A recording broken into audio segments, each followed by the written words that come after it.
freedom here and now. Undo the spell. Only thing that's on my mind is who's gonna free this town Bring it. tonight. Who's gonna free this town tonight? What's up?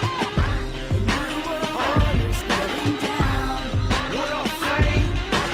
We are innocent and we are watch the truth rising. Global resistance. Get your fatigues up. They sold out everyone. Black people, white people, sold out everyone. Jay-Z's another buster. Kneeling down a Bilderberg. I'll get more in depth cause you boys really need a word. Throwing up a pyramid, it's all Illuminati. Now I'm jamming pocket trying to find my shotty cause I hear the prophets calling, trying to calm me down. I'm trying to spit the facts. It's this 666 when you play it from the back.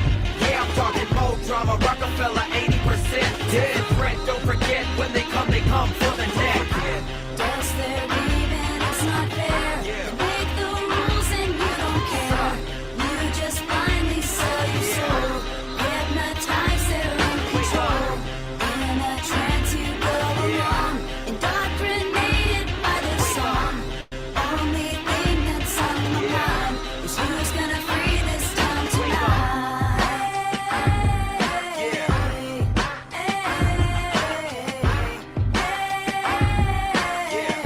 The new world order's gotta die. FEMA, yeah, I said it FEMA. Make you a believer. Drag you by your feet.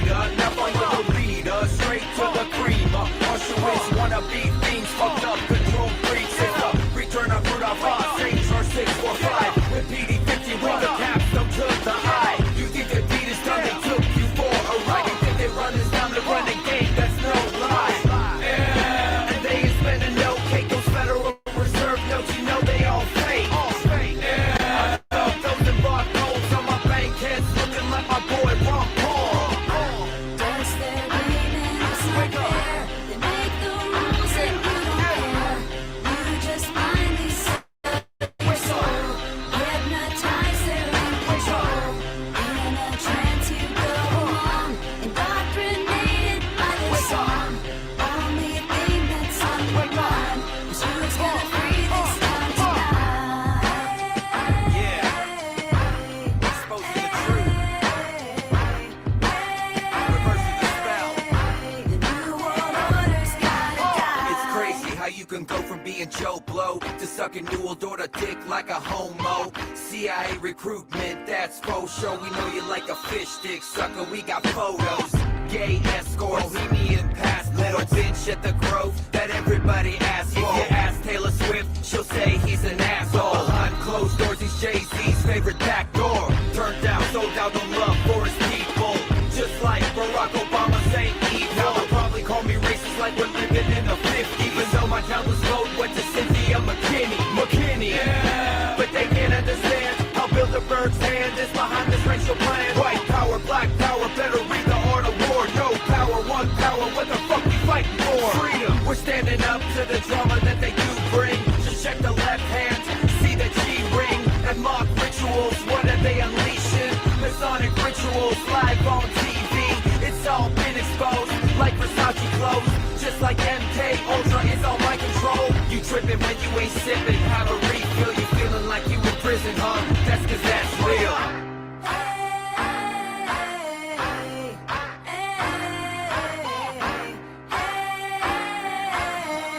The new world order's gotta die.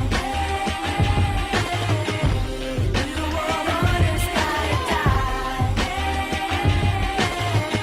The new world order's gotta die.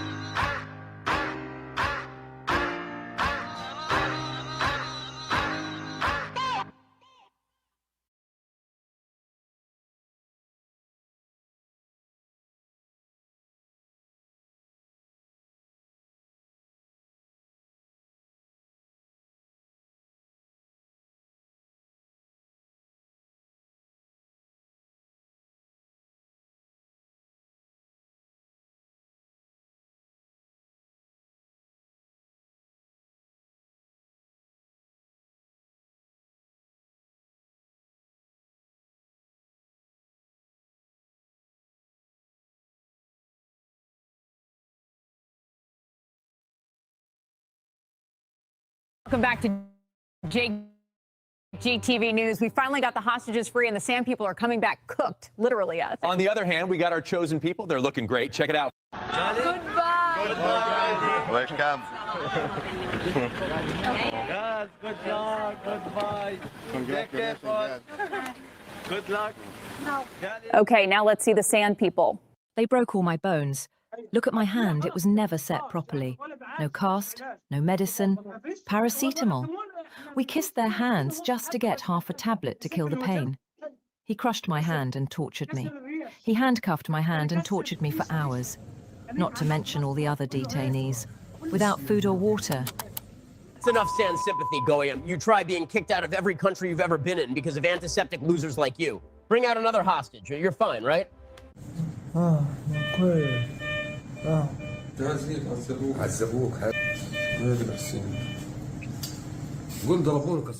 They look way worse than the chosen people. He's perfectly fine. What, are you funded by the Sand People or something? Shut it down, antiseptic grifters. Wow, he seems angry. Yeah, his wife heard about Jackie. Let's just say she is not happy. Oh, no.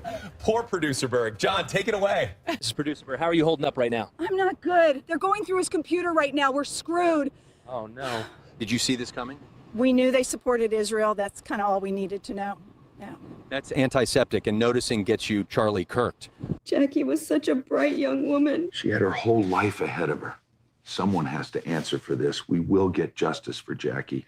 Wow, good thing we know Producer Berg didn't do it. Yeah, seriously, he just gave me a raise last week.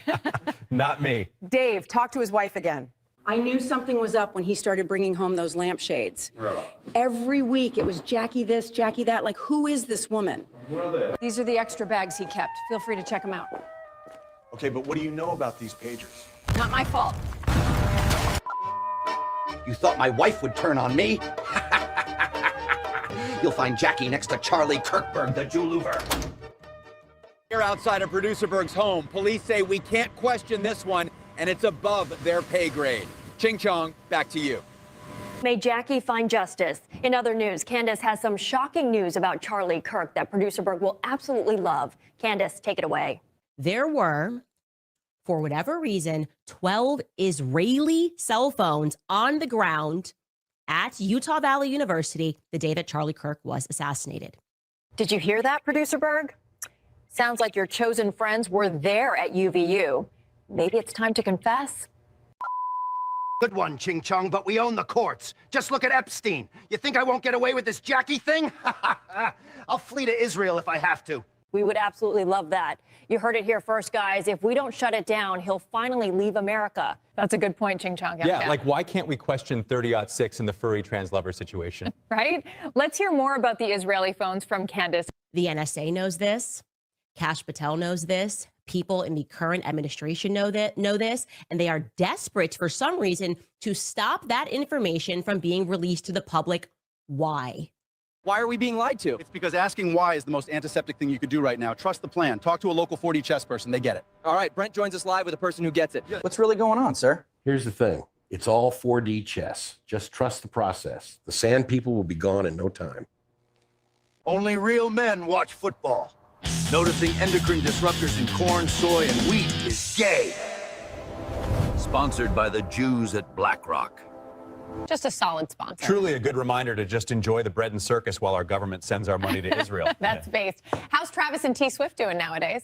Taylor's an Illuminati demon-possessed witch. And Travis is triple boosted.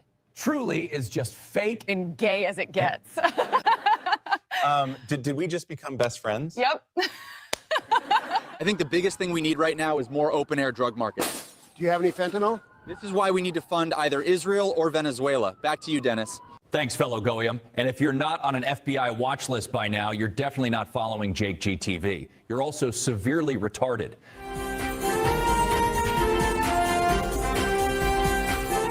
Here she is, outside the Jake GTV studio. That's the day she signed on with producer Berg there. Because bread and circuses keeps the peasants from noticing. Sponsored by the Jews at BlackRock.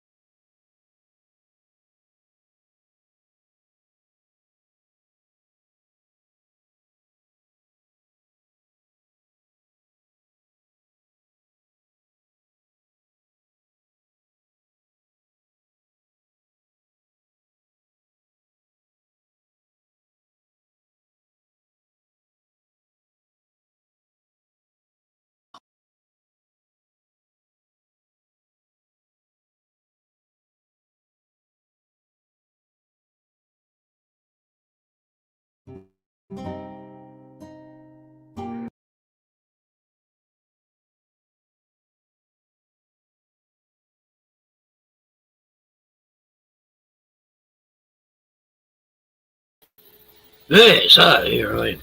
You. On with the show. Yeah, Sunday. Oh, well, the guys went home today. They were here for a week and a half. Yeah, I guess left a year and a half ago. So they'll get back before it's dark. Back to the lovely Melbourne, the most livable city in Australia. Home invasions, carjackings, you name it, it's happening every day. So, my second beer of the day, and I'm pushed and stuff. Yes. Nah, I've had fun babysitting, but it's hard work sometimes. Yeah, no, it's good fun, but yeah, it's good you can give them back though. That's the saying I used to hear. Nah, it was fun. We had good times. I introduced little Kiva to Skippy, the series, from the 90s, not the 60s one. The 90s series, Oh, God, she loved it. I thought, she's watching all these American cartoons and shit, she's got to know a bit of Australian stuff, So, yeah, she sat there, watched a few episodes of Skippy untying knots and, untying a donkey from a rope and a boat from a jetty so these bird catchers couldn't get away. God, Skippy's good at untying ropes and stuff. Yeah, no, quite a funny show, actually. The acting's pretty funny too. But I like it. I mean, for kids, it's a good show. Lots of animals. Lots of wombats and koalas and cockatoos. And yeah, so I think that's good. You gotta get your Australian kids to know a bit of Australiana, in their TV world. Yeah. And learn that people don't talk all snazzy and cool and he do well. Yeah. Anyway, I was going to watch this new video by Unchained Minds. Minds Unveiled, I mean. Yeah. And it's about a ritual of white peccary, which I don't know what that is, opening the gate of the land beneath the earth. So, okay. Sit back for, I think it only goes for 15 minutes or so. I haven't seen it. Just come out today, I think. But, here we go.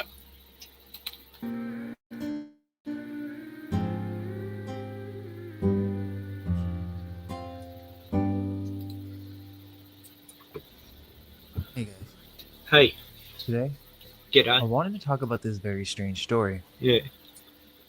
It involves this blood ritual that opens a rock door into a countryside in the earth. Oh. This comes from the jungle strip between Honduras and Nicaragua. And the story is interesting because it's about a hunter who opened a mysterious stone wall and finds on the other side there was a town underground where people were farming white pigs. And he was told to keep this a secret. But of course he told, and that was the end for him. This story comes from a British anthropologist named Edward Conzemius. This story is featured in a 1932 Bureau of American Ethnology report. About a century ago, he lived with the mosquito Imayagna and wrote down what hunters told him. But in this report, a potential secret was revealed behind the myth. The Mayagna peoples live in what's called the Mosquito Coast region, and they have many interesting myths. But in one, they have an entity referred to as Wari Dahlin, and this being is said to be the owner or keeper of all the peccaries in the land. Specifically, there is a legendary breed of peccary called the Wari. So this Wari Dahlin is said only to be known by the elders or former Mayagna, and who would only see this entity on occasion, and when encountered, was surrounded by a drove of very large and aggressive white waris. So they were actually white pig-like creatures, not white-lipped peccaries. That's a very interesting detail to the myth. However, it seems this myth is based on a real event. According to Consemius, a Mayagna man went into the bush to hunt for white-lipped peccaries. However, as he was hunting, he mysteriously ran into a drove of large white-haired ones, not the kind he was after. These were much more rare, So, and he had never seen them with peccaries his are own hot. eyes. Right. He thought they were just a myth, but he had heard of them because the elders had said they existed. But nobody had ever brought one down, and so he decided he would be the first. They are also described as being very large and having tusks. So he eased in close, bow up, ready to shoot, but the whole herd ran off. He trailed them and found them again under a hog plum tree. With the fruit hitting the ground, he moved to shoot, and they scattered a second time. This played out multiple times until he watched the animals slip into a cave. He followed, and as he went through the dark, he could hear them and smell them, but he couldn't see them. They had just disappeared. That's when he came to a wall of rock which blocked him from going any further. Somehow or another, the man knew what to do. And this is kind of weird, but he made a small cut under his tongue. Then, with the blood, he marks a cross or X symbol on the rock. So essentially, he performs a ritual, and this opens the rock door. And so he continues on, gets met with another wall, marks that rock door in the same way, and passes through that again. And does this several times until finally he was able to see light ahead of him. And as he followed this tunnel out into the light, he stepped into a strange country. This strange land has all sorts of peccaries everywhere, and even the big white kind, called Sayawakaya. Every house he could see was getting one ready as a meal, which made it look like a usual food, not a prize. It seems like this was some inner earth city that had farming, and by the account, it sounds like there were many people living here. The people were not happy to see him. He explained how he had arrived and that he wanted meat for his wife and children. They told him that they were the owners of all peccaries, and that sometimes they would send out herds to the Mayagna people so they would have something to eat. The white ones were for them alone, and that was why no hunter had ever shot one. They fed him and then gave him an entire white peccary to carry home. They warned him not to speak of what he had seen, because if he told anyone, he would die. He agreed. They told him to close his eyes and took him by hand. It's pretty good how you can tell stories now using AI as imagery, you know. Yeah, it's pretty cool. He's been doing this just started doing this on his last, 6 months or so. For a while, he felt that no one was guiding him. He opened his eyes and found himself only a few steps from his house. When he came in, his wife asked where he had been, but he just said that he got lost. She knew that he was holding something back because a white peccary doesn't just come from an ordinary hunt. Word then spread and neighbors gathered, and finally, he gave in and told the whole story. Oh, you idiot. However, when that's what I was thinking. They give him a white peccary. No one's ever been able to get one. Well, how's he going to explain it? So, it's not so much his fault. They should have thought of that, Anyway. last sentence left his mouth, he fell over dead. Now, I find this story interesting because it's detailed. You have to perform a blood ritual to enter. It's almost as if they had the hunter keep an oath. This idea of secrecy, hidden lands, and secret entrances is repeated in many different myths, like the lost settlement of the Cherokee tribe called Conisty, where they disappeared into the mountains, where inside there was this flourishing village. There is a legend associated with this that talks about entering through a waterfall guarded by a rock wall, which on some occasions would open into a city within the mountains. And it describes these little people called the Nunahi. They would guide the tribe into this inner earth city, but they would only appear after fasting for 7 days. Interestingly, in the story, it describes someone from the tribe staying behind, and when he came back, the door they entered through was now only solid rock. Many similarities between those stories, and I talked about Conisty in the Brevard video if you haven't seen that, but there are a few more interesting details from this report that really stand out. For one, the Mosquito and Mayagna both believed there were keepers underground who controlled the herds in the forest. That's an interesting detail because it's almost like these are not just nature spirits, but an actual system. It sounds like these people were some kind of underground management of wildlife or the ecosystem. It even discusses some of their afterlife beliefs. Heaven wasn't in the sky. It was under the earth, toward the east. A paradise where the trees never stopped fruiting and animals never ran out. To get there, souls had to cross these surreal obstacles. A bridge as thin as hair, boiling rivers guarded by toads and lizards, and even a worm that devoured unfaithful women.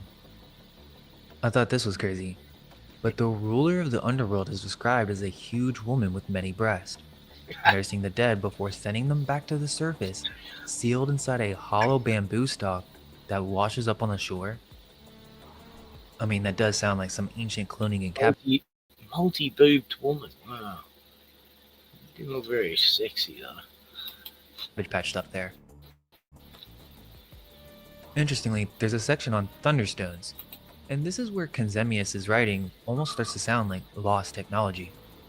They believe they literally fell from the sky during storms, sank about 7 feet into the soil, and then slowly worked their way up back to the surface over 7 years. When they reappeared, it meant the spirit of the storm had completed the cycle. And then they would hang these thunderstones that were called celts. I find that interesting.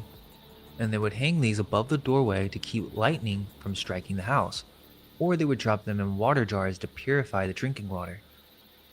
Even the local shamans used them too, holding them during healing rituals and even as charms for protection against witchcraft. But what really makes you think is, what's with the 7? 7 years underground before it rises again? It almost sounds like a programmed cycle.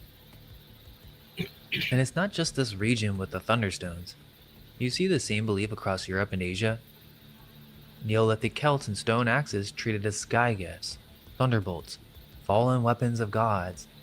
But here it's tied directly to ritual, to healing, to water. But this report's pretty crazy.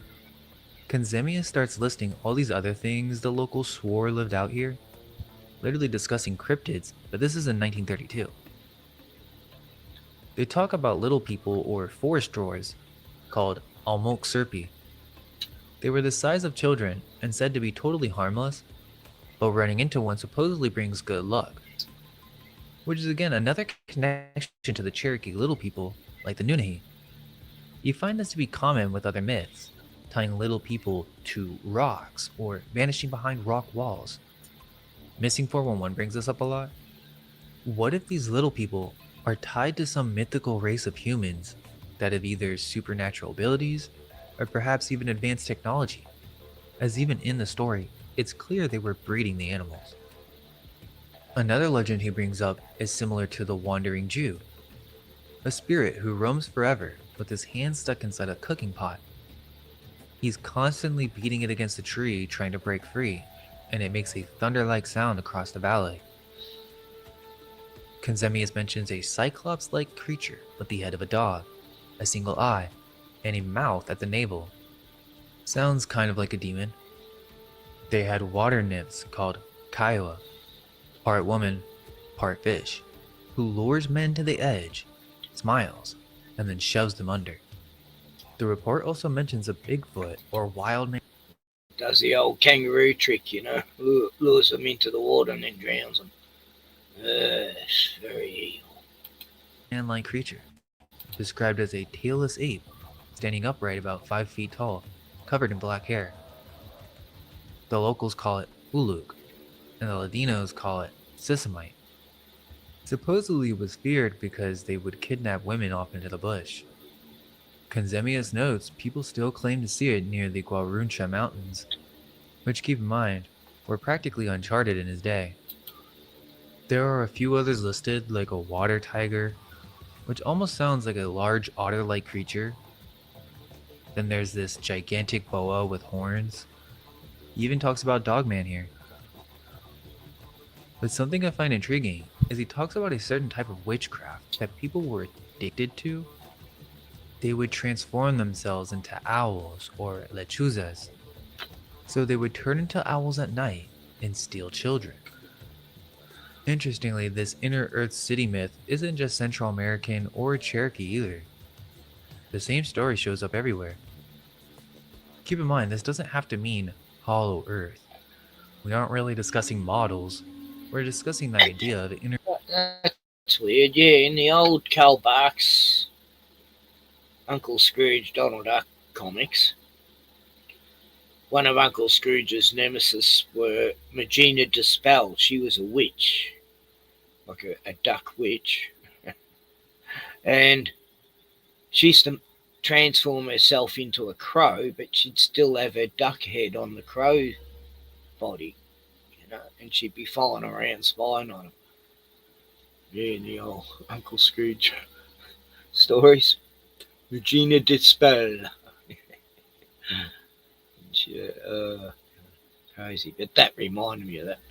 Yeah, Karl Barks knew a lot of his stories of Uncle Scrooge are all about lost civilizations under the world, Middle Earth type stuff. Yeah, lost tribes, and he corrupted one tribe up in the Himalayas somewhere, and what's that one? Shangri-La. Yeah, they find Shangri-La. He introduces them to bottle caps, and they end up finding out what currency is, and he fucks up the whole civilization, and they make it right again, of course, you know. But yeah, very good moral story, that one. I've got it somewhere. I've got a big, thick graphic novel of all the old Uncle Scrooge Karl Barks stories. One of my favourite cartoonist artists. Earth civilizations, which can exist independent of that. We see this in other stories, like in England, there's the tale of the Green Children of Woolpit, 2 small kids who supposedly came up out of a pit in the earth in the 12th century. Their skin was green colored, speaking a language nobody knew. When they finally were able to talk, they said they came from a place beneath the ground where the sun never shone. And the Hopi talk about something similar too. The Ant people, who lived underground and sheltered humanity during the cataclysms. They were said to emerge only through the Sipapu, a small hole or passage connecting the worlds. And this whole region keeps repeating the same blueprint. Caves as gateways, people emerging from inside the earth. The Mexica, the ancestors of the Aztecs, said their origin was a place called Chicomostoc, literally the place of the 7 caves. Each cave was a doorway for a tribe, 7 lines of humanity crawling up from below after some earlier age ended. A world beneath this one, organized, populated, ruled, and they carried the memory of that place wherever they migrated, as if civilization itself began underground or had to survive there during a reset. The Tagua Caves in Honduras is known as the Caves of the Glowing Skulls. Skulls that supposedly glow due to centuries of calcite layers. Apparently, the remains belong to a culture before the Mayans that is still unknown. They had ceramics and 2 thin marble vessels found at the site that did not match any known non-Mayan cultures inhabiting the area.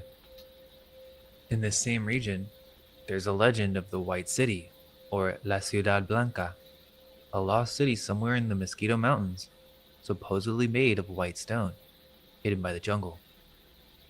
These accounts go back to Hernan Cortes, where there were reports of a region with towns and villages of extreme wealth in Honduras, but supposedly they never located them. Now, the Maya had a name for the world below, City of Gold, that's right. Xibalba, but they didn't treat it like a dream or a metaphor. It was mapped out like a real place. They said it had houses, courts, roads, and gates guarded by different lords. Xibalba was said to be entered through caves, through rivers that ran underground, and once inside, travelers would pass through the House of Darkness, the House of Cold, the House of Blades, and the House of Jaguars. Each one was its own structure, built and organized. The lords who ruled there sat in council chambers with thrones, stairways, and courtyards. All the same elements you'd find in circus cities, just mirrored below. So is there any truth to these mysterious people living underground, farming white peccaries? Well, there are white-lipped peccaries native in this area. They do really travel in groups and have strange migration patterns. As they move through the forest, they'll vanish and then reappear hundreds of miles away. But let me know what you think in the comments. Also, please share any interesting or unusual stories or historical events if you want me to cover it. Thanks for watching, guys, and all we can hope is that our minds may be unveiled. Let go of everything you think to be true. Relax the mind and ask the question, do I truly understand what this reality is?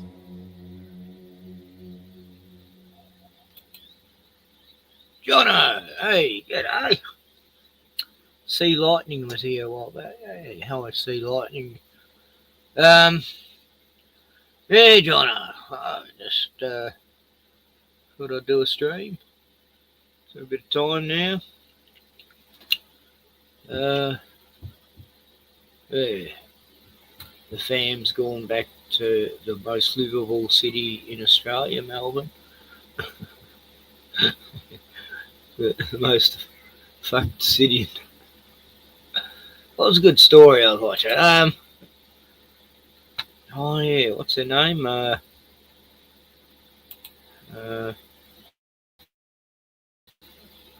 I can see it. The one who did the jeans ad, Sweeney. She's hot. She's gorgeous. And all these wakies are just jealous. They'll never look like that. Who's covered it? Oh, I like, what's his name? Yeah, he covered it, that's right. Paul Joseph Watson, yeah. Sydney Sweeney broke their brains.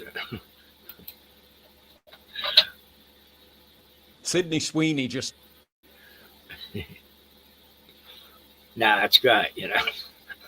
When she comes along and it just upsets the woke people. I can see the joke in it though, you know. She's got good genes, you know. Yeah, I don't know. Anyway. Destroyed woke. I'm literally in jeans and a t-shirt like every day of my life. Jeans are uncontroversial. Jeans are awesome. Jeans are uncontroversial. Jeans are awesome. Awesome. Ugh, you know there's a book coming. Drink in that smarmy face with that cloying yet pedantically judgmental cadence. Yeah, I like your jeans. You look great in your jeans. I think I know how you're going to answer this, but I'm going to ask anyway. There it is. HR Karen Woke Scold's about to launch the cancellation op. I mean, the president tweeted about the jeans ad, or Truth Socialed about the jeans ad, and...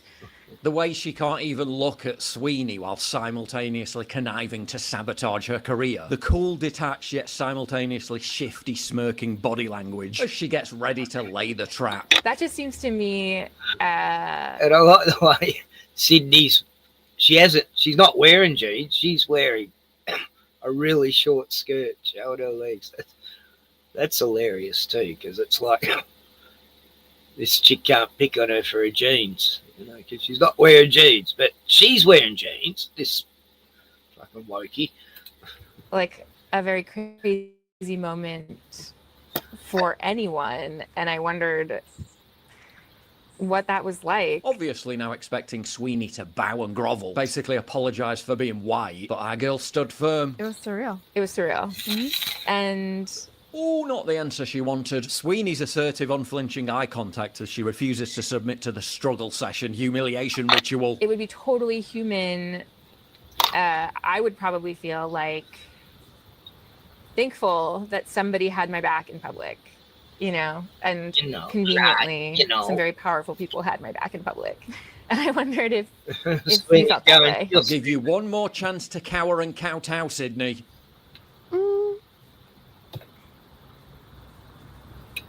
I don't think that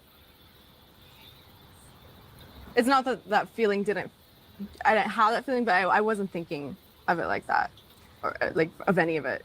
I kind of just put my phone away. She just doesn't think about you that much, love. I was filming every day. I'm filming Euphoria, so I'm working like 16-hour days, and I don't really bring my phone on set, so I work and then I go home and I go to sleep. So I didn't really.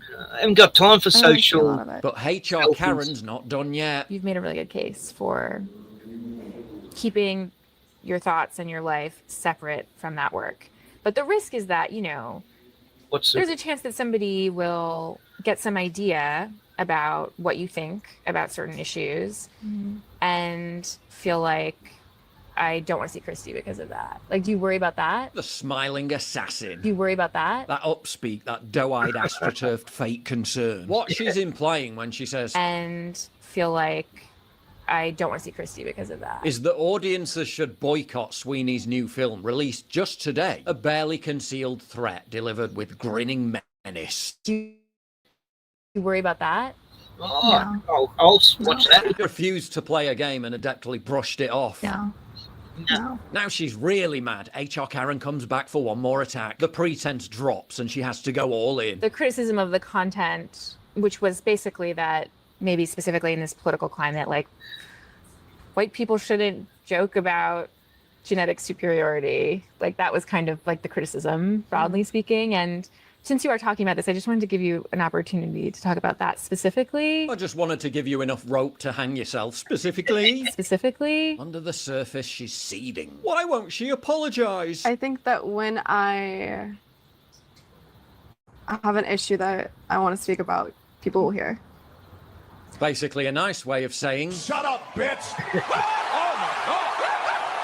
expecting to embarrass and humiliate Sweeney. The conformist longhouse NPC enforcer only ends up humiliating herself. The whole op carefully manipulated to back Sweeney into a corner where she's forced to apologise for being an attractive white woman. Or better yet, destroy her entire reputation by eliciting a sort of awkward half apology that only makes things worse. And the outcome? No. People keep asking me why I still look like I'm in my 20s. All right, that's a bit of a stretch. 30 is not bad. 43 though, eh? But no, it's not a filter. I'm not selling my soul to stay forever young. It's coiled in horror at Sweeney's refusal to shrink, to pander, to capitulate to the mob. Presuming that you are not a white supremacist, at least say how horrified you were by how this campaign was amplified and celebrated by unrepentant racists who believe in eugenics. No. At least recognise the harm your genes campaign has caused black folk. No. The undertone of the campaign is that your genetics are superior to others. The play on words is clear as day and racists loved it. So presuming you didn't know when you shot it, you certainly do now and it matters. No. Gosh, just imagine having the immense and powerful opportunity to say I was disgusted by the very suggestion that I might be in any way aligned with white supremacy, eugenics and fascists. And instead choosing to chat this nonsense. No. Doesn't matter how beautiful you are on the outside if you're rotten on the inside. Sydney Sweeney is rotten. No. Would you like to apologise? Do you even care about being a good person? No. Aren't you going to say you're sorry? No. No, people don't have to beg for forgiveness for being white, just because it satiates your frenzied hatred for white people. No, people don't have to engage in the performative social ritual of self-flagellation just to retain their careers. No, people don't have to endure emotional blackmail or humiliate themselves just to assuage your demented reactions. We're not doing this anymore. No. And I mean, yeah, I'm probably overanalyzing it, and you could argue that this was all inadvertent, and Sweeney's reaction was just accidentally brilliant, but this face will launch a million memes. This template's going to do Hiroshima-level psychological damage to chopped libtard foids. Regime media attack dogs are licking their wounds, with Newsweek contacting Sweeney's representatives in a lame effort to reanimate the failed cancellation op. This is a developing story, more to follow. No, it's not a developing story. It's a hysterical nothing burger from 5 Sweetie, fucking don't months give it ago. back. Imagine how desperate they are to get her over this. That nearly half a year can pass and they're still trying to nail her to the cross over it. Sydney Sweeney criticised for brushing off racial concerns of Great Jeans ad. Racists loved it. Criticised. About 95% of the reaction on X was people defending and praising Sweeney for completely mogging that annoying interviewer, whose previous articles, by the way, include Why Children Love Drag, trying to cancel someone for wearing an afro wig, and demonising all white women in general. Oh, but I'm sure she had no agenda going into this interview. You worry about that? Let's just remind ourselves how utterly moronic the controversy was in the first place.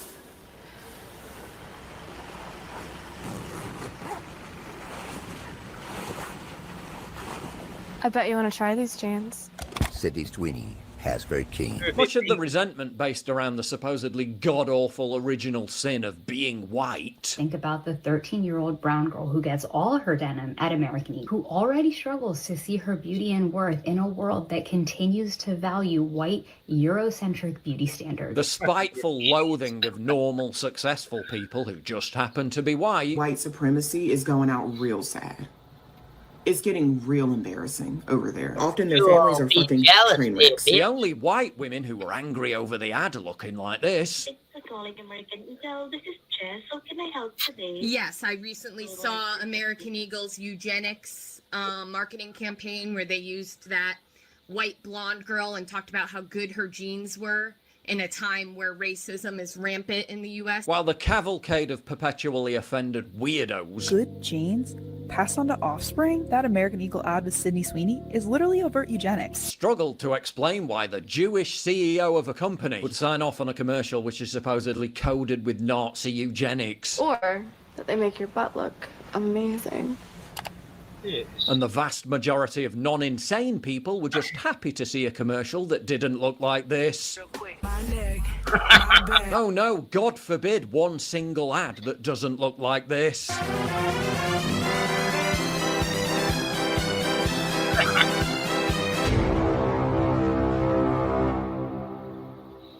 If you value what I do and you want to help support me, please visit pauljosephwatson.locals.com and either pledge a one-time donation or subscribe to join my community, get early access videos.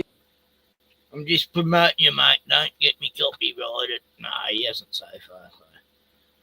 I think I'm pretty safe showing Paul Watson's stuff. Paul Joseph Watson. It's normally, what serial killers always got the 3 names.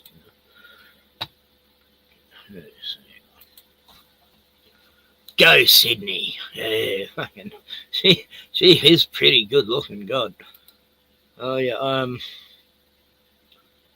I never even looked into the. I heard a little bit about it, but I just knew she was hot. And, she's gorgeous. Beautiful.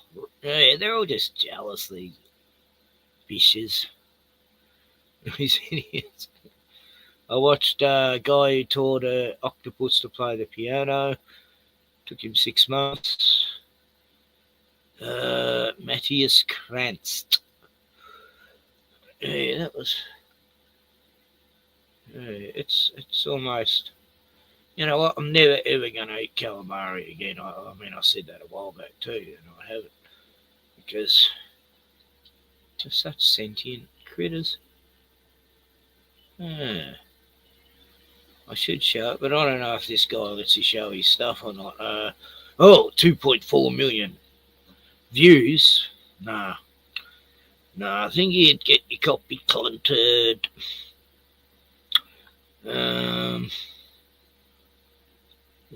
Charlie Penguin Zero showed a story about this guy who, oh god, you just want to smash him. Yeah, I don't know if I'll bother showing it. Johnny Dore. RFK bolts. Yeah, okay. We'll watch a little bit of this.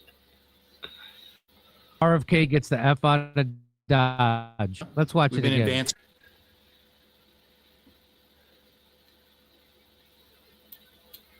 Yeah. I thought it was funny. I don't need a showing, though. Yeah. Well, he had one 3 days ago, I think.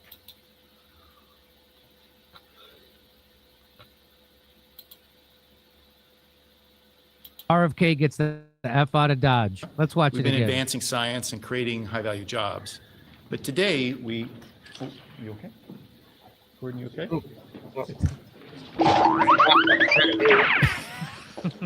Yeah.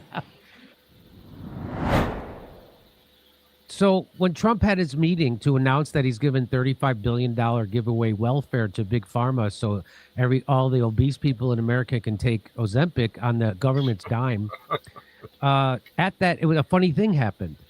So Ozempic's a drug that will make you lose weight. Like, that's a new one for Big Pharma. Normally those psych drugs and that make you put on weight. You know, they make everyone I know who's been on them went really big. You know, a lot of weight. They can't stop eating. So it can't be good. Just, you know, if you can't lose weight naturally, then, you know, there is no drug for that that's going to be good for you. So, yeah, fuck this drug. The guy from the pharma company passes out. See him right there? Wow. That's kind of funny, right? So here, let's watch it happen. So here is, that's Dr. Oz. There's RFK. I don't know who this guy Oz is. There. Maybe he's the guy from Big Pharma. But here we For go. nearly 150 years, my company, Eli Lilly, has been... Yeah, he's the guy from Eli Lilly. So Eli Lilly and Novo Nordisk are the two companies that are getting welfare from the United States government to give Ozempic to obese people. investing in America. We've been advancing... They call it investing in America. Except they're not investing in America. They're getting... America's giving them welfare, giving them billions of dollars. Slow kill. That's what this is. Science and creating high-value jobs. But today, we... And now the guy passes out. Gordon, you okay? Boom. Ooh. He just had the Jabberwocky. Dr. Oz went and took care of him. Yeah.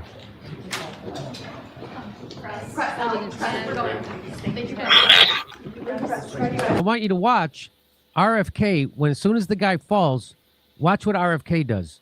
He turns into Mikey McCoy. I'm not For kidding. nearly 150 years, my company, Eli Lilly, has been investing in America. We've been advancing science and creating high-value jobs. But today, we...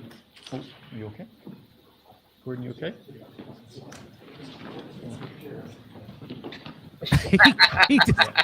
he does his best. Mikey McCoy gets that. I got to get the hell out of here. Hey, I think he went to get that guy some raw milk.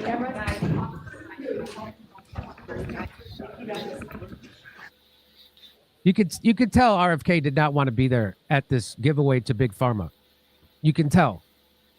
You can tell he's being forced to do this by Donald Trump. He doesn't look happy. In America, we've been advancing science and creating high-value jobs.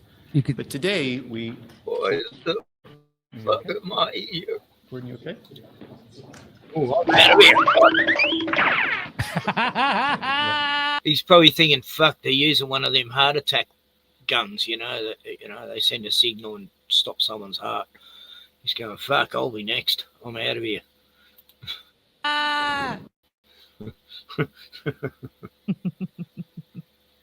RFK.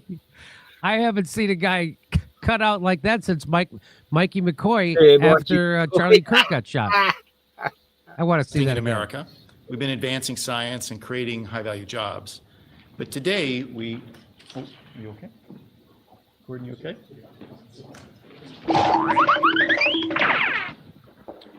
Yeah. So I guess he had to go call Erica Kirk.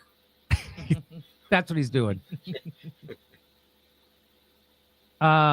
let's see. Is there more to this? A White House guest who was attending President Trump's announcement about White House press secretary Karen Leavitt said in a statement shortly after that the man was okay and identified him as a representative of one of the healthcare companies in attendance. Yeah, great look for the health company, isn't it? You know, their own CEOs are dropping.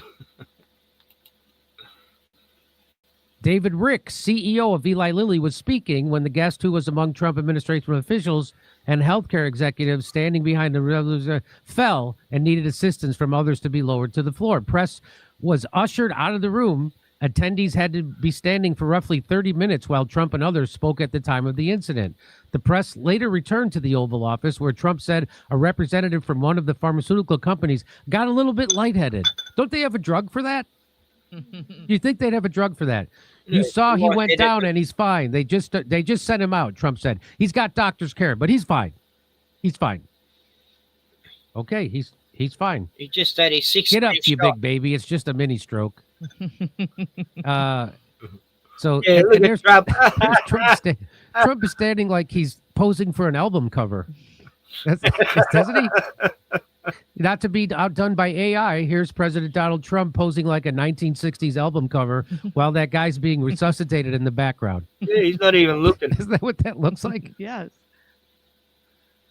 And RFK gets the F out of Dodge. For nearly 150 in America, Donald's we've been advancing still an science and creating RFK. high-value jobs. Fucks off. But today we... Oh, you okay? Gordon, you okay?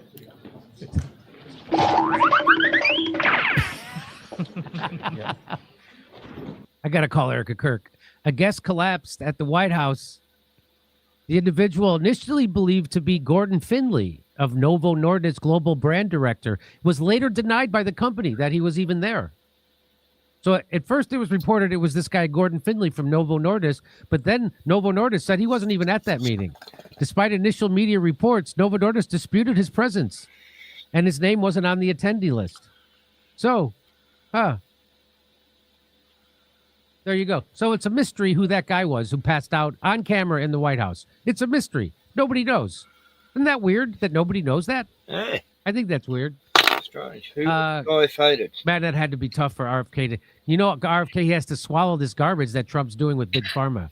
So Trump has to do these giveaways to Big Pharma, and RFK just has to go along with it, or else he doesn't get to do what he wants at HHS. So I kind of feel for him because, you know, RFK knows the deal. He hates Big Pharma. He hates Ozempic. I showed you the video where him talking about. So you want to know what he really thinks about Ozempic? Here's what he thinks about Ozempic. Today, over 100 members of Congress support a bill to fund Ozempic. I don't know what it is, but I just love Robert F. Kennedy's voice. I think it's just got such a raw feel to it, you know. With Medicare at $1,500 a month, most of these members have taken money from the manufacturer of that product, a European company called Novo Nordisk. As everyone knows, once a drug is approved for Medicare, it goes to Medicaid. And there is a push to recommend Ozempic for Americans as young as 6 over a condition, obesity, that is completely preventable and barely even existed 100 years ago. Since 74% of Americans are obese, the cost of all of them, if they take their Ozempic prescriptions, will be $3 trillion a year. This is a drug that has made Novo Nordisk the biggest company in Europe. It's a Danish company, but the Danish government does not recommend it. It recommends a change in diet to treat obesity and exercise. Virtually Novo Nordisk's entire value is based upon its projections of what Ozempic is going to sell to Americans. For half the price of Ozempic, we could purchase regeneratively raised organic agriculture, or organic food for every American, 3 meals a day, and gym membership for every obese American. Why are members of Congress doing the bidding of this Danish company instead of standing up for American farmers and children? Because Novo Nordisk is one of the largest funders of medical research, the media and politicians and the medical schools all go along with them. For 19 years, solving the childhood chronic disease crisis has been the central goal of my life. And for 19 years, I have prayed to God every morning to put me in a position to end this calamity. I believe we have the opportunity for transformational bipartisan change to transform American health, to hypercharge our human capital, to improve our budget, and I believe to save our spirits and our country. That's what he really thinks. So you know it has to kill him to sit there as Trump whores out the United States Treasury to Big Pharma.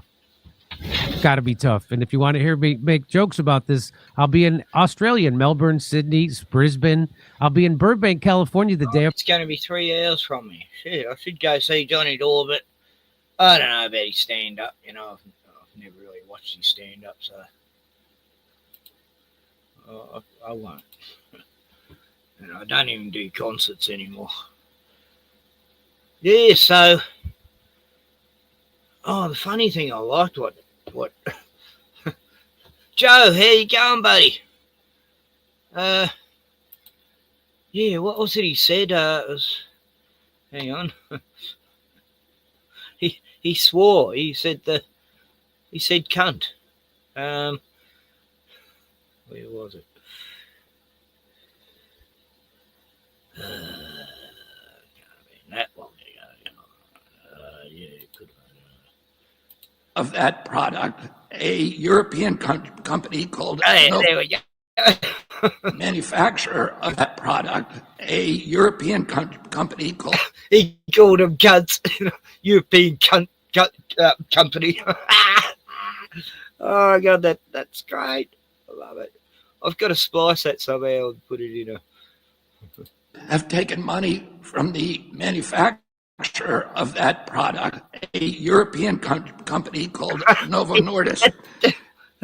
It definitely sounds like a company. Yeah, I wasn't showing it. Hang on. Fuck. I don't know if you could hear it. Have taken money from the manufacturer of that product, a European company from the manufacturer of that product, a European company called Novo Nordisk.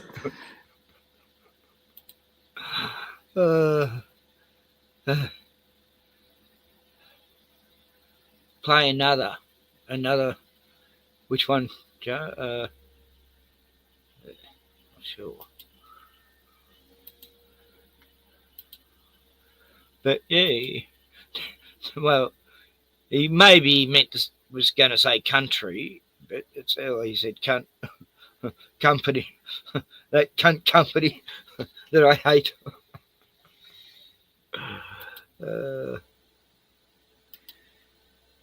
Yeah, so anyway, we're saying all that. Yeah. Back to Motley Me. Yeah, no, I think Jimmy's right. He hates being there. He hates what's happening, and he's backed into it. Got no choice. Oh, Roger's. That's why no one's here tonight. Roger Ledwell's streaming. Sandy Diva's streaming, and Sov Soul was streaming, and well, not many from Sandy's coming in, but anyway, latest JGTV was good. Play another. Okay, what'll I play? Let's have a look.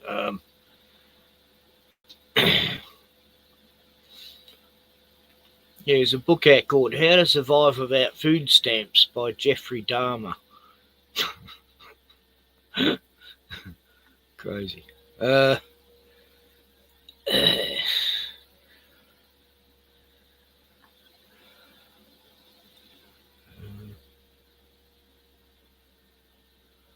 Candace thanks Ben Shapiro for firing her. Yeah, I'll watch that. That's right.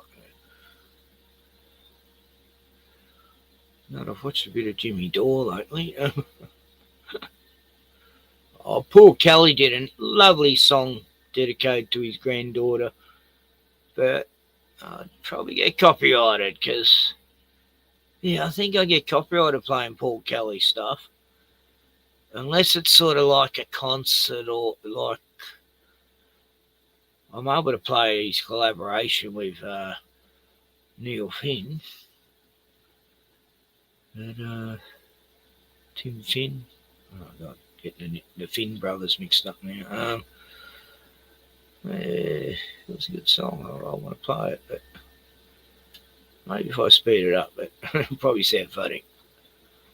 I watched that movie from the 86 on Creature Features yesterday, Cruel Space with Klaus Kinski. God, he's a weirdo, that guy. Wasn't a bad movie. I thought it was pretty average back when I saw it, but I appreciate it more now just to see how mental Klaus Kinski was. He ended up in a loony bin for a while too. Yeah, he fucking totally lost the plot. Well, Klaus. He's playing a Nazi in that one. I think he's playing a Nazi a few times. He owns an apartment building and he spies on all his neighbours by crawling around all these vents and watches them and kills them and always got Hitler speeches playing on a projector in the attic and it wasn't bad actually for a 86 film.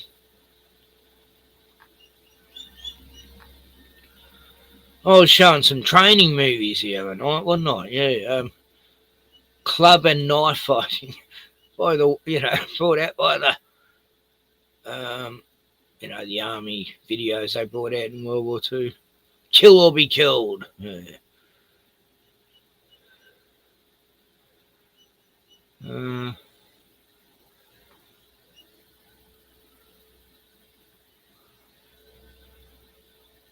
Sorry.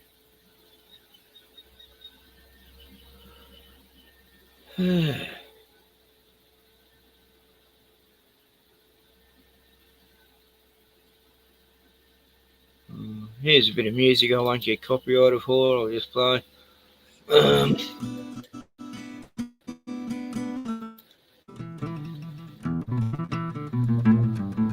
Yeah, like Alex Jones' joke.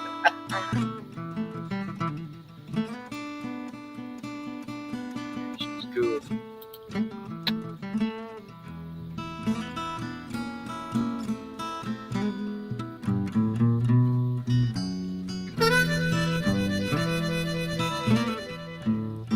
God, when I play anything like this for Kiva, she's fixated.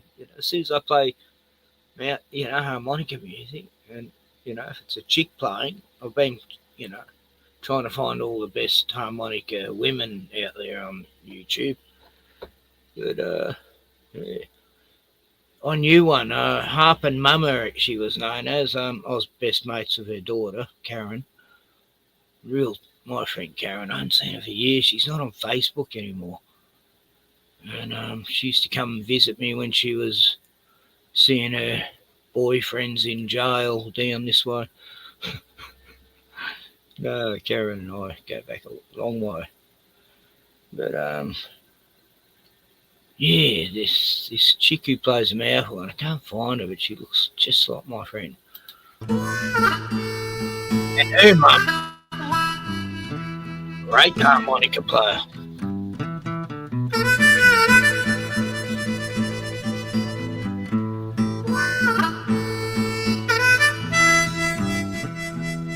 I think Gordon put me on this chick.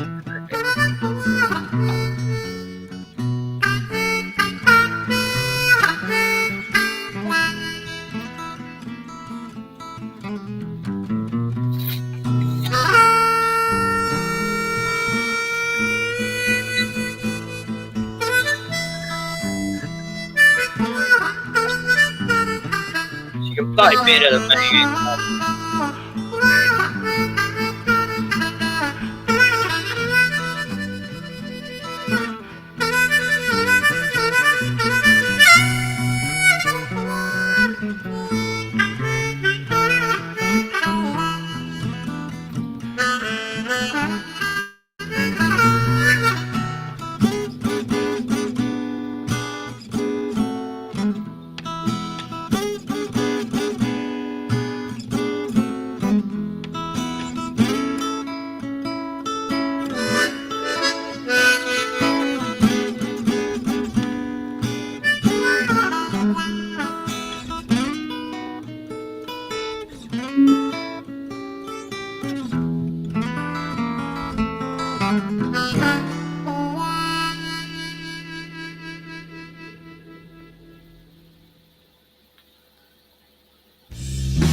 one.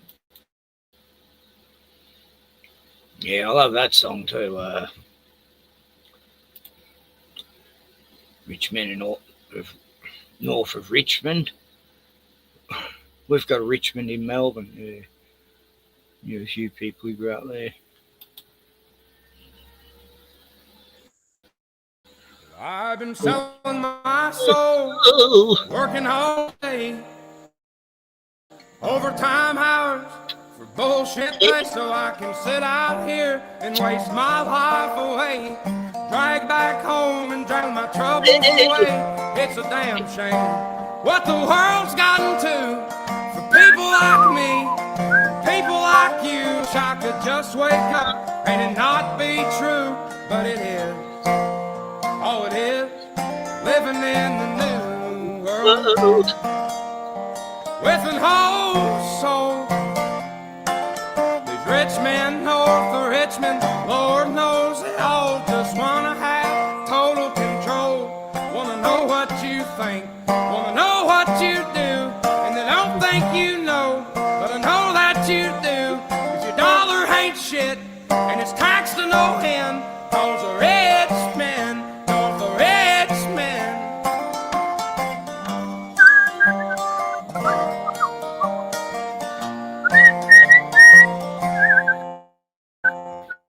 Politicians look out for miners, and not just miners on an island somewhere. Lord. Yeah, I love this song. You know, it really grows on you. Also, the flack this guy got from this song back when it came out, all the lefties hated it, and all that did was boost it. Like, he got millions of fucking views. You know. Because the left lost it about this song. Oh, yeah, pathetic, aren't they? And in the end, they're promoting it. Oh, they hate it. I've got to watch this video then. Just like the Sweeney girl. Yeah. We got folks in the street, ain't got nothing to eat, and the whole beast milking welfare. Well, God, if you're 5'3" and you're 300 pounds, taxes ought not to pay for your bags of fudge rounds. Young men are putting themselves 6 feet in the ground, 'cause all this damn country does is keep on kicking them down. Ow. Lord, it's a damn shame what the world's gotten to for people like me, people like you. Wish I could just wake up and it not be true, but it is. Oh, it is living in the new world with an whole soul. These rich men north of Richmond, Lord knows they all just wanna have total control. Wanna know what you think, wanna know what you do, and they don't think you know, but I know that you do. 'Cause your dollar ain't shit, and it's taxed to no end, 'cause the rich men north of Richmond.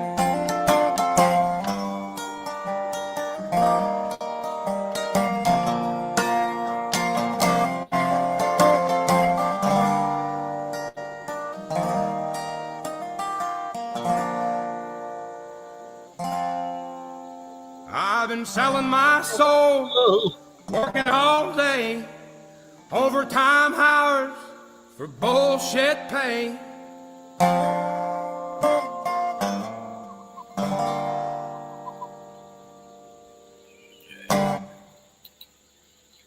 Yay! Good song.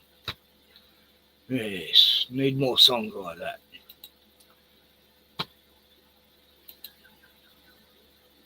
And he likes his dogs too. You know. I have watched other videos where he's not even singing and that, but yeah, interesting dude. Good on him. Legend. Yeah, so Roger's doing a stream called The Grove. I guess that's, I don't know, sometimes about skateboarding.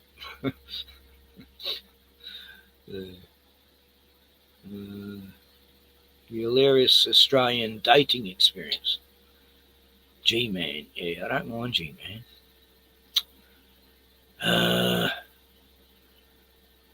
Call for an Uprising's put out a new one. Russian Vids, alias Russian Vids. Used to be friends with PK Truth, but they fell out. And,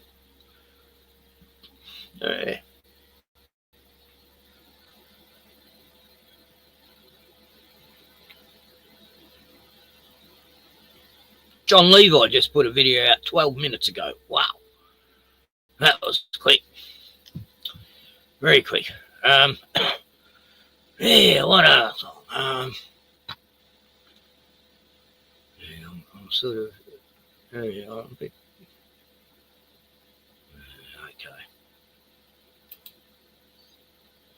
17 minutes. That's pretty short for a John Levi vid, actually, lately.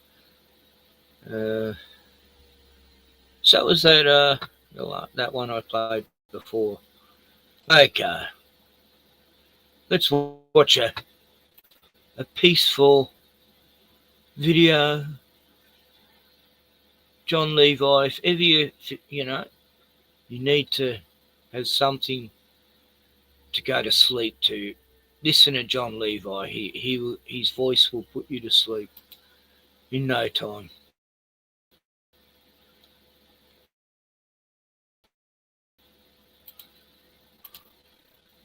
Welcome this evening. I'm sitting by the fire on a full moon at midnight. Cows are mooing. Sounds horrible. It's like a stressed, shrill kind of moo. Anyway, today we're gonna look at this collection of photos. I thank you for being here. I love you all. God bless, and welcome.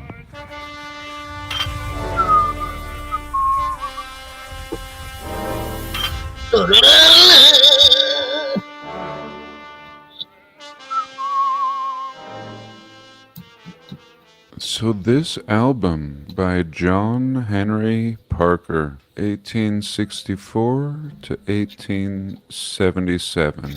I'm not sure where I found this years ago, but it's pretty good. Here it says, castle made into a fortified house, now called the Casa de Saint Maria Nova, or New. How interesting here. AD 162. So I don't know. 162. And this, I should say, this whole collection is old Rome. Let me see. I copied and pasted all this up here into the old robot. I asked where all these places are, and it told me all these places are in Rome, Italy. The aqueducts, the theaters, the fountains, ghettos, and much more. We're just getting started. This is an old castle. Here again, AD 162. So what are they trying to say here? I mean, if it's old Rome, that's the date that history would tell us this was built in. Here the robot tells us Rome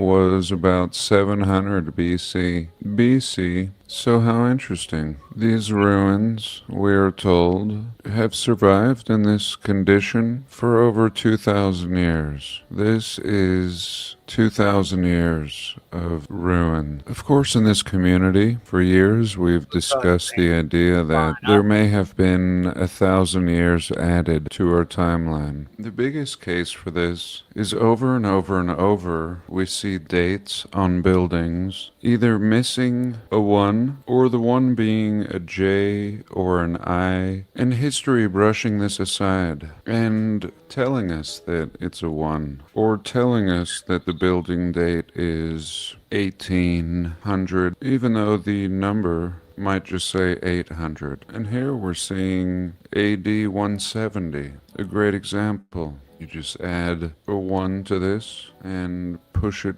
further into the future if it suits your explanation. But here we're dealing with a narrative so old, in my opinion, kind of tricky for them. Really reaching. Why did they reach so far back. And what makes this narrative fall apart is these supposed 2,000-year-old ruins don't look so different than things we see in North America, for example, that we're told are only 200 years old. The same condition, what looks like quite possibly more than 1,000 years of deterioration in all parts of the world. That's if we're assuming that they naturally eroded and there wasn't some external hastening by cataclysmic forces such as water, fire, frequency, disruptions. Essentially what we call the reset. This looks similar to something in southern Utah that we would be told was built by Native Americans. These aqueducts everywhere, we're told, were used to transport water. But were they really? What I've discovered is these aqueducts were used for trains and things that should be outside of this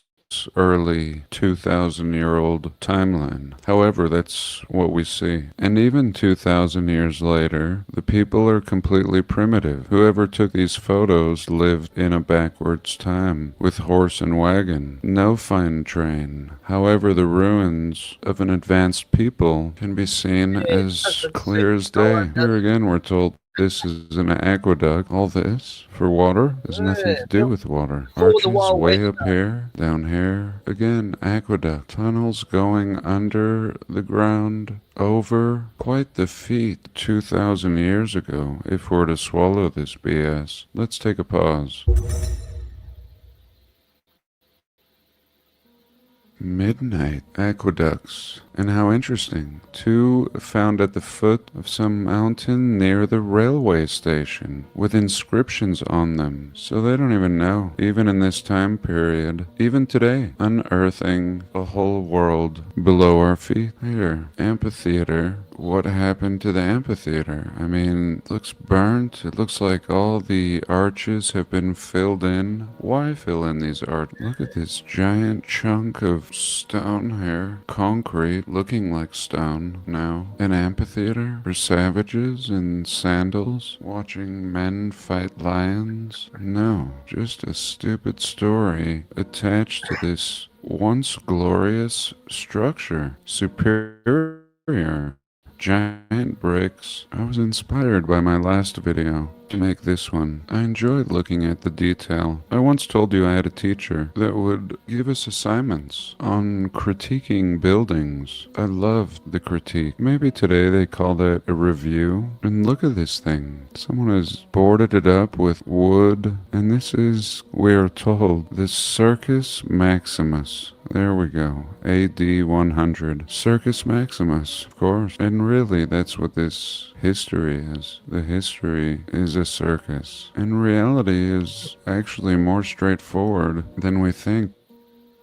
Okay, I actually got kicked off the internet, strangely, and I thought we would look at something else. Here's an old menu. Boston, 1851. A lot of weird symbology in this writing. Probably see it. But anyway, 1851 Boston, in this mind blower of a building, trotting around on horses. I think we even see a cannon here. But here's a menu. Looks all burnt, like it survived something. And I made a video some years back on old menus like this from the 1800s to get a feel for early America. I mean, what is early America? Ask yourself, what would you imagine people eating in 1851? I imagine them eating like Thanksgiving every day. I mean, 1851 were certainly early America. Certainly this hotel is a little mutt in 1851. That's for starters. See a happy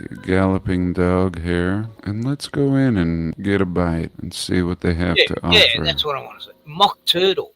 First of all, we have a bunch of wine. Wine Central. $3, $4, $5, $6. 7. The most expensive bottle is $12. Bottled in 1800. Very interesting. From the Francis Armory. Very, very interesting. So again, America was founded in 1776. I mean, it becomes America. And then we have this Francis Armory bottling enough wine in 1800 that it can be sold 50 years later on this Boston menu for $12, 3 or 4 times as much as any of the other wines. We have some Brazil, so we're importing from Brazil. Old East India. So I mean, think about the shipping, and shipping is a big deal when you have a restaurant. Unless you have some farm restaurant, what I would imagine to be all American, farm to table.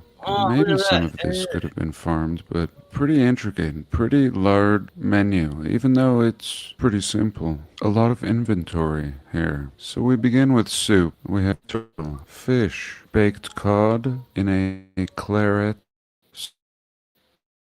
sauce, boiled leg of mouton, Mutton. Caper sauce. What's that? I don't know. What's caper sauce? But look, corned beef and dandelions, right? So look at that. Dandelions were part of the diet back in the old days. And it's known to cure cancer, you know, especially the roots of dandelions. And turkey and oysters, chicken and pork, tongue, ham. No, forget the tongue. But yeah, that's pretty good food they had, eh? They haven't got prices, but mutton cutlets, beaded, baked beans and pork, curry of lobsters, chicken braised in la journée, field of pork with apples, calf's liver, pigeons. What? They're eating pigeons. Oh, it's French, is it? Where is this? Anyway, no, it's not France, is it?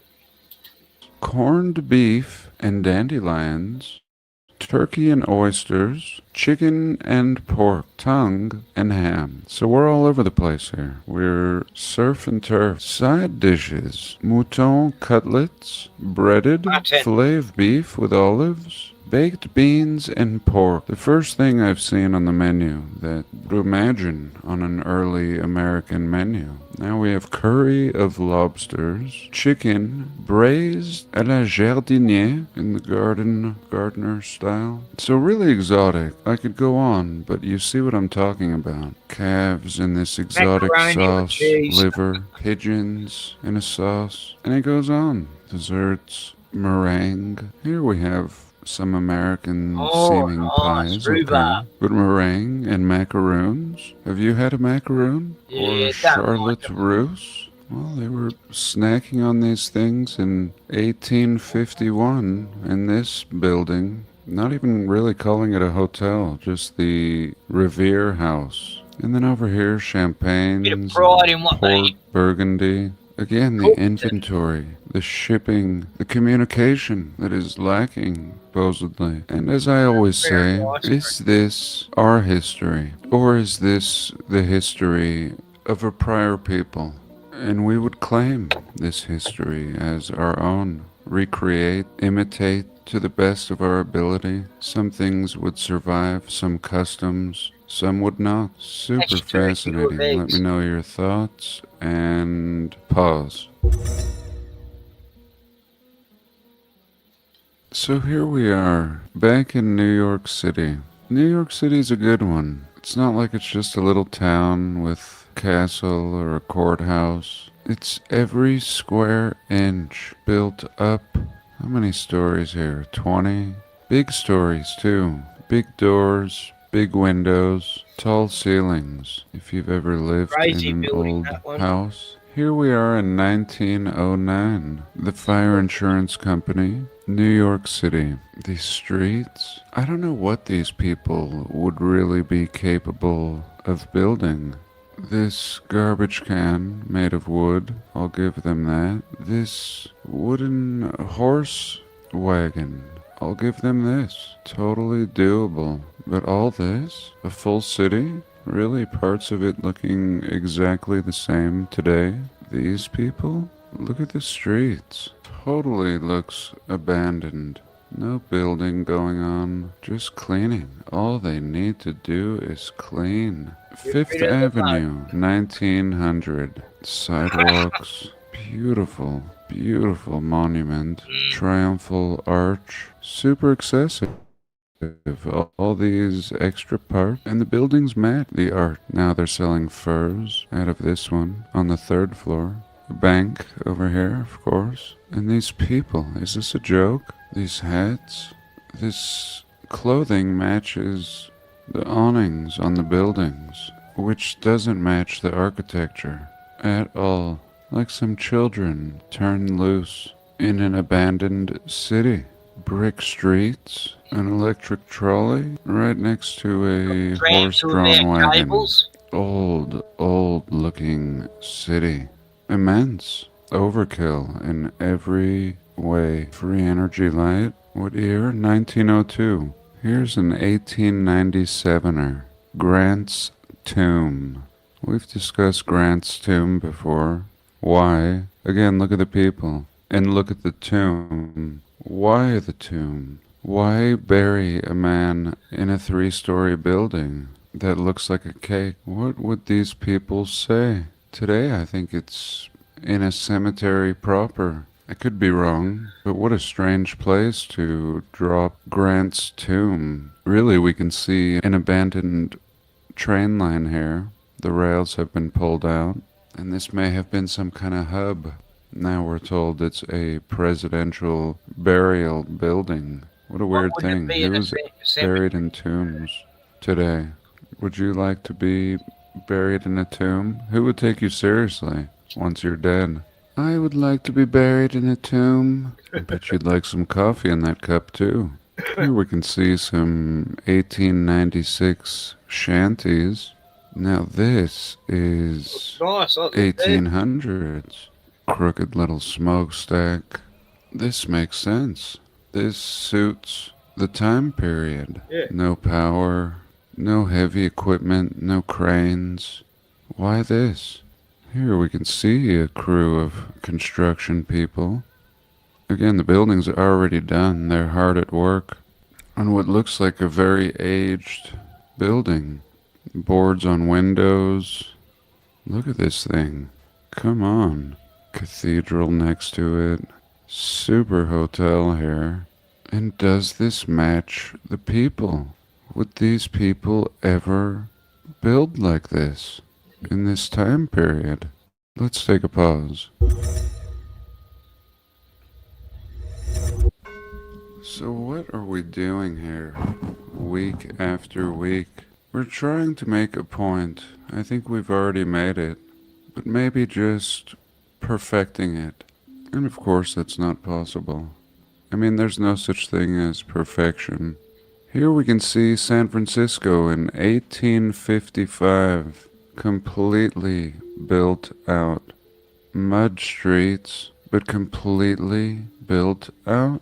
If you don't know why that's weird, it's because San Francisco was founded in 1849. 1849, and here in 1855, everything is built out. We discuss over and over building buildings, big ones, in 1 or 2 years, which is often what we discover when researching our history. But a city in 5 years, a whole city, streets, again, there's no power. Even though we see power poles before power, tech. How is this possible? That's all. And why did nobody ever question this? And then suddenly these people move in. Start parading down the streets of brick buildings missing windows. Towering in every direction. Up hills. All done with hammer and nails. Again, there's no shipping, there's no communication, The most difficult thing you could do in 5 years without the means we have today. And even today, forget it. Building all of this, just what we see in this picture, in 5 years is clearly impossible. So let me just end it here. I hope you've enjoyed. I love you all. God bless. And I'll see you in the next one.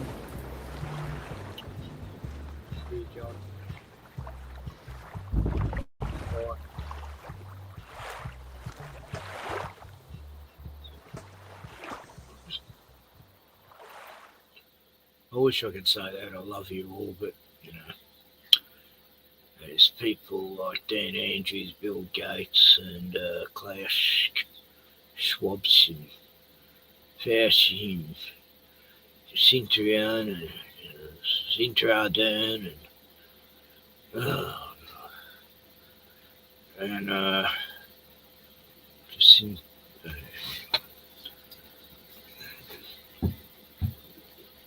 There's a few bad Jacintas around, that's all I can say, in politics. Jacintas. Someone should do a song called Jacintas.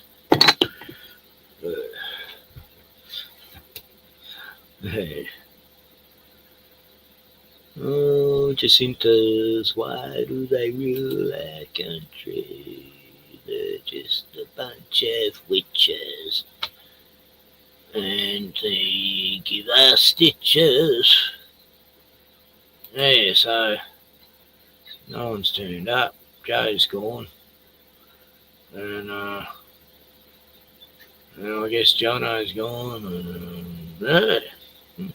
Sunday, that's Saturday for Americans. Okay, let's see. Let's have a look at what's happened with Gus. I mean, there's been no updates. What I can see.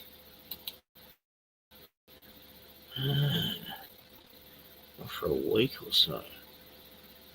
My lunch break. Yeah, I keep getting told to watch his channel. I will. Yeah, I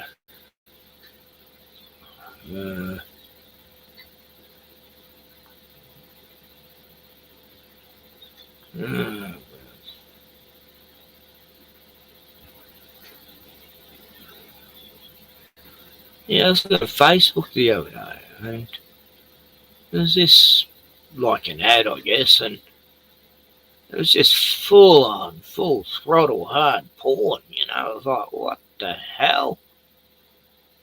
Like, how is this showing up, you know, on everyone's feed, you know?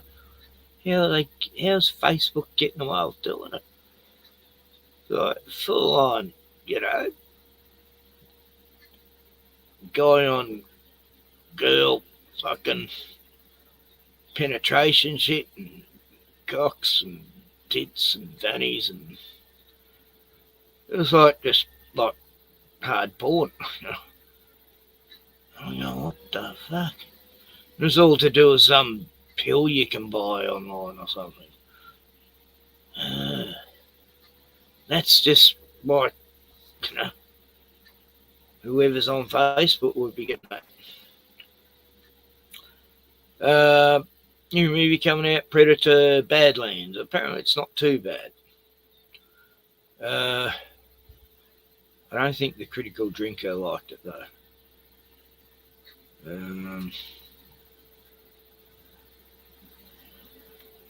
True crime, rocket science.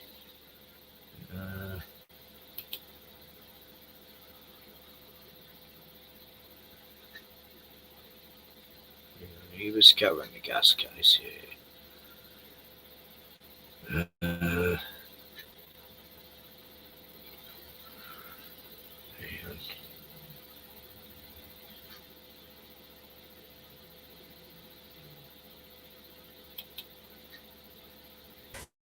The heartbroken family today breaking their silence with a statement. I don't know why it starts when you click it. You should just.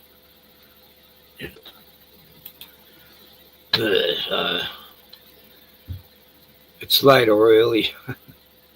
Yeah, fair enough. Everyone's at Rogers. Okay. I'll just show what I normally watch and shit. Yeah. A bit of an update on Gus. Okay. When was this anyway? 3 days ago. Okay. Investigative rocket science or something he's called. There's another guy, he's from England. Yeah, he did a live stream. I was in the chat. Yeah, he had a great old talk with everyone in there because we're all on the same page. I have to look that up. Read by a friend. We're devastated by the disappearance of our beloved Gus on Saturday afternoon.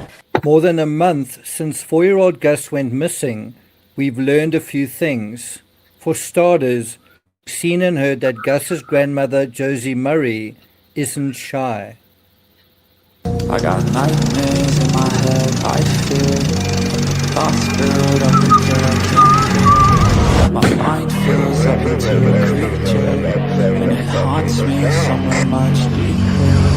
I got nightmares in my head, I fear. If Gus's grandmother could be so vocal and confident about shouting at a trespassing journalist, why has it been so hard for the grandmother or anyone else to make an appeal on camera for the far more serious situation to ask for help in the search for their missing boy, like we've seen in literally every other missing child case? This is speculation naturally, but I wouldn't be surprised if other family members actually want to talk to the media, but they've been instructed not to by Josie, because clearly Josie rules the roost. Although Shannon is technically the owner of the property based on this family tree, it seems Josie runs it, and Josie wears the pants, certainly based on that interaction that we've seen. I also want to say that the snakes on the porch story doesn't pass the smell test, and that might be an analogy to something else, a story that is concocted to deal with a different situation. And I think because of that, we need to re-look at the story as a whole. But before we get to that, if you haven't subscribed to the channel, please do. If you're finding this analysis worthwhile, please do hit the thanks button and let's get started. So in a nutshell, this is that story. The only trace of Gus has been a footprint in the red dirt believed to match the boots he was wearing when he disappeared at about 5:30 p.m. His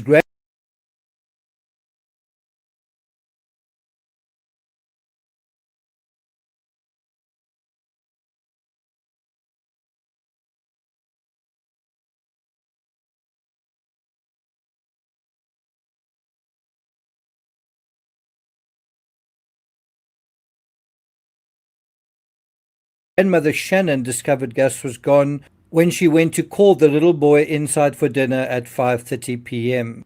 The family reported him missing 3 hours later. Shannon was inside the homestead looking after Gus's 1-year-old brother Ronnie at the time.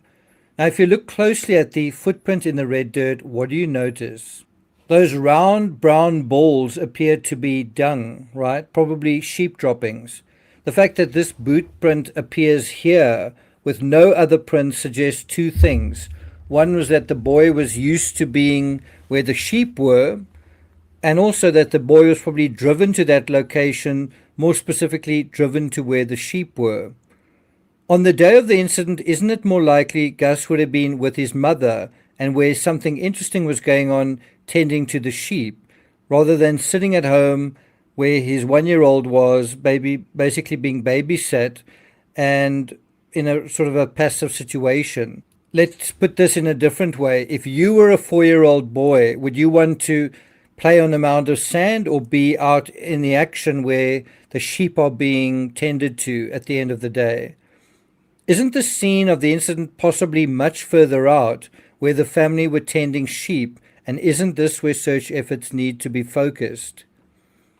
Now, we have just heard that the search is returning to the property for the 4th time. According to the Daily Mail, Commissioner Stevens said there have been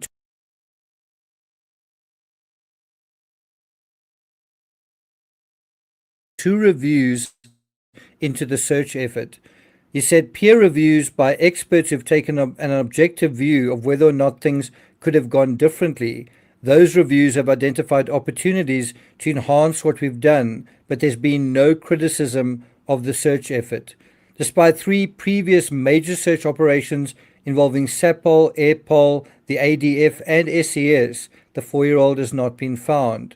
Monday marked 5 weeks since Gus vanished. Now, it's not clear where exactly on the property this 4th search will take place. What I'd like to know is whether any impressions of the child were found on the mound of dirt. Were footprints found there? Any signs of disturbance, even scent? Because if you think about it, that solitary boot print in the dirt makes no sense as the only trace of Gus found outside if he was playing in dirt. If he was playing in dirt, if he was playing on that mound, why aren't there traces of him there? And surely that would have been photographed as well. The other thing that's interesting is a fresh mound of dirt is a convenient story because there might be impressions left there anyway, not necessarily of Gus.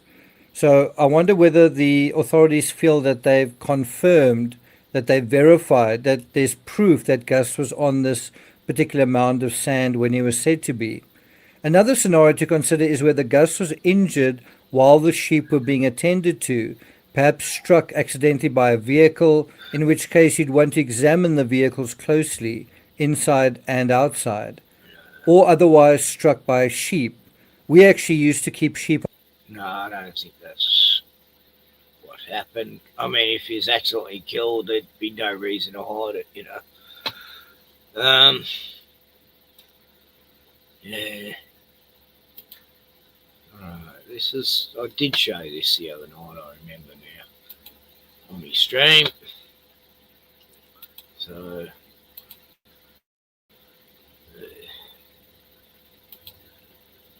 so there's another one I'll show. Don't know if I've showed that one. It's raining again.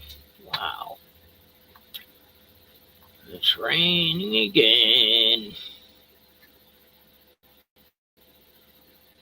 I'm losing a friend.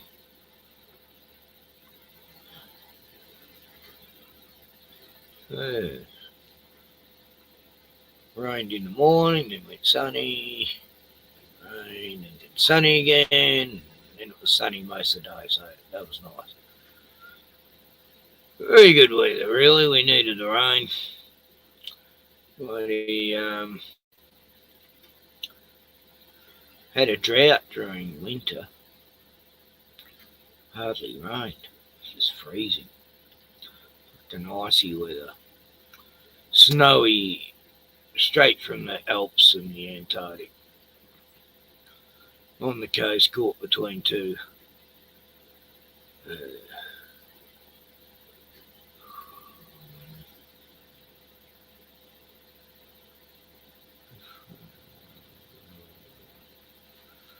Right, oh yeah, that's right, 007. Did I go on his channel the other night? I can't remember. God, he was on my channel a few months back. Start with the disclaimer and say that this is for entertainment purposes. Okay, got an English take on it.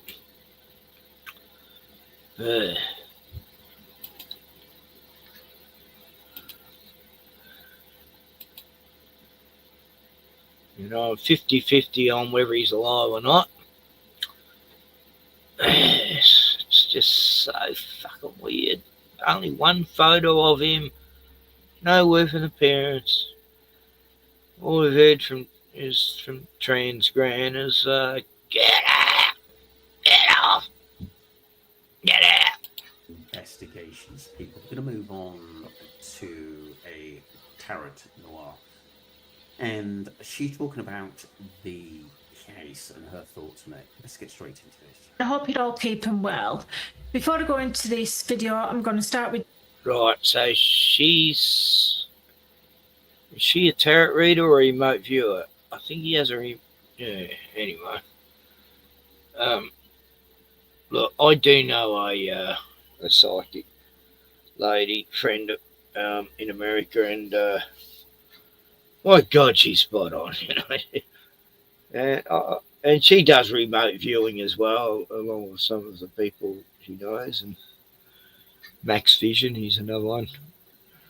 But yeah, I have no doubt about remote viewing. I'm quite fascinated by it because I have experienced it a couple of times by accident. Anyway.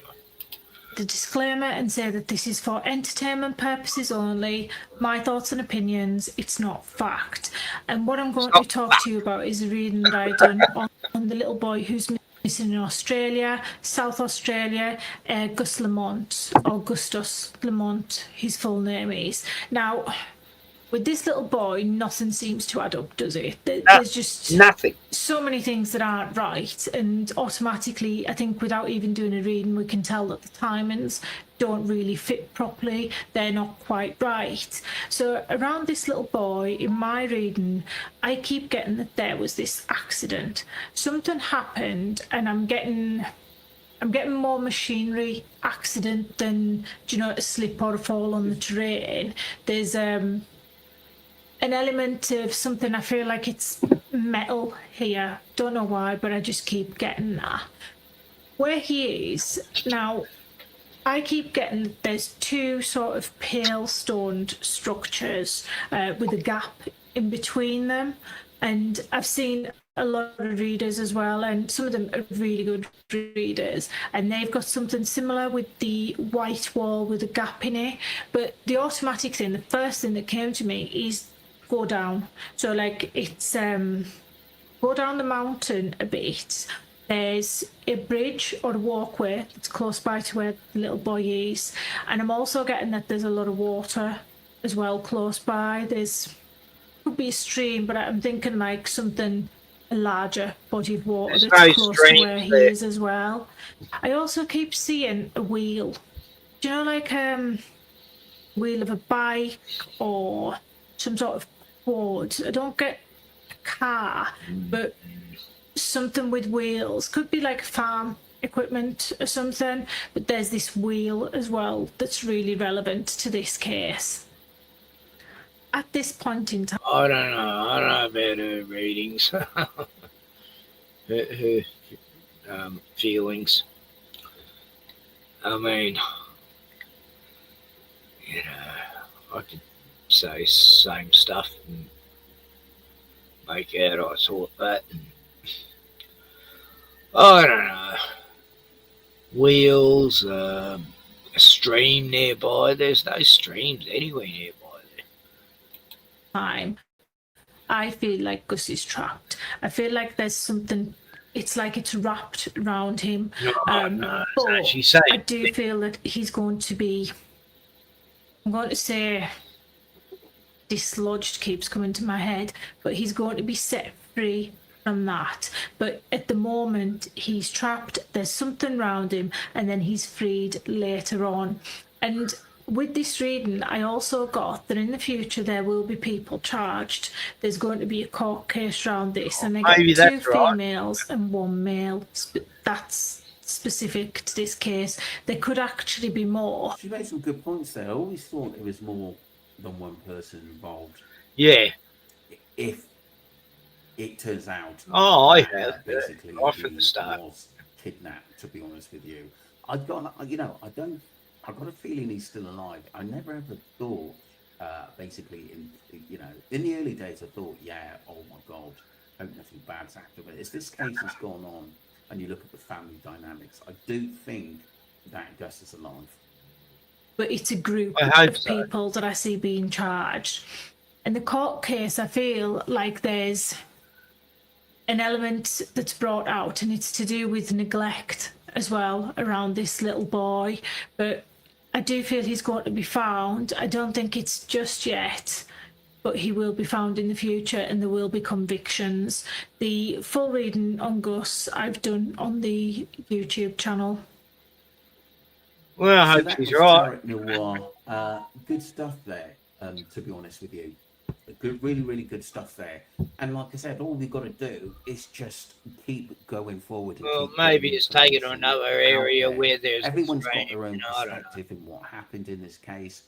But as someone said in the chat earlier on in my last video, we don't know whether he wandered off. We don't know whether he was taken. We don't know whether he was dead. We don't know anything. But what we do know is that the police obviously know a little bit more, but then they're not basically saying it at the moment. Yep. This is news from News Adelaide, people, 7 News. Let's get straight into this. Fourth, and all indications are it's unlikely to be the last either.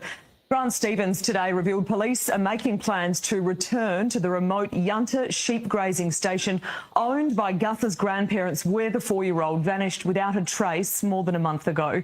Now, last week, police drained a dam about 600 metres from the homestead. The second they said they were going to do that, I go, what?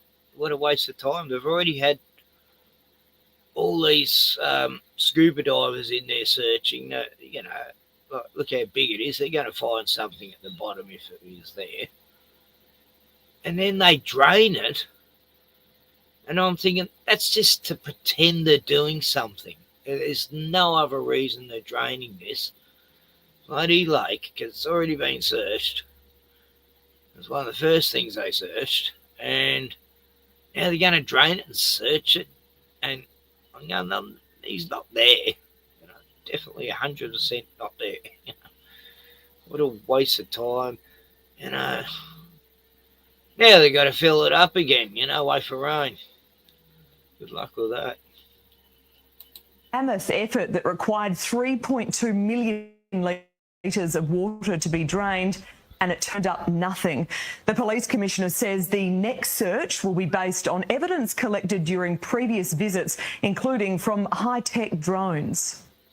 Been acting on the advice from survivability experts, doctors, medical staff in relation to high-tech drones. Are they the ones that America or whatever country sell to Israel?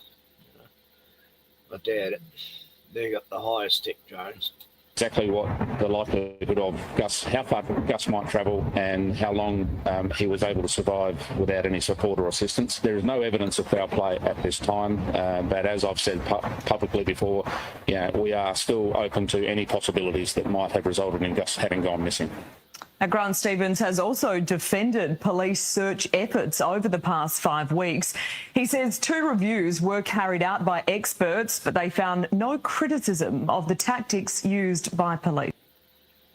Interesting stuff, but like I said... Hang on, what's that on my mummy? No, there's only one photo of him, and hasn't he got a Minions T-shirt on? Wasn't it a Minions? Minions, Demons from Hell, that cartoon, Despicable Me. And now they got him the same photo, but a different shirt on. Wow. Am I tripping or what? I'm sure it was a Minion shirt. Oh, it must be a Mandela hat. But you keep saying there's no signs of foul play. But when they keep mentioning that, it seems to be playing on their mind. And I'm sorry, but like I said, they should have all been interrogated, the whole family, been brought into the police station, and that hasn't happened. And like I said, someone in the messages said there's a possibility that Gus went missing on the 24th. I did send my email to that guy to get some more information because I've never heard that before. But like I said, if it was a neighbour saying that, there's a possibility it could be true. But like I said, I think the police believe the answers are on the property. If you ask me, I think a high percentage that I think Gus was taken away from a property alive.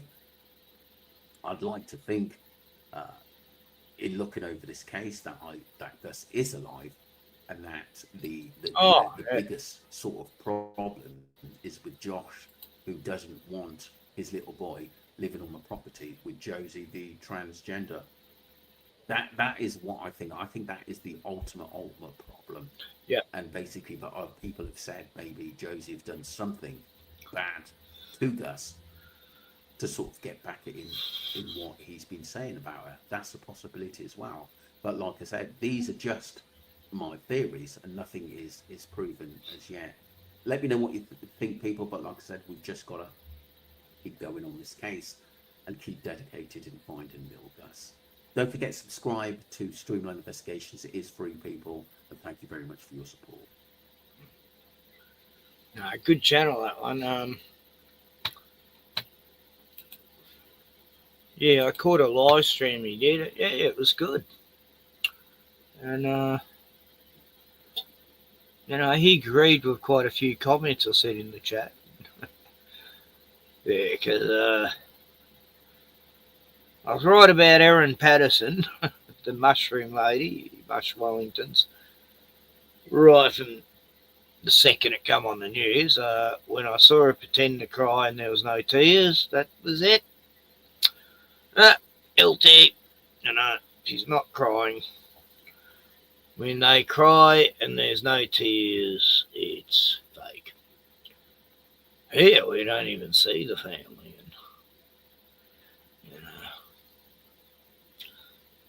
I mean, I don't know what to think, but here's here's what I thought about. How'd they leave him for half an hour?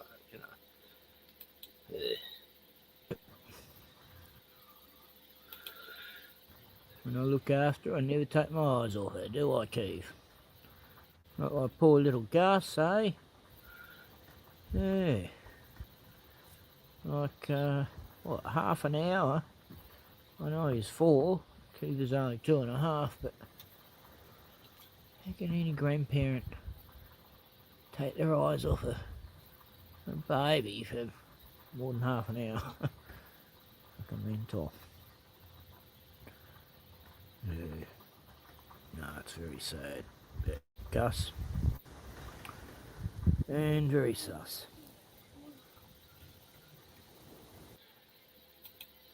Yes. Yes. God, I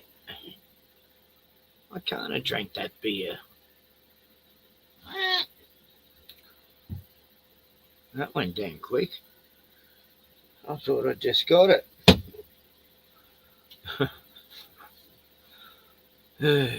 Everyone's at Rogers, John O says.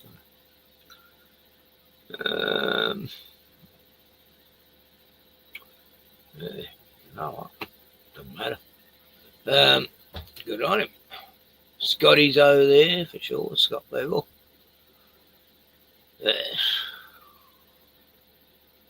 Free Movies Daily, 10 Rillington Place.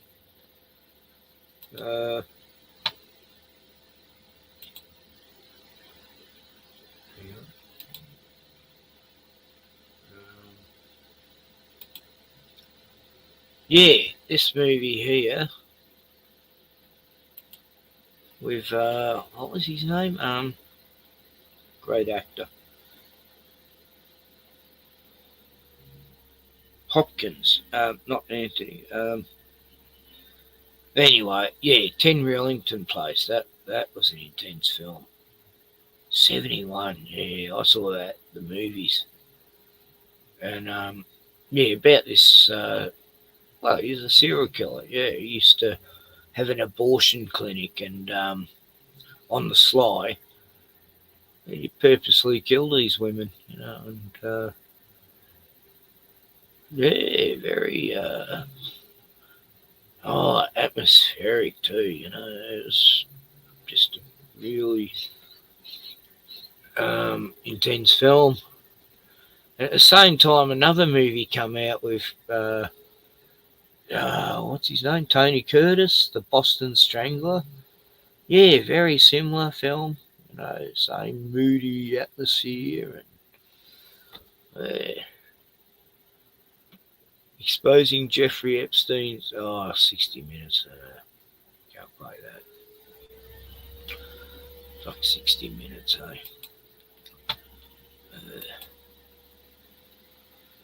Well, what's in my feed? There's Andy, Roger,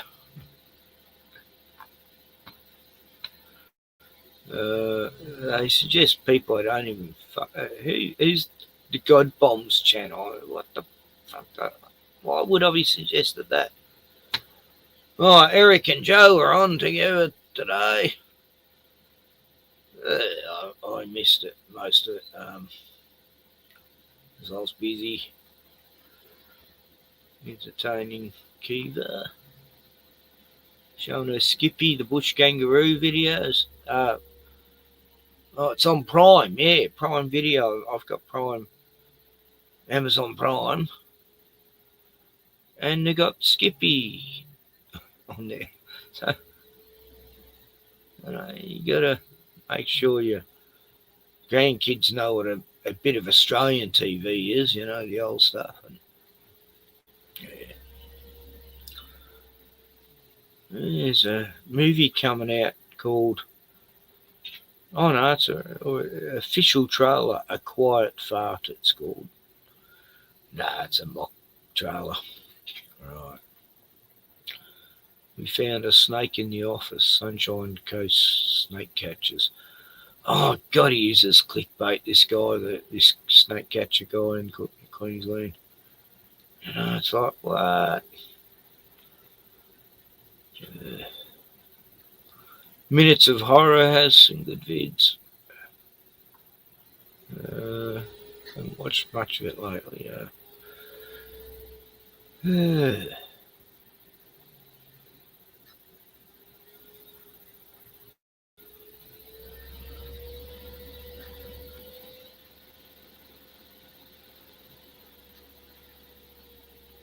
Calvin, he's got some good. Good morning, Britain. Oh, God.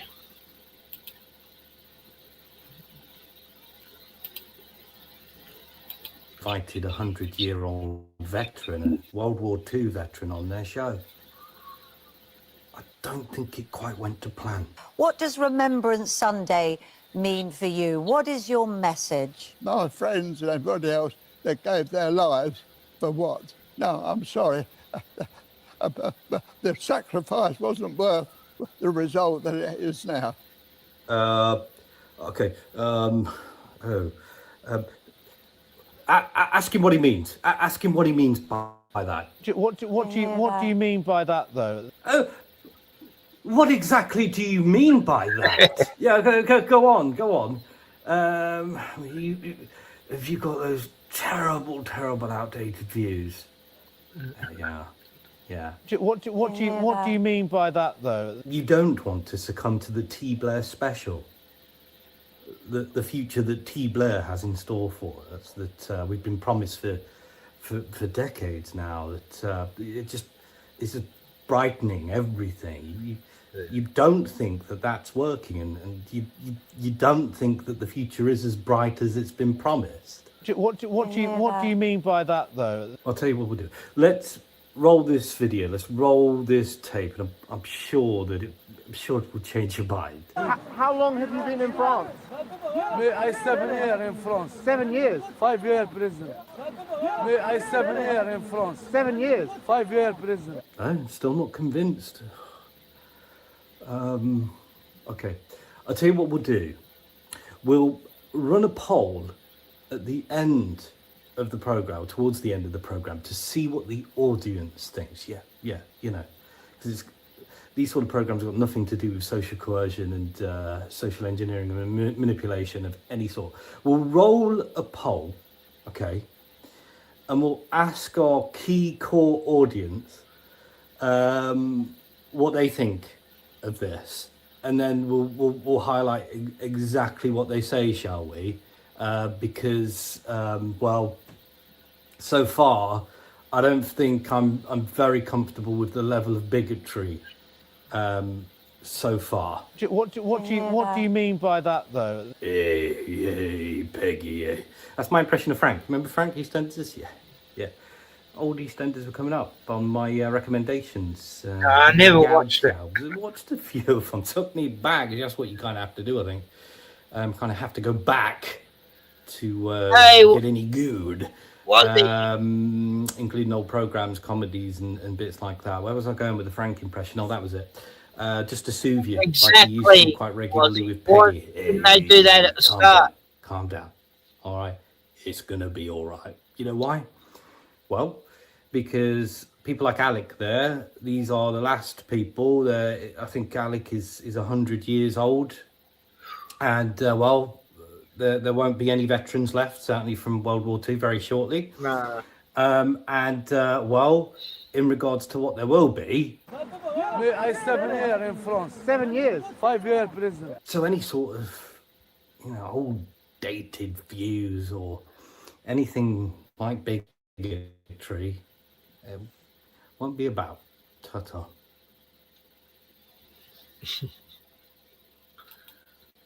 Oh no, I mean, I'm one of them grumpy old men who hate the way the world's changing.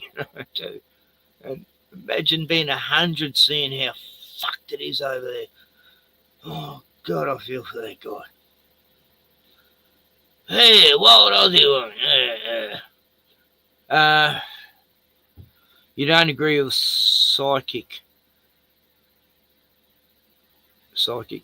Is that what? Yeah. Oh no! Look, most I've ever known, I've known a lot. Like, no. I've met witches and psychics when I lived up in the Dandenong Mountains. There was lots of them up there. A lot of Wicca people and all that. But no, they were scamming and ripping people off, and plus they had a dark history. I read stories from her daughter about how she had to go through all this fucking horrible ritual abuse shit, and yeah, it was full on Satanism. And Kerry Culkin, oh yeah, she was well known. She used to help police try to find bodies and stuff, or missing people. And yeah, some friend of mine was going there, and every message she got was fucking doom and gloom, and everyone hates you, and what the hell? She'd come back wanting to kill herself, and I go, you got to stop going to that fucking evil place. She's a witch. I know, I've heard about friends who have a daughter who told her. Anyway, a lot of bad shit up in those. Dandenong Mountains are beautiful, but God, there's some dark stuff up there. I tried helping a few, well, what would you call them? Satanists, I guess. Yeah, I got on, well with them, and but only because, one of them used to be a Jehovah's Witness and then went to the occult side of things, and yeah, they were telling me about all these orbs that would be coming in at night through the walls and all this weird shit, this cat, I was there one night and the sun's going down, it started growling and hissing. I go, what's wrong with bloody cat? She goes, oh, he hates it when the sun goes down. I go, oh, God. I said, that isn't because of all the demons in this place. They lived in a big old mansion, and yeah, I tried to warn them about a few things and bad shit happened, and they ended up admitting I was right, which was really nice to hear in the end. But oh, fuck, they were worried because my best mates, his kids were hanging around with their kids, and I was worried for that, I was saying, I was telling the kids, don't get involved in any of the parents' witchcraft shit, a lot of witches up there, warlocks. Yeah, dark place. Oh God, when I first shifted up there, yeah, these friends of mine there, yeah, friends of theirs.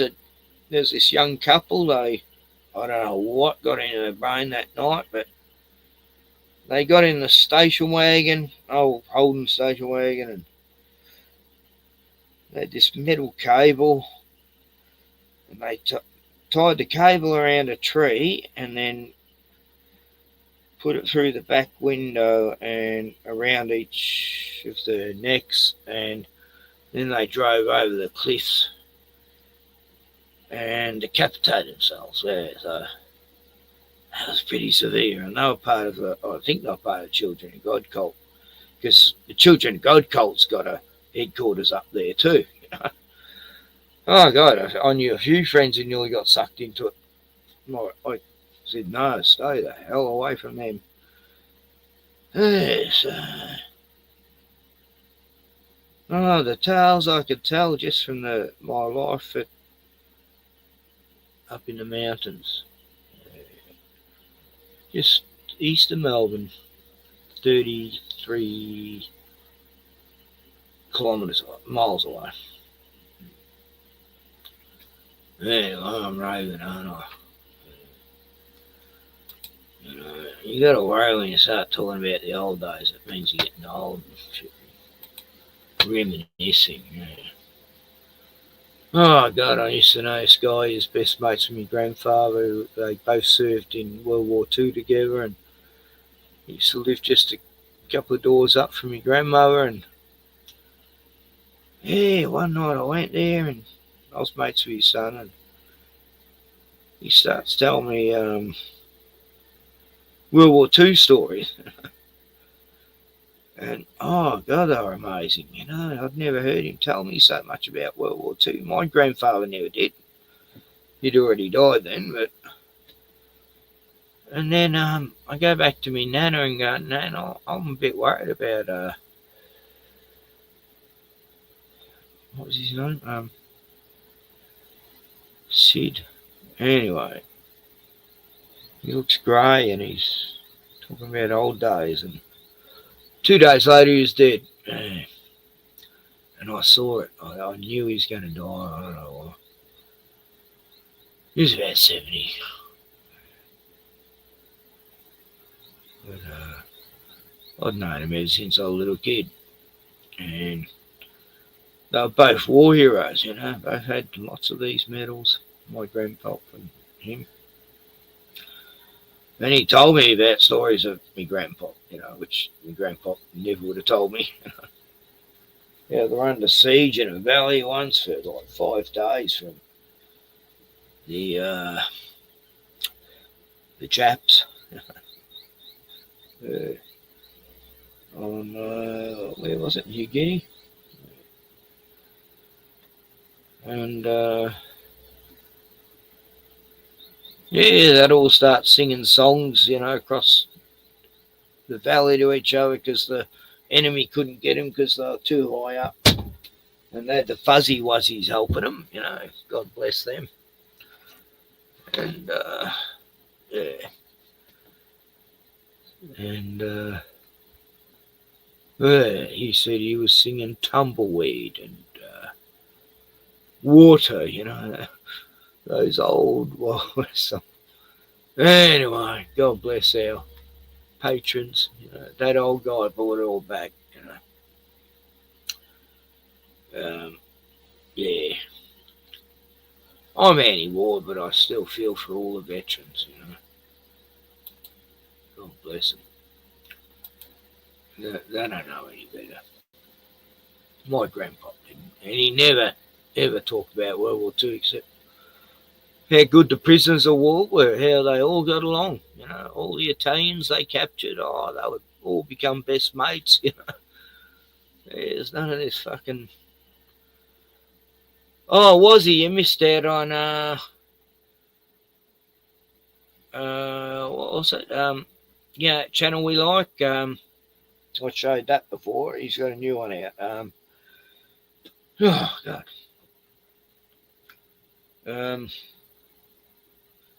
Mine's Unveiled, Unchained. Yeah. Yeah, it was pretty good. Oh, a new one by SC Reviews. Okay, I haven't seen this. Cool. I've got to go have a piss though and get you another beer, but I wouldn't mind watching A Call for an Uprising's latest video. We are the Walking Dead. Frequencies have been used to read our minds. God, I don't doubt that. The weirdest shit's happening on the internet where I'll buy something, I don't tell anyone. Not even, and yet Facebook suddenly has ads for it, you know. It's the mentalist thing. Well, what's going on YouTube? I am connected. That's, you know. Anyway.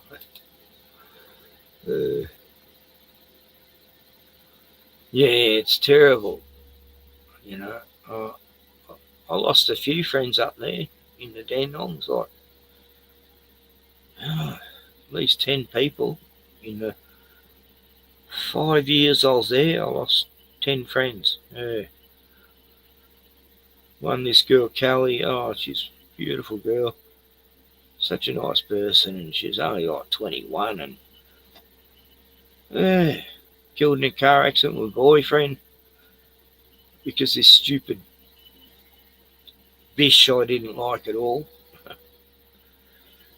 just got her license and didn't know how to drive and just crashed into a tree. She survived, but they didn't.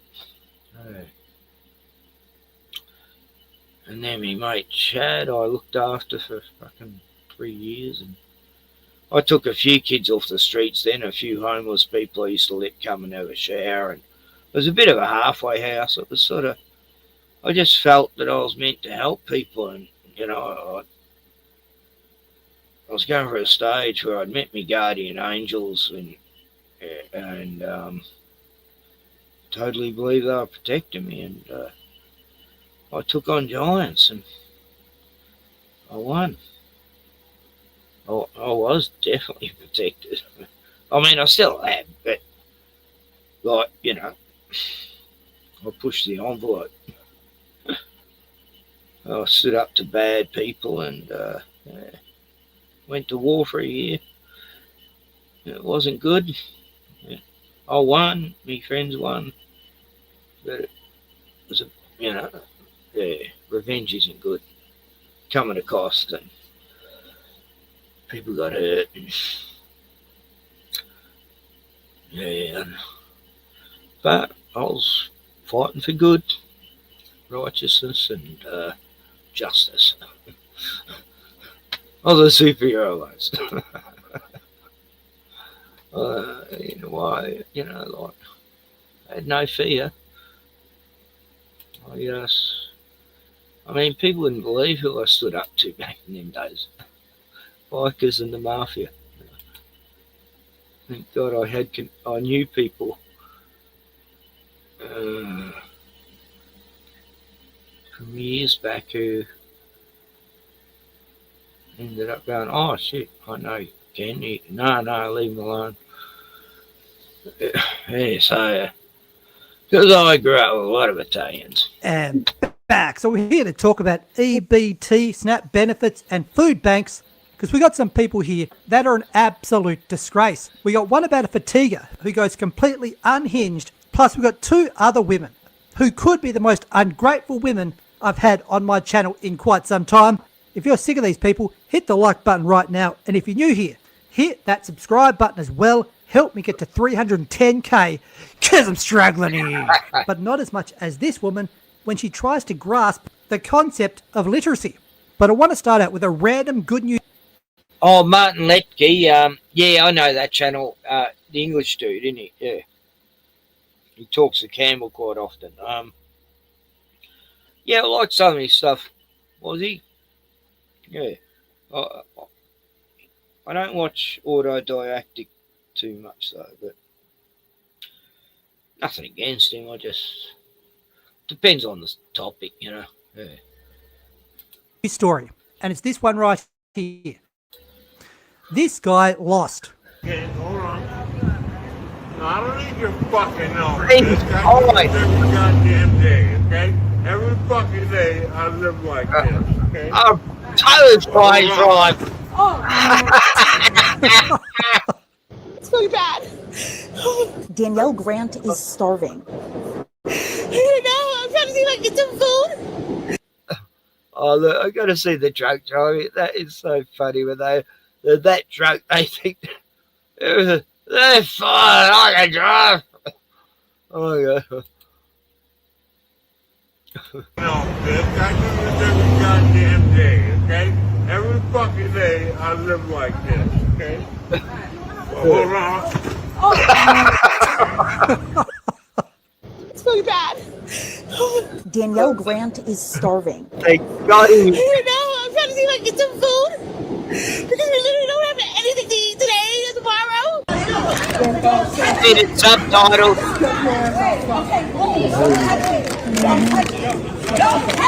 Oh, let me do him by the way.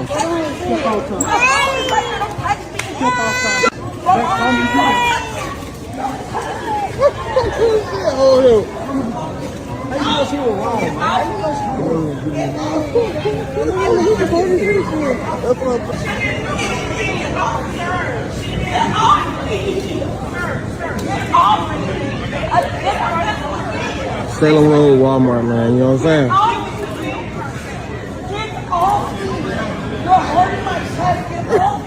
Find who the child She's the belongs mother of the fucking child. Then why are you Obviously, not we're telling me? fucking here. Stop cursing. No. Because you will get arrested for disorderly I conduct. don't give a That's not your child, then get the hell out of here. No, I drove him here. What the You're gonna get arrested. You're gonna touch you back the up. Don't spit Get on out of me my and stop face. cursing. Don't get out of my face. Keep this up and you will get arrested. That's your last warning. I'm not calm now. I'm not calm. You need to be calm. No, I don't. Get the fuck out of my face. Either leave or you're gonna get arrested. We're not gonna sit here and deal with this. That's what you're not arresting. And what are you gonna do with the kid? I swear to God, don't arrest me. What's the last name? Excuse me. Get the fuck out of my What do you think you're doing? Relax. Get off my neck! I said get off my neck! I can't breathe! I can't breathe! You want to see something crazy? And we in prime time. It's like 7:30 Thursday night. Where is all the foolishness? It's just not present. I don't understand. And now she has to rely on food banks. Have a look at this. I'm probably going to catch shit for this, but I just really don't care. My husband just got back from the food bank, and I want to show y'all what they gave us for a family of 8. Mind you, SNAP benefits are being cut. They have been cut. They're not being funded right now. Just keep that in mind. Just keep that in mind. So this is what we have for a family of 8. This is supposed to feed us for 3 days, 8 people. So we did get a loaf of bread, and it's not expired, so that's good. These beans, I have no idea how to cook beans like this. I guess I'll learn. Whole dates, no idea how to use these or like what they even taste like. Okay. 1 box of macaroni. Got the cans. I don't know. It's like a frozen peach thing. We've got a bunch of these in the fridge. Nobody's really touched them. I've known people in my life. What's wrong with it? All that stuff's good. Like, yeah, fucking hell. That's what I lived on when I was living on the island. God. Who genuinely have been doing it tough. And each and every one of them would be thanking their lucky stars, would be thanking God if they got free food like that. They wouldn't be complaining. They would be thankful. Look at the amount of food she got. Again, for free. Not 1 cent. That didn't cost her 1 cent. It's all given to her for free. But I'm sure they could also buy a bag of rice, a bag of potatoes, which doesn't cost much, and cook it themselves and stop being so fucking lazy. Yeah. This woman here got 8 bloody kids, doesn't want to cook anything. No one out there acting like this is doing it tough. I don't care what you say. They're not doing it tough. This is the most privileged example of... How expensive would that be if you had 8 kids and you're not cooking? That means you're buying takeaway shit. God. Fortune. Those food stamps and the way they do it. But what did she get? I didn't see, actually. I was out getting a beer, and so just got to go back and see what she got. For a family of 8. This is supposed to feed us for 3 days, 8 people. So we did get a loaf of bread, and it's not expired, so that's good. These beans, I have no idea how to cook beans like this. I guess I'll learn. Whole dates, no idea how to use these or like what they even taste like. Okay. I've got dates here. one box of macaroni. Got the cans. Oh, you got some. I don't know. Veggies. It's like a frozen peach thing. We've got a bunch of these in the fridge. Nobody's really touched them. Tarts. I And she's not showing the stuff I've known people in my underneath, life right? who genuinely have been. okay. No one out there acting like this is doing it tough. I don't care what you say. They're not doing it tough. Let's move on to the next one, which is equally as ridiculous. Yeah. She wasn't showing all she got either. There's all these packaged stuff underneath, you know. And, you know, probably frozen meals or something. This one here. Same sort of situation. I didn't get my food stamps this month, and instead, this is what I'm supposed to survive off to feed my family. A bag of apples. Oh, was he? Yeah. Look, I'm eating dates because they're good for you. Yeah. And actually, Mad Pieman Glenn, he left them here and left the whole bag here. So I thought I'd try them, and I don't like them, but I eat it for health reasons and my guts. And yeah, little Kiva, she loves them. I don't give her more than 3. I don't want to give her the shits, but yeah, she only told me not to give her any more than 3. Yeah, but no, at least someone appreciate them. And yeah, thanks, Glenn. Yeah, you didn't even have any, I don't think. A bag of oranges. Oh, cool. Oranges are good. Tomato soup. Yay. Oats. Yeah, porridge. Good. Elbow macaroni. Yeah, excellent. Milk. Shit. Peas. Yeah, good. Black beans. Yeah, why not? Diced tomatoes. Yeah, yeah. Tomato sauce. Yeah, put it with the pasta. Peaches. More pinto beans. Peanut butter. Oh, you got peanut butter as well. Green beans. Yeah, that's good. Tuna. Yeah, that's good. Yeah, And this. make some scones. So I'm supposed to feed my family for the entire month with what you see My in this God, box. People in the comments who also go to food banks said that that's not for a month, that's for a week. Yeah, okay? not even a week. Secondly, this person should be grateful for any food they're getting, no matter how much it is. Look, like here, you got like 6, 7 different places you can go to in the local, the main town nearby, you know, 3/4 an hour away. You got like 7 different places you can go to where they'll give you free food parcels like this. And they don't say, oh, you know, and you can go to 3 or 4 of them that day if you want to be a scab, but I've never done that. But in fact, I haven't been going there hardly ever, but lately I just don't need to. And I figure, well, you know, I'm not going to get food when I don't need to, you know, but if I need to, I'll go there. And yeah, I know how it works. This is bullshit for a month. What a liar. Same as the last bish. Lying about how much. That's meant to be just been a month. Thirdly, you can make that work for a week. All you have to do is buy a bag of rice, which doesn't cost much, costs a couple of bucks, and a bag of potatoes. I'm sure they have $10 they could spend on food for a week. You got a ton of food there to last you a week. Okay? These people aren't trying. It's like Dave Ramsey when he talks about this stuff. Beans and rice. Yes, literally, if you're doing it tough, you eat stuff like that. I really can't stand these people. Nothing wrong with baked beans. Because if you're really struggling, you could easily make stuff like that work. They just don't want to. They're lazy. They want pre-packaged garbage shoved in. They don't seem to have the same beans as us, though, was he? Like, they don't have the you know, our baked beans. They don't seem to have that same thing. They must add shit to it or something. I don't know. In their fucking mouth. They don't want to cook. How could you not know how to cook? It's fucking crazy. I don't get it. So again, if these are the people that are getting their benefits cut, I don't care. Be thankful you're not eating here.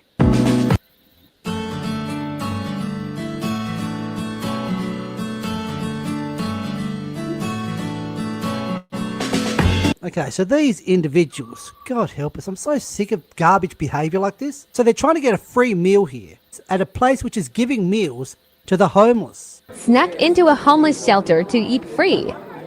Love free food. Oh, what a cool look. We love free food. They at the homeless shelter. And they're streaming acting it like we homeless. because they think it's funny. Hey, let's take food from the poor people. Fire. There's Oh, generational well. stupidity that you just can't weed out. Hello, I have some erotic customers. No, we're not erotic. We're black.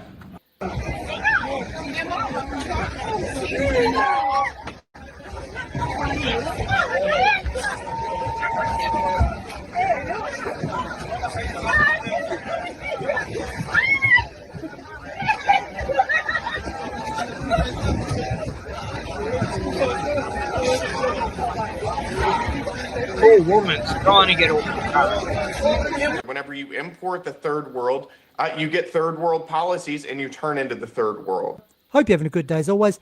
And as I always say, get the peons the hell out of my stinking house. Very true, you know. In third world to your country, you're going to get third world. Shit.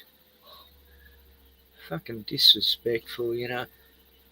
I'd never go to another country and disrespect them, and you know, when in Rome, do as Romans, you know, like it's just like respect and decency and being a proper person, you know, like. When I went to Bali, God, this, you know, I'm not labelling them all, but all these Western Australian tourists there were so fucking rotten. They were just trying to, they're just so disrespectful to the locals and constantly putting shit on them and, you know, how's these gooks and saying it, you know, words we don't even use in Victoria, but yeah, I used to apologise to them, you know, I'd go, sorry, they're not from the state I'm from, you know. We got a little bit more respect in Victoria to other cultures. Well, we used to. Now you're forced to love other cultures that are just shitty people they bring in. So, what do you do? What do you do? It's the Kalagi,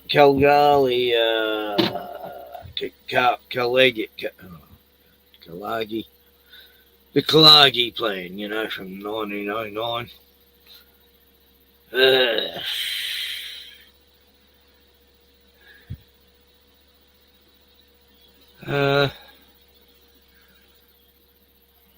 The channel I just showed, RC Reviews, where is he? Hang on.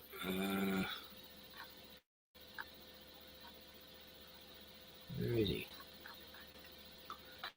Oh, there's a new JG TV video, but no, it's not new, but it's members only, so I'm not going to pay for any channel on YouTube.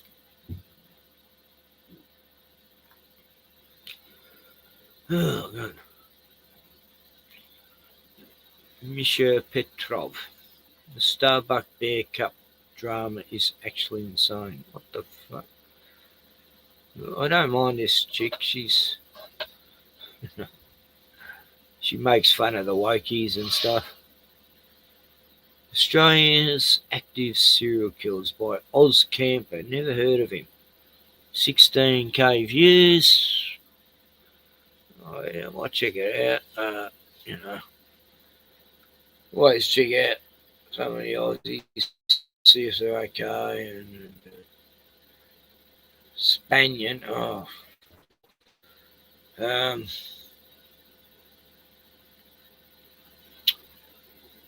What was the little? Oh God. Yeah. What's his name? RC.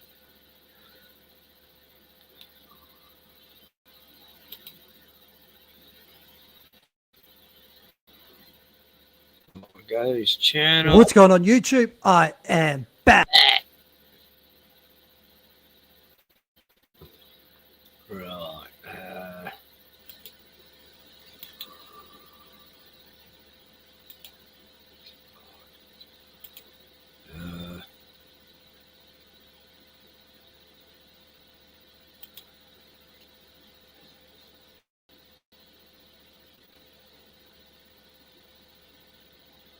Let's see, is there any I haven't played? Oh, here's one I don't think I've played. Yeah. Okay, I've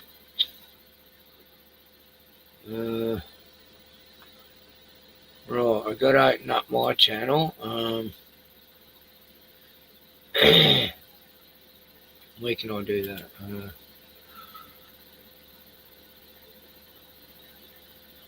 Did we watch all that? Oh yeah, we did. Okay. So this.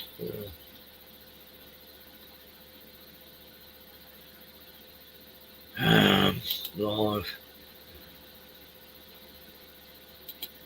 I got a good thumbnail picture. I created all by myself. You know this. Look at my fantastic artwork in my thumbnail. Now I've got what's it called? Deep AI. It's pretty good actually. Right, I'll put it in. That's his channel. There. Promoting you. RC. I've asked him for, where do you live, RC? SC, I mean. RC, ratchet. Oh, yes, no. He said, oh, I won't reveal that just yet. Maybe later on up the track. That was like 4 years ago or so, 5 years ago. Still won't say where he is. I know I'm sure he's in Melbourne, but yeah, for sure. Even Melbourne or Sydney. I mean, he won't even say what city he's in, what state he's in. It's weird. But good on him. He's consistent. I don't know how he hasn't got. He did get banned once, but he'd come back. We'll see, come back. Right, what's the one I? This was 8 days ago. But, oh, some old news isn't too old.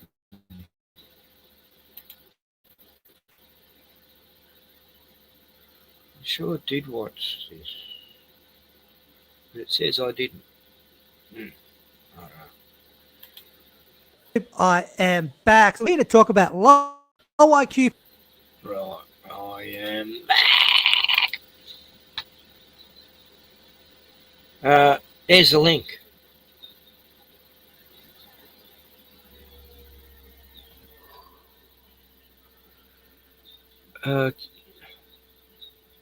I just put it there. Maybe you haven't seen it yet. Yeah, the link's there for this channel. But I'll just put it in. I can put it in here. Maybe it didn't show up for some weird reason. I don't know. It should be there. Fatigue, downright ridiculous behaviour. These bloody bellends are out there in force causing havoc. We're here to talk about some of their stupid antics. And I've also included, just for a bit of balance, a couple of people from other demographics who are equally as stupid as any fatiguer out there. We've got a couple of Mexicans who think they're black, and we have a middle-aged woman from the UK who has one of the most ridiculous reactions I've ever seen. If you want to help me out, hit the like button, and if you're new here, hit that subscribe button as well. Help me get to 310k, because I'm struggling here. But not as much as the fatiguing class, because the race card has no value anymore. When you whip that out these days, people just say, shove it up your crack and rotate. We don't give a shit anymore. But let's get to these fake fatiguers, these Mexicans who love to use the N-word. Obviously, I'm going to have to cut that out, but they use it about 5 times. Let's them act like tough guys and cry like bitches when they get sprayed. So what the fuck you gonna do? Fuck you gonna do, bitch? Do that shit! Do that shit, perra! Do it!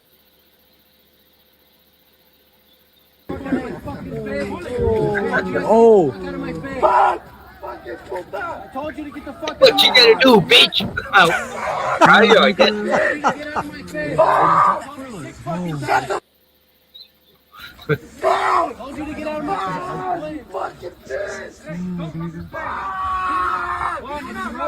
It's so bloody pathetic when you get guys like that who try to act tough. I mean, the guy probably couldn't even run 100 yards. He couldn't fight anyone for any length of time at all. This one's from New York, where you got a cop and just some random woman thinks it's a good idea to try and trip him.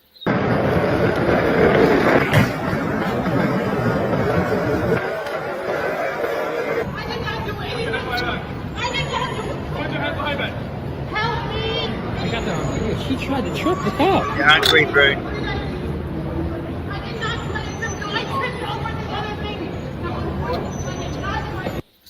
Another didn't do nothing. Oh my god.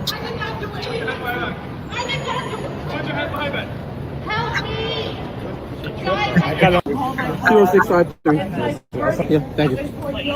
She's lying. She's lying. He has no video. She tripped him. Yeah, another. I didn't do nothing. Oh God, that's a common thing. I didn't do nothing. Exactly. Thankfully, the people on the street that aren't buying into her victim narrative. I'm gonna need y'all to be careful with how y'all celebrate Halloween, because pumpkins really indicate how they took the slaves' heads and skulls and put lights inside of them, just like how they'll do a jack-o'-lantern. So be careful how you celebrate these devilish white man holidays. What? Halloween is Devil's Day. I'm telling y'all. What about the black pumpkins? voodoo? Are a symbol of what they did to our people, indigenous people, brown-skinned people. They put fire inside of their skulls and lit it and hung it from trees. Come on. No, they didn't. It's originally an Irish tradition, which relates to Stingy Jack, a drunkard who bargains with Satan and is doomed to roam the earth with only a hollowed out turnip to light his way. So it used to be a turnip, but now it's become a pumpkin, okay? Nothing to do with slaves or even America. She'll go to her grave believing this absolute bullshit. And she's not mentioned how they do voodoo. But like I said, there are people from other groups who are equally as dumb as fatiguers, okay? Like this woman here from the UK. Oh, Bruno, I want to see this thing. Fresh and baked. It's a walk in the park. Hello, little fella. It's like taking candy from a baby. Come on, as if I'd do that. With one touch switch, it's easy. We sort everything out for you. We even contact your phone provider. Pardon? That's nowhere near you. Nowhere near you. I can see you. Drama queen. Like, what is going on with these fucking fruitcakes out there? They're everywhere. Watch as a jogger runs past the front yard display in Salinas, California. So far, no problem. But then she comes back and punches one of the witches to the ground. Off she goes, back to her jog. But get this, once again, she returns and punches out the other two witches. Don't like witches. So could this Halloween decoration attack be just some kind of misunderstanding? Well, take a look at this video taken just a few days earlier. It looks like it's the same woman. I don't like that satanic shit. You know that she She don't like that white man satanic bullshit. No, I don't either. You know, but anyway, I wouldn't go around smashing people's ornaments and stuff, you know. It's only for the kids. Yeah, it's good fun, you know, a little bit of just one satanic day a year. Can't hurt, can. Yeah, actually can, but would come back and do it again. Tanya Sampanero put up those handmade witches. I have no idea who she is. Never seen her. Checked with my neighbors. They didn't recognize she her. looks like a witch. We talk about low impulse control pretty frequently, and just another example of a certain community that shall not be named having low impulse control. Yeah, but I'd like to hear from the woman who did it. What was her reason? Maybe she's got this hatred of witches because she was in a cult once or something. You know, where through sacrificial rituals and who knows? You know. I feel like kicking over those fucking JW Geo's witness stands when they have them outside of supermarkets. But no, I wouldn't do it. You know, but I feel like. But even when they're police, you can't understand what's going on. Okay, like this Bruno, clip here. I'll feed you. All right, raise your right hand, please. Do you swear or affirm to tell the truth, whole truth, and nothing but the truth? Yes. Put your hand down. Officer Jackson, good morning to you. Can you put your appearance on the record, please? Yes, Officer Jackson, badge number 3919, out of the 12th precinct. All right. You got to ask the camera, Judge. You got some pants on, officer? Sir, they're in the. No, sir. No, God, no bloody pants on. That's what we're dealing with here. What is? I feel bad for the US that you have to put up with a certain community in your country. You're saying you won't accept it because I've of told what? you 3 times. I'm not accepting Why it because won't it you looks accept? used. I told you 3 times. But we told you it Back wasn't at you, you. bitch. Sir, your word is your word. My word is my word. It's my company, not yours.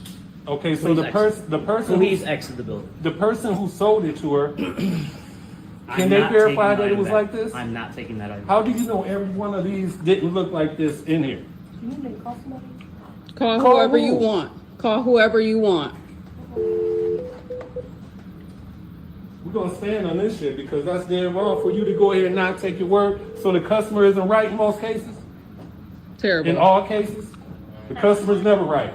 Hello, I have some erotic customers. No, We're not black. erotic. We're black.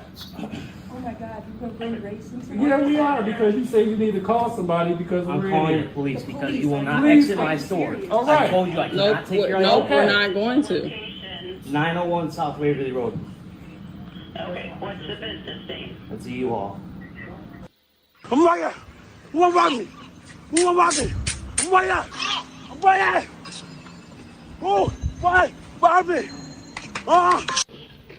me tell you something. Trump got about a 2.5 seconds. Turn these motherfucking stamps back on. Or it's gonna be a Jet 2 motherfucking holiday all up and through Walmart. I ain't gonna lie. If I was Trump, I would have took EBT stamps and all the other benefits away from y'all freaky bum ass a long time ago. Y'all want to cry and complain, sit around, fuck, and make all these kids. Y'all don't want to work. Y'all want to blame everybody else for your problems. Y'all want to call the president racist and at the same time want him to come and do shit for you. And every time he do some shit for you that benefits you, you still say, oh, that doesn't matter, he's racist. Yeah, I would have took stamps and everything else away from y'all freaky bum ass a long time ago because y'all deserve nothing. Hope you're having a good day as always. And as I always say, get the peons the hell out of my stinking house.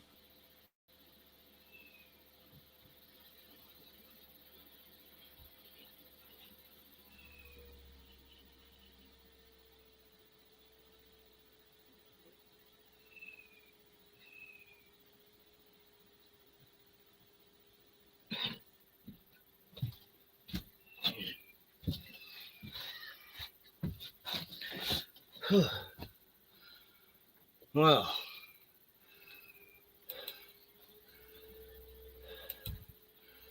I had a breath just from feeding Bruno. There you go. Had to separate Bruno from the pit bull today, Zeke. He got out and they were fighting through the fence, and Keith was here freaking out, going, saying, keep back, you'll get knocked over, and trying to pull Bruno back from Zeke, and And I finally got a hold of him because he's running back. They were running backwards and forwards. Well, I was out of breath for 5 minutes once I got Bruno in the caravan.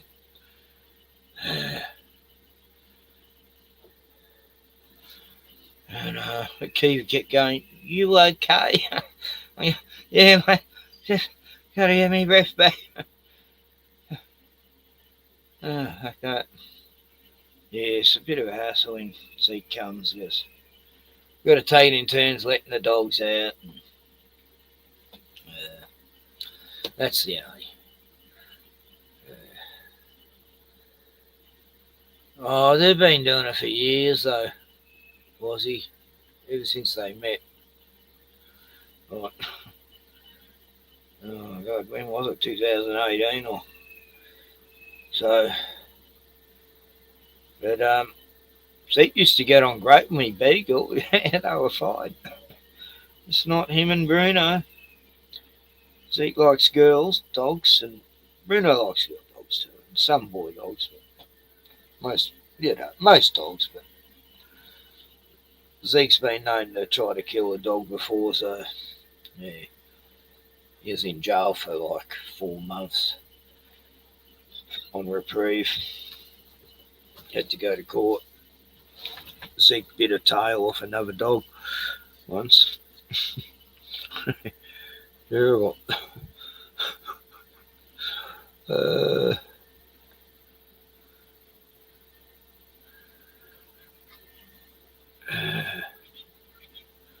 Oh, you're talking to Jono. Oh, right. Yeah, they're old dogs, you know. You can't teach an old dog.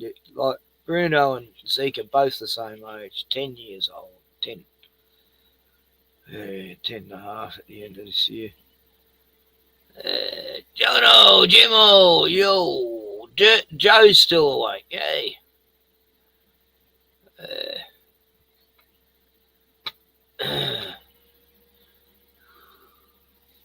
Yeah, that was Snoop Dogg. I missed that. I had to go have a look. And what was Snoopy saying? God, Snoop Dogg hanging around the president and everything. What a fucking sellout that guy's. Here he is, the gangster. Hey, goes on Trailer Park Boys and ruins 2 seasons. I ain't gonna lie. If I was Trump, I would have took EBT stamps and all this away from y'all freaky bum ass a long time ago. Yeah, it's easy for Y'all you to want to say. cry, complain, sit around, fuck, and make all these kids. Y'all don't want to work. Y'all want to blame everybody else for your problems. Y'all want to call the president racist and at the same time want him to come and do shit for you. And every time he do some shit for you that benefits you, you still say, oh, that doesn't matter, he's racist. Yeah, I would have took stamps and everything else away from y'all freaky bum ass a long time ago because y'all deserve nothing. Hope you're having a good day as always. And as I always say, get the peons the hell out of my stinking house.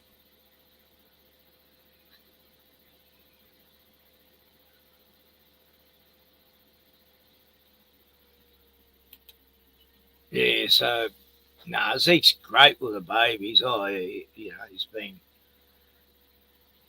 since they're tiny. No, I've seen him, he's, they'll pull on his ears and he'll just lick them, No, he's very patient with the babies, that's for sure. Bruno will grumble sometimes when Kiva's crawling all over him. And he used to do the same with me beagle, though. Does this. Doesn't mean he's going to bite her or anything. He never used to bite at her. He'd just grumble at her because she's pestered him. My beagle. Yeah. But, Annie was the biggest problem I ever had. I mean, Ivy. But when she got older, she was good. She was great. She ended up learning to get along with other dogs, but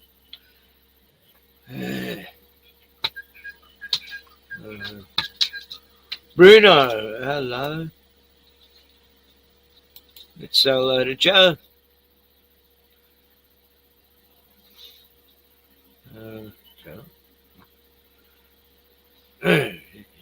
Hey, you're in the house, man. Yeah, and I got signal. Hey, Look, no, yeah, I got an idea that solves everything. You know how you got like some of the greatest, hugest, fattest Americans on food stamps, and you know how you hear that they have like 1,500, 2,000, whatever every month. Honestly, I believe one thing. I believe that is illegal for you to give that shit out unless you give exactly. it to everyone. It's So it's enabling laziness, you know, yeah, it's just I think they should just give like $200 a month maybe to every single American. Because if you're gonna give out food stamps, you should literally give it out to every single American. Otherwise, it's kind of theft. It's illegal. It's but illegal. what they're doing now, Joe, is what we have here is they, instead of giving food stamps, they give them the bags of food, you know, so they Well, can't whatever. We got that no too. choice that Yeah. they can't swap it for other things anymore, and Yeah, we got that too. I yeah. donate to it all the time, man. So that stuff's always there. I mean, it must be. It's always here. We got like all these joints you can go to if you're doing it hard, you know. I'm a good Christian, man. I do donate. Yeah. There goes my anonymous, though. I shouldn't say that out loud. I'm sorry. I keep buying clothes from the thrift shop, and often they're too small for me. You know, I don't. You know, always Oh, change well, wrong. maybe you should buy bigger clothes then. But I just take them back, and What the I fuck? take them back, and I never ask for a refund. I go, oh no, you know, someone else All right. smaller than me will greatly appreciate it. You know? No, I wouldn't think of it. Just give me, you know. I hope you understand what you just said. You go to the thrift store, buy clothes too small for you, and then bring them back hoping they can sell them. Well, hoping someone else might need them. Yeah. I don't want me money back. They offer me money back, and I go, no, it's okay. I don't want money back. I've given stuff to them Once too. again, you should just buy bigger clothes. Yeah, well, you know, each brand's their size is always different, you know, and shit. Yeah, whatever. I really find it hard to find clothes that fit me properly because I'm an unusual size. Well, I don't really find it that hard to find clothes that fit me. Like 90% of the clothes are for tall fucking giant cunts.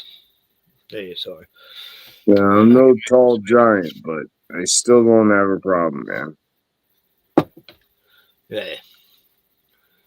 Yeah, Wazzy says the same. You know, they're different brands, they're different sizes, are totally different, you know.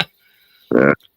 Yeah. You need to take the joke for what it was and just leave it there's alone. no joking on my show. This was a very you need to take the joke like it was and leave it all alone. okay. What was the joke? I missed it. Fuck, I forgot, man. You done confused me. No, if you have to explain a joke, it ruins. I know, right? I forgot. But I do know it was a joke. Yeah. Son of a bitch. All right. Hey, that's the only reason why I came on is I just had to argue that point. And I forgot what point I argued even. So fucking A, right? You know, fucking dirt It's about staff. clothes. Is it about close? Yeah. No, I'm hammered, dude. So I only came on just to tell you something that I forgot about already. So Yeah, that happens to me a bit. Yeah, short-term memory loss. it was fun though. Yeah. Yeah, I So, don't. what happened on Joe's show? I was watching Skippy the Bush Kangaroo while that was on this morning. Oh, on the Farmer Channel. Yeah. Oh no, we hung out for probably about an hour and 20 minutes, and we called it quits. But my hands were getting so fucking cold out there, and I Oh, wanted mate, a I saw a beer. bit of it, and I could see Yeah, all the mist from your mouth. You know, it looked yeah, freezing out there. yeah. It was cold, so I wanted to go in and have a beer, and I didn't have a beer the entire time because it was way too fucking cold. Yeah. No, it looked freezing out there, Joe. I could see the mist. You know. Yeah, it was cold. But other than that, Should have snuggled in with the hens. You know, like climbed in with them and. yeah. Well, to sum it up, I don't know. Eric's looking for a job, and I have way too much work at my house. So that kind of sums up the conversation. I tore apart I tore apart my Unimog, put it all back together even this week, and I drug ass because I was on your channel twice this week. And fuck, dude, it sucks getting up like 3 hours later after you fucking drink a drink, you know? It sucks. But I still Did you got get my it done shit though, done. Joe? Did you? I think so. At the last moment, this was no shit. This is why I laughed on Eric's. At the last moment, when I think I got it all done, I went in the fucking cab to start it up, and my fucking batteries were dead. So me and Ollie spent the last 2.5 hours of light charging batteries. Yeah. Yeah, it really is bullshit, dude. Pissed me You need off. them on all night, do you, or the charger?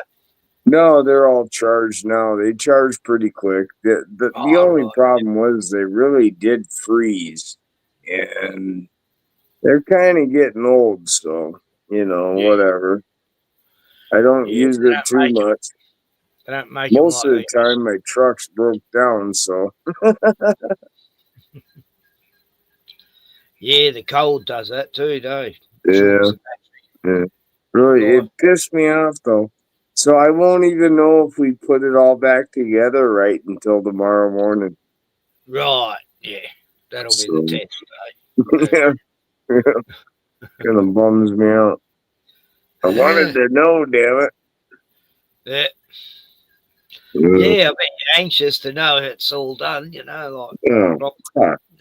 Dude, when that damn thing breaks, everything breaks around here. So it sucks, dude. Yeah, I fucking hate lawnmowers, you know, like. Yeah, I don't like lawnmowers. Man, at times I Lawnmowers nearly and me got a don't get hernia from along. someone's bodgy lawnmower, you know. 10 pulls till it starts, you know. What the hell? You wanna destroy a lawnmower? Bring it to me. Yeah. I don't have need for one now. I get someone to do it for me. No. Someone's coming tomorrow morning to do it, and apparently it's meant to be a nice day, so yeah. It's getting pretty long too. In 1 month, it's gotten like, growing like crazy, yeah. But I can't do it anymore. It's all uphill. Oh man, you talking about a fucking lawnmower? Just mowing lawns, you know, it's too hard for me now. Like on this, I don't know. If it was flat, it'd be okay, but I it's all considered that for a retirement. Yeah. I've got a good lawnmower here. Well, it's a heavy cunt. Um, I don't want to talk about lawnmowers, Robin. no, I don't either. No, fuck lawnmowers. Fuck them. What the hell? Boring fucking things. Yeah. Hey, so me and the boy the last 2 days just watched the first season of Fallout. That was so Oh fucking yeah, cool, dude. That was yeah. the coolest thing I've ever seen. Based on the video game. Hey, I've never even played the game. I mean, Nah. the boy loves the game, but I've never played it. I had it on my computer and I can't Yeah, find it. it was a great fucking series, man. I can't I wait like to it. number 2, 3, 4, and 5. They better make 5 years of this shit. Mm. Now, remember, I really liked the first season. Yeah.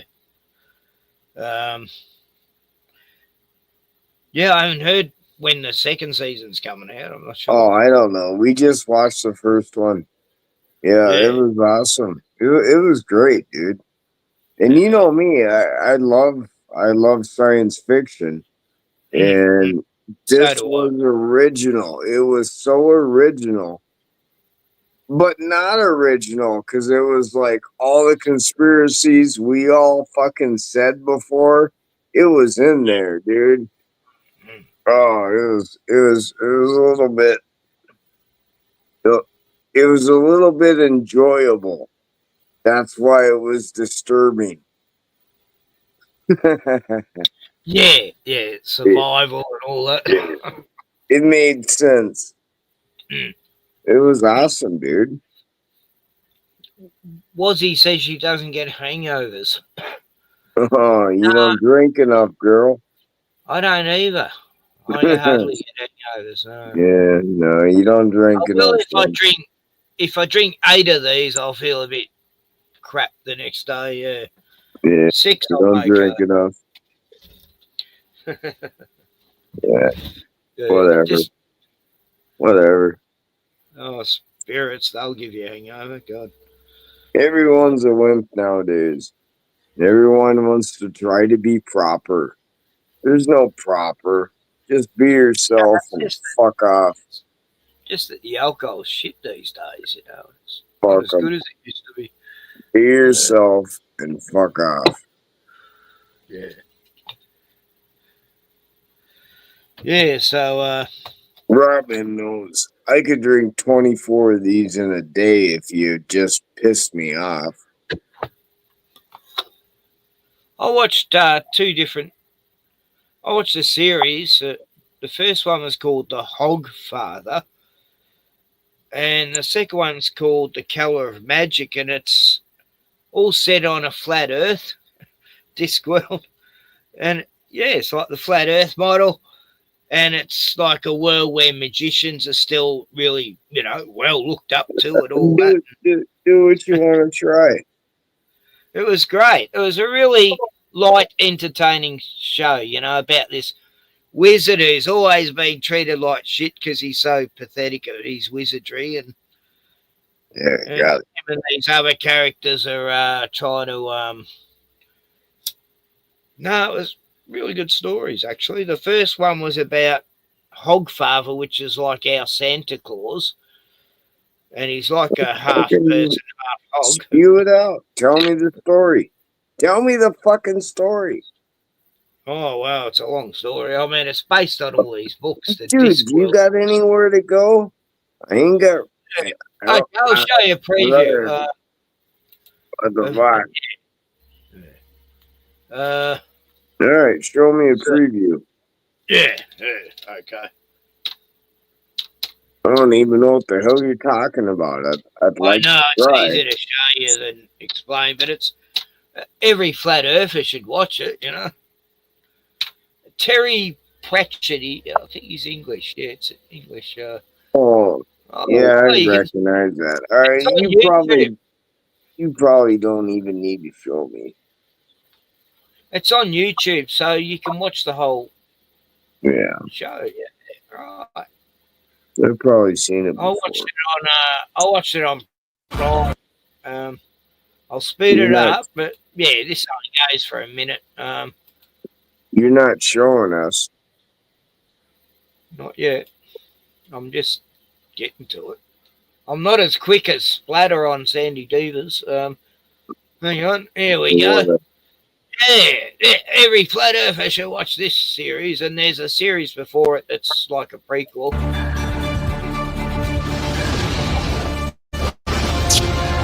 Welcome to the legendary Discworld, where an evil sorcerer seeks dangerous power. Whoever says all 8 spells together will gain ultimate power. And the only ones that can stop him are one clueless tourist. Hello! Hello yourself. And the world's worst wizard. I only know one spell. Don't come back! Give me the spell. I have a sword, you know. Jim Carrey. What are we going to do, you little scamp? There's unimaginable horrors out This is there. a What real you supposed to movie? do about it? I don't know how to be a hero. Yeah. From the best-selling novels by Terry Holy Pratchett shit. and the imagination of RHI Entertainment Oh, it's I'm seeing things Pratchett. that most people can only dream of. comes a spellbinding adventure. The Lord of the Rings Sean Astin, And you can David fall Jason, off the edge and of the Tim earth. Curry. Do you see the 8th color? That's the color of magic. The Color of Magic. Oh, wow. No, you should. It's on YouTube. You can watch it anytime, Joe. Oh, I'll buy 3 copies, man. There's 2 episodes that each go movie length, like an hour and a Well, half. or don't so. tell me that, because earlier in your show, I took off just to listen to fucking Oliver Anthony. Oh yeah, he's good. Yeah, I listened to his entire CD, and then I came back to your channel. Oh, do you know any other? Like I've heard a couple of good songs he's done, but I can't remember which. I listened to 53 minutes of it. Yeah, I did, man. Just because you played it, I was like, ah, shit, I ain't done. You're boring. And I went and listened to music. Oh, cool. I'm glad I could promote him. Yeah. Whatever. I don't know. I never really listened to Anthony, you got the another fucking fan called Joe. skinny ass dude.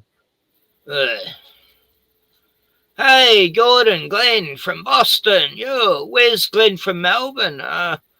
He got his phone working and everything apparently, but I don't know his new number. I had a good deal on weed for him, but anyway, no, I'm joking. He missed it. Anyway. Hey, that's probably illegal where you are, so don't say that again. I don't know what's illegal anymore. It's all just No, it gets mixed up in this new world order. It gets mixed they up. just change. They make up new laws every day in Australia. They should tell you on TV, okay, Australia government just made up a new law today in case any of you don't know, but no, they don't even tell you. They just book you. Oh, no, this new law now, we got you on your account. We got you. You're net. Welcome to the new world order. Civvy. Yeah, perp. You civvy filth. We got you. Because we work for the gov. Fuckers. We are the law. Oh, damn. Only you can make me join you, man. We are the law. The law. You respect my authority. All right, I'll sit here with you, you cocksucker. Yeah. So, Glenn. No, everything's a bitch, man. Everything's a bitch. And hey, the worst part is, you've been working good. everything's played out in front of you also. Everything's played out in front of you. So you can see it coming. If you're smart enough, you can see everything coming at you. And it's like, oh my goodness. Another. Can I say hello to Glenn? Hey, what's going on, man? You know, buddy, did you see that preview I showed of that show? Yeah, I saw that. They look good, yeah. Yeah, it's like there's this giant turtle that has 4 elephants on its back that's holding up the Discworld. Yeah. Wow. And there's people who, you know, they live outside the Discworld, overlooking the tortoise. You know, like they got their own little. Oh, it's such a funny show. Hey, Joe, you still there? Yeah, I'm sitting right here, man. Hey, man. Hey, Boston. Hey, what's going on, man? What's going on with those chickens of yours? They expensive to run them or what?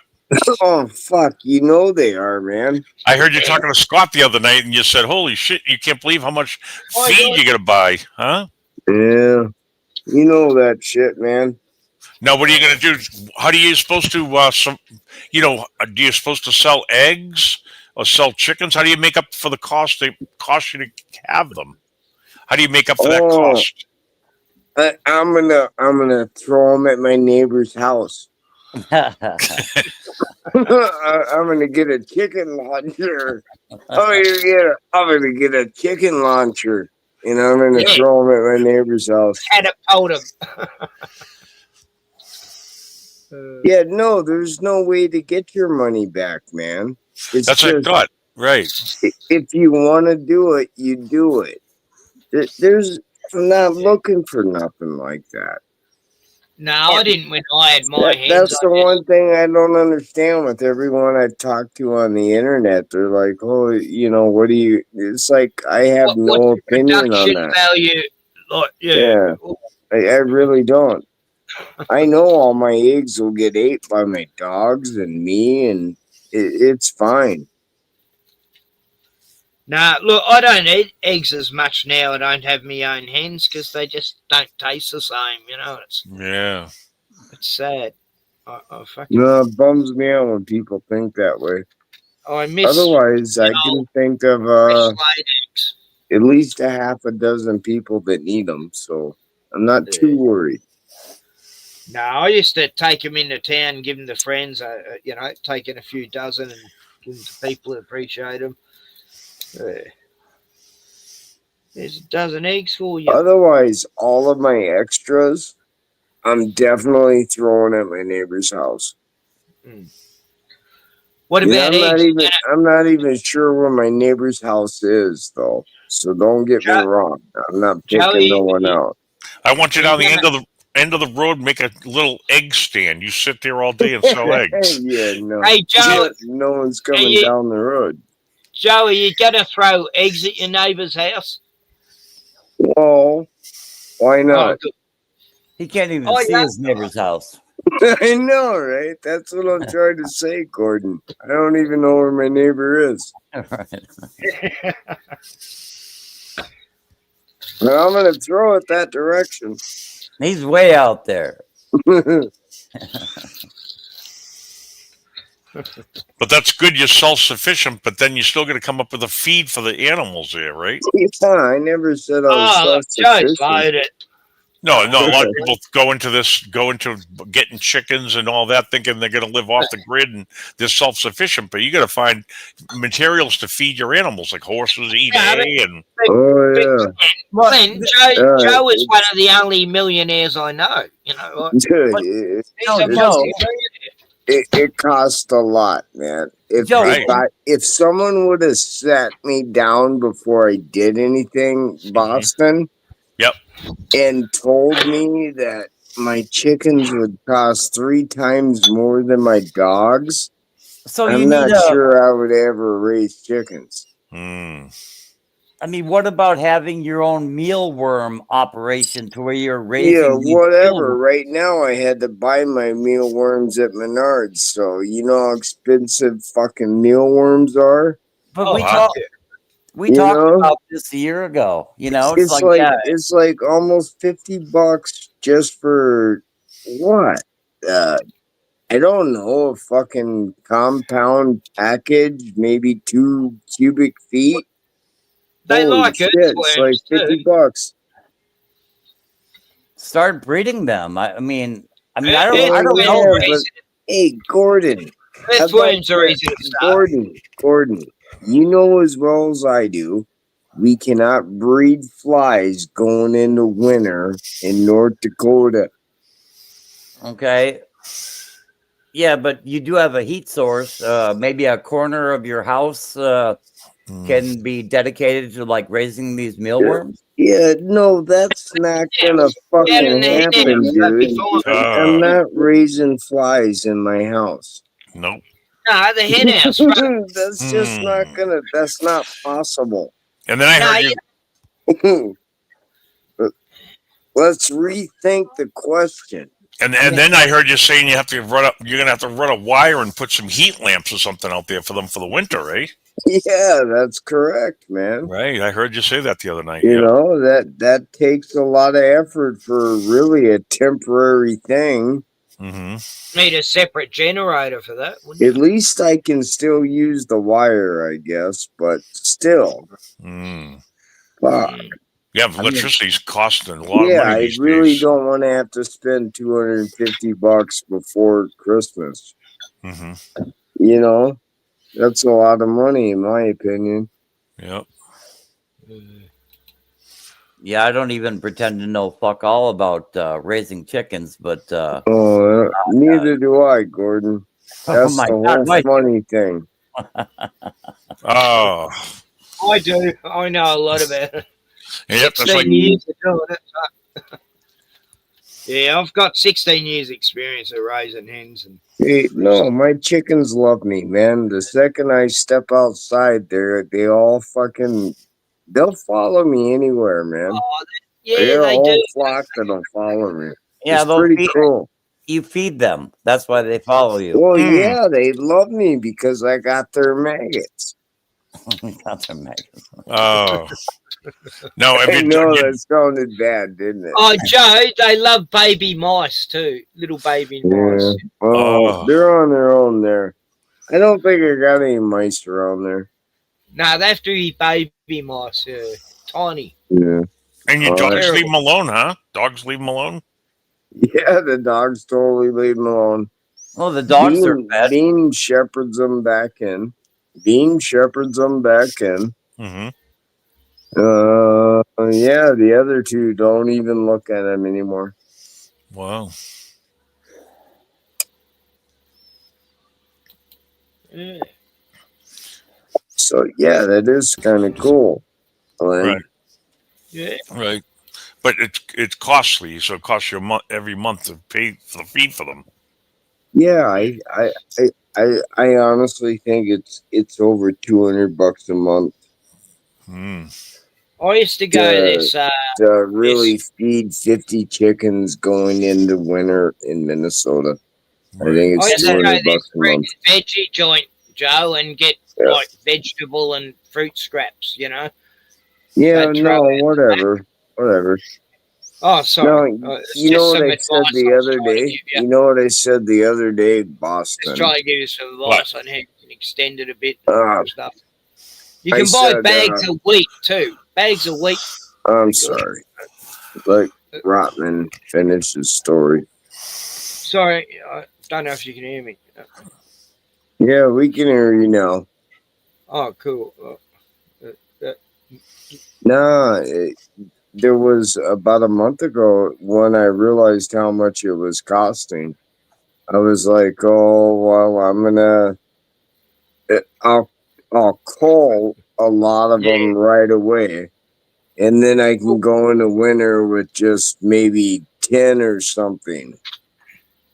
And Well, wait till they get a bit bigger, so they got a bit of meat. well, hold on. One of my buddies, my farmer buddy, he goes, I wouldn't do that because you don't know how many you're gonna lose throughout the winter. Oh yeah, exactly. Because they will freeze to death, they will drop. I mean, it will get to -40 here. So I always lost hens during summer, So I'm gonna trust them, but I'm gonna go into winter with about what I got, and I don't know. We'll see. So have you really insulated that chicken coop, or what's? God damn it! No, it's not insulated in a traditional sense. No. Well, we're all praying for your chicken operation to flourish. So, God damn it, you better get on the ball, or Gordon Call's going to come to your goddamn house and get her done. Joe, just hack it out for another 6 months. Then the hens will be nice and big, ready to eat, and you can kill them. How much do you think it'll cost to heat that chicken Alcatraz you got going on over there? Well, I think the only thing that's going to be in there would be one rope light along an outer wall, and then 4 heat lamps for each coop. So that's all the heat you're getting. Yeah, Still a lot of energy. Yeah. Well, if they have good nests, they can hunker down and bear it. Joe, what about a wood heater where you run the flue like on a curve and it goes throughout the hen house up through the roof? I don't trust that. Right. For fire, right. Yeah. Only I was because, going to do that once. hey guys, I don't trust that because Yeah, I guess. all I got is wood chips inside that big old building there. Yeah, and right. wood chips equal to a dust that you might not see that can just explode. Yeah, right. So I I don't do that. No. Mm-hmm. Let's not be dumb. Yeah, let's not be stupid around here. Damn. I was going to do that with my hen house once. Like just run a separate pipe from my heater in the shed to go through the hen house and just. You're better off pissing in the corner of it. Yeah, right. That'll heat it up. But it seemed like a lot of trouble anyway. Look, at least electricity's cheap out there for you, Joe. Yeah, I guess by someone's standards. I don't know. It still costs over $200 normally. What, a month? Yeah. Yeah, it cost me about that. Yeah, it cost me $200 a month too. Yeah. I'm paying like $400 a month. Yep. Wow. Yeah, but I leave, like, you wouldn't believe, like, my street. Other houses, people are buying these houses 800,000, 900,000. Then they don't even have a light on all night long. They don't put one light on, not a front light. know. Oh God, no. Yeah, in my house, I keep a front light on, driveway lights on Fucking all night oath, long. yeah. It's crazy. Like, they can't afford to run them. Yeah. I would if I was in the burbs. Yeah. Make sure people think you're home. You know. Yeah. Even inside the house, I leave lights on in my house, up my kitchen, so I can see going around at nighttime and shit. Like, I look around these houses, they're pitch black, not a light on anywhere. They can't even afford electricity. That's what I'm saying. They're paying $800,000-$900,000 for a house, and you can't light a light bulb. Like, holy fuck! Yeah. It's like I used to have a timer and I'd put the TV on at night so people think That's I was fucked home up, dude. TV. Yeah. It's crazy, Joe. Like, holy fuck, man. I'm the only one on my street that's got power. That's fucked up. It is. Dude, that's like, dude, what is that movie with Dan Aykroyd? And they were all in Suburban and... Oh, you remember? Yep, Neighbors. Neighbors, yeah. Yeah. That's spooky, dude. Mm-hmm. Yeah. That was a weird little spooky. cul-de-sac they lived in, It makes me think, man, like, holy shit. Yeah, good That luck, was John. Dad. That was John Belushi's last movie, wasn't it? All right, so we figured out Glenn from Boston's on a base. A base?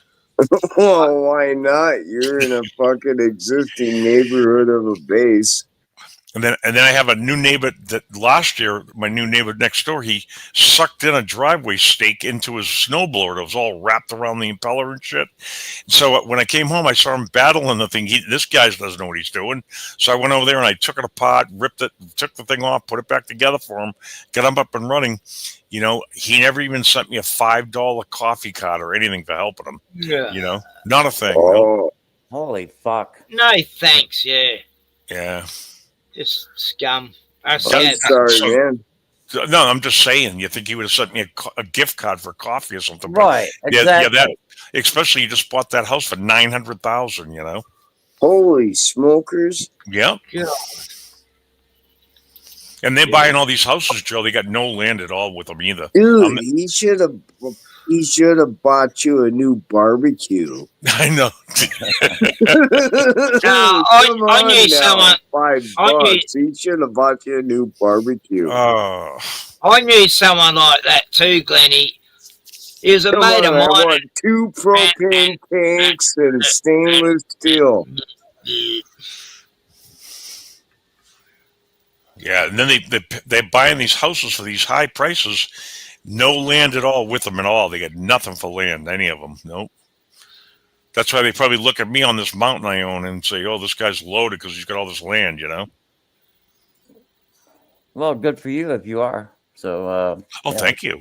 Yeah. It's nothing. A little hard work didn't make for me, Gordon. Right on. Yeah. Yeah. Respect, dude. Yeah, respect. Yeah. And instead of sitting home playing on YouTube all day, I'll be out plowing snow this winter at $220 an hour. Hey, that's awesome. I'm gonna play on YouTube though. Oh, what are you gonna do? Well, I'm gonna play on YouTube. Oh, there's games on YouTube now. Oh, there is. Oh my goodness. There's one that's I like. I didn't know. Ninja Assassin or something it's called. That's not bad. Yeah, nobody here wants to do nothing. You can't find a kid to shovel a driveway. You can't find kids to do nothing. It's terrible. Lazy little twerps. Really? Well, here you got to beg for work, and then they give you work like it's goddamn charity or something. Yeah, that is true too. You're willing to bust your fucking ass for like the lowest possible wage, and they're like, I don't know. Wow. Whole bunch of retards rule the world, man. Yeah, it is. That's what's happening. Their mentality. I can't believe how stupid people are. They're dumb. I know.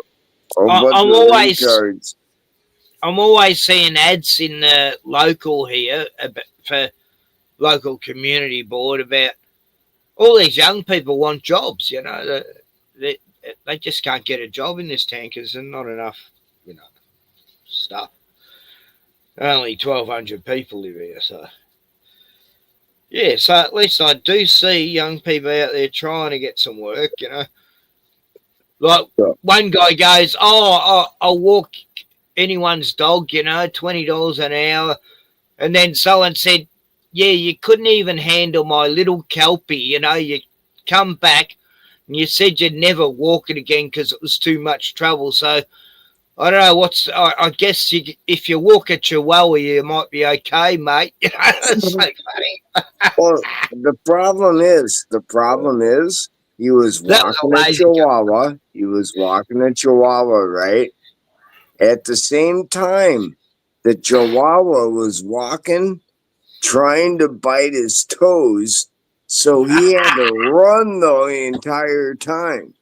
So that's not a good situation. I wouldn't want to walk a chihuahua. They're not all silly, but some are. Yeah, whatever. It's I bet it's called silly the joke, damn it. It's the joke, Rottman. They got little dog syndrome. Yeah. Definitely. No, I had a Pomeranian corgi once. She was beautiful.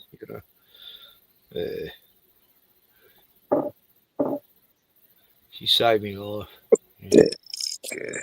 The story. Sure, I could deal with that. So, what was I saying? Yeah, I knew this guy. His gearbox went in his car, and I asked a mate if he could help him fix it, and yeah, he said he'd give him, he said, look, all I want is a 6-pack of beer and a pack of cigs, and he spent all day working on this fucking car for him, and no, this retarded mate of mine, oh, mate, I'll fix you up next week, and never fixed him up, never gave him anything, and he, he put a Wow. lot of work in it, and it's like, you mongrel, you never gave Zoltan anything for what he did, you fucking scab. That's fucked up. So I gave him Zoltan a pack of beer. I mean, a pack of cigs and a slab of beer, because and also we had to go 60 miles away to his fucking property on a farm, and oh god, just trying to help a mate out is so unappreciative. He's like that though, he used to take advantage of everyone he could. Anyway, he died of chocolate a few years later. Diabetic, ate 2 family blocks of chocolate and killed him. Wow. Hey guys, can I say something out loud? No. Yep. Say it. Yeah, louder. Spit it out. You know what I told my son the other day? If anyone ever asks who you are, what'd you say? I told him, make sure you say you're a capitalist pig. You're not a communist. You're not a socialist. You're not an ist. You're just a capitalist pig. I respect the sentiment. I actually do. Yeah, very much Yeah. so. I was proud of myself, man. Yeah. Did you see they just elected a communist in charge of New York out there? Yeah, I seen all that. That really, that's disturbing. Mm-hmm. Because no one voted for it though, by the way. That was all just ripped off. You know that, right? Oh, the vote was stolen again? Yeah. Of course, you know that. and you know what? I have zero proof. I don't even know the election, but I can guarantee you it was already rigged the moment it was entered. Mm-hmm. They're mostly fake elections, but even when they're not, you still have Democrats running against. You have the appearance. You have Democrats running against Democrat light. No, it's retarded. Well, I don't think they're stolen. I think it's arranged. It's like they choose who's going to win. It's like, well, that's kind of the same thing, man. Yeah. It's stolen in a way from the people. Yeah. Come on now. The people don't get to say. Yeah. Maybe we got different words for the same shit. Exactly, Joe. I know what you mean. Yeah. Too often. Yeah, it's a one big game. I don't even waste my time. I haven't wasted my time voting in years because it's a big game, man. It's fucking forget it. They're all in the same fucking game. They're all on the same team. They're all 2 wings on the same eagle. Yep. Hey, Boston. You, man. I think I'm still probably gonna vote next time. You are? I probably will. Oh, I wish I didn't have to. Why even bother? So retarded. I don't know. Maybe it's habitual habit. See, the last time I voted, I went in there, put the card in the machine. I looked at the counter first and took a picture, put it through, didn't change the counter at all. Never changed, voted, nothing. It's like I didn't exist. Yep. I never noticed nothing. The last time I voted was for Ross Perot in 1992. Oh, I liked Ross Perot. Yeah, I like Perot. Yeah. I think I was like 19. Yeah, what year was that now? Ross Perot. Wow. I think it was 1992, wasn't it? Yeah, that was good. Yeah, I liked Ross Perot good. I think I voted for him too. Yeah, Perot. And before that, I voted for George Bush. Don't get me all fucked up or anything, but it was it was better than Dukakis or whatever. Mike Dukakis, yeah. I would have voted for Harold Holt, but he vanished, 60 years before. So just off the beach of Melbourne, just taken off the beach of Melbourne, just vanished, never seen again. Not many leaders of a country that happens to, but some say he got kidnapped by Japanese or by a submarine, and holy shit! Say he drowned. The Filipinos came and stole them away from me, huh? There's like 10 different theories of what happened to him. But yeah, when you had a prime minister that vanished off the. Sorry, that took me a minute to get out. Wow. No, that's all right, Joe. It's like that movie 1941 with Jim Belushi, right? With they had Slim Pickens. Remember Slim Pickens? He got grabbed and put on that submarine. Yeah. That was a funny movie, actually. It's funny. I just watched that the other day, dude. Did you really? Wow. That's a coincidence. Yeah, I didn't mind. It was, it was okay. Yeah, Slim Pickens. Well, he was a total character actor, wasn't he? All those Wild West films. Yeah. Like Walter Brennan. He was in a movie Stagecoach with John Wayne. He drove the stagecoach. Yeah. Like way back. That was Slim Pickens. Yeah, I remember Stagecoach. And yeah. I had all the John Wayne films on DVD once. The problem is the problem I see now is trying to get rid of Proposition 2.5 here in Boston. So that means they can raise your property taxes as much as they fucking want to cover their losses. So I can see us getting taxed out of anything you do own. You won't be able to afford it. You know what I mean? That's the next thing coming down the pike. Yep. No, you'll own nothing and be happy. Exactly. Yep. Glenn, the Massachusetts area, it's like so many fucked up pieces of legislation have come down the pike in the state of Massachusetts, in Boston in particular, that I can't even imagine living there. I can't. Anyway. It's bad. It's getting bad here, Gordon. It's And the bad thing is even Florida. I get a lot of friends. I was going to say, why not go to Florida, Glenn? Yeah, all the Black Rocks and Vanguard, they bought up all these trailer parks down there, right? And they raised their HOA fees up to like $1,100 a month minimum. So people that went down there and tried to live it on your Social Security check at $1,200 a month, you're not paying $300 a month anymore just to live in your. Say if you own your own trailer. You ain't living cheap there anymore. It's bad. And then they rezone the whole state, right, for flood zone. So now the insurance companies won't insure you down there. It's fucking bad. Like they're doing here in my town. Yeah, you like where you are, Ken. Yep, same thing. They rezone everything a flood zone, then they quadruple your insurance. So if you don't own your trailer outright, you can't afford to pay for it. Yep, it's a great plan they have, money grabs. Yeah. So they had this property, buy it, and then do what you want with it. Yeah, there's a park in California, a trailer park, right? Really nice one. Very, very nice. Anyone would live there. And they made an agreement with the city that, help us buy this trailer park, and we'll just, they're paying like twice what they normally should to buy the park. And then the city said, no, actually, no, that doesn't work. You don't own this. It's like they're going to create their own trailer park, and the city just stole all their money that they paid for like 15 fucking years. Yeah. Thieves. Thieving cancels. Yeah. Corrupt cancel crap.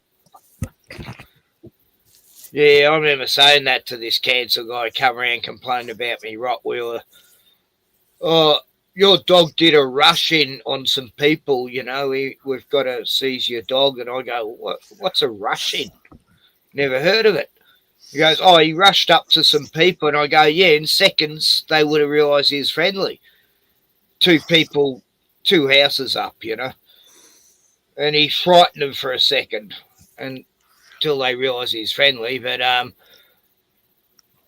said, "Look, mate," and he was acting like an FBI agent. He had dark glasses on. He was impressing this chick with him, and he's going, "Is your dog here?" And I go, "No, he's having holidays over in the Bahamas right now." He's sport rotten. And my dog was barking in the back with two other dogs, a Doberman and another dog. He's going, "I can hear some dogs bark." I go, "Oh yeah, that's Jazz's dog." Mm-hmm. I said, "Anyway, my dog's not under this shire. It's not part of your shire. It's part of another shire," which he was. And I said, "So this is all I got to say to you, mate. Take your corrupt, cancelled crap somewhere else. I'm not interested. Fuck off. See you later. Bye." Slammed the door on him. Mm. He was trying to act like a trying to be threatening. It's like, oh, for fuck's sake. You got no authority. You're just a cancel guy. You're not a cop. Yeah. And he's trying to act like a cop. And, probably is more like 10-minute conversation, but I wanted to have fun with him, and I did. Yeah. So, Gordon, are you hunkered down for the winter down there, or what? Yeah, I have a really good source for knowing what the weather's going to be. It's called Hutch Johnson, and no, he said I'll get an inch of snow, and I got an inch of snow, man. Really? Yeah, he's really fucking good with his forecast. I'm telling you, he's better than the National fucking Weather Service, man. Anyway. Hi, Fourth Wiseman. G'day. Yeah, I'm just I'm happy with this. I guess we're gonna get a really cold winter. That's what all the projection models seem to indicate. Cold. The snow amount, not so sure, but probably about normal. Mm-hmm. But we're gonna be really cold this winter. Joe Dirt, yeah, you better hunker down as well, my friend. Take care of those. It's gonna get cold. Oh yeah, you're gonna freeze up there. Hopefully, yeah, it's gonna get cold this year. Yeah, you got plenty of hens you can huddle up with to keep warm. Right. Hopefully it doesn't get too cold, Joe, and freeze them out there. The Eskimos used to sleep with their Yeah, dogs. that's why I'm not gonna call them, because I think I'm gonna lose at least half of them during the winter.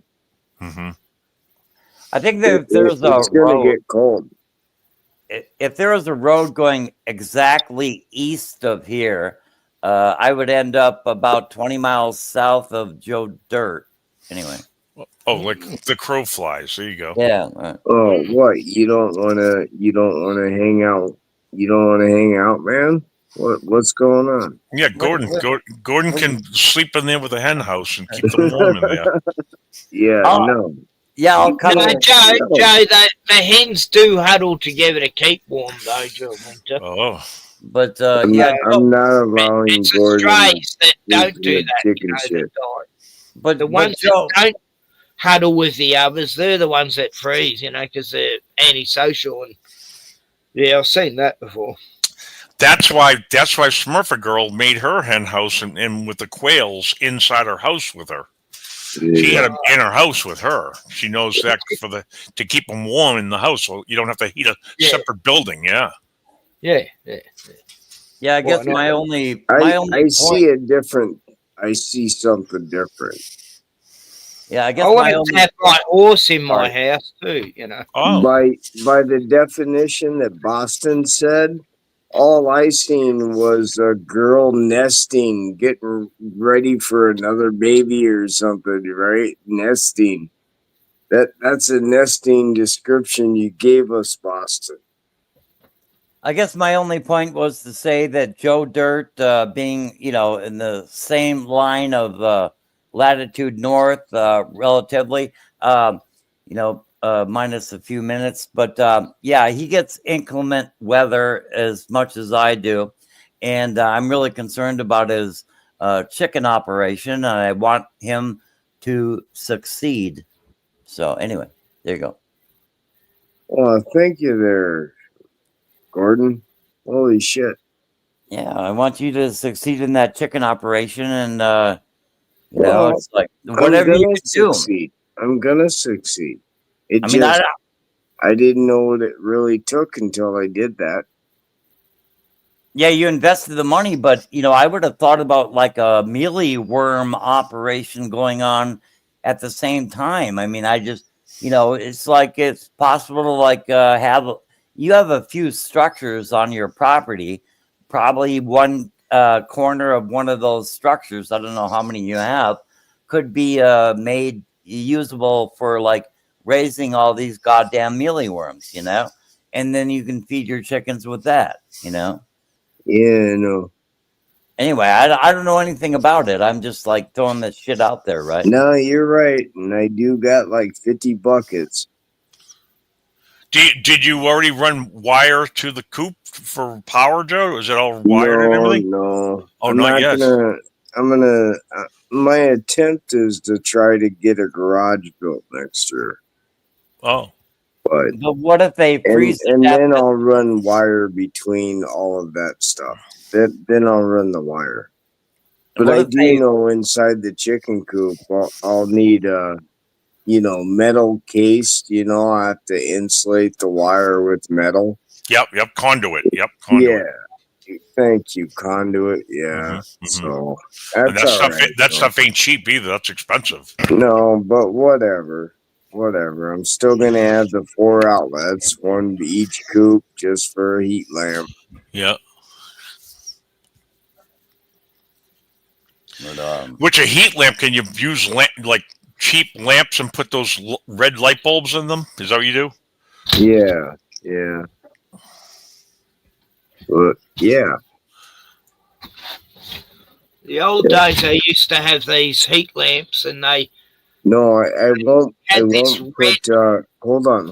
I won't put nothing but red inside the coop, but outside in the hallway, I will make it.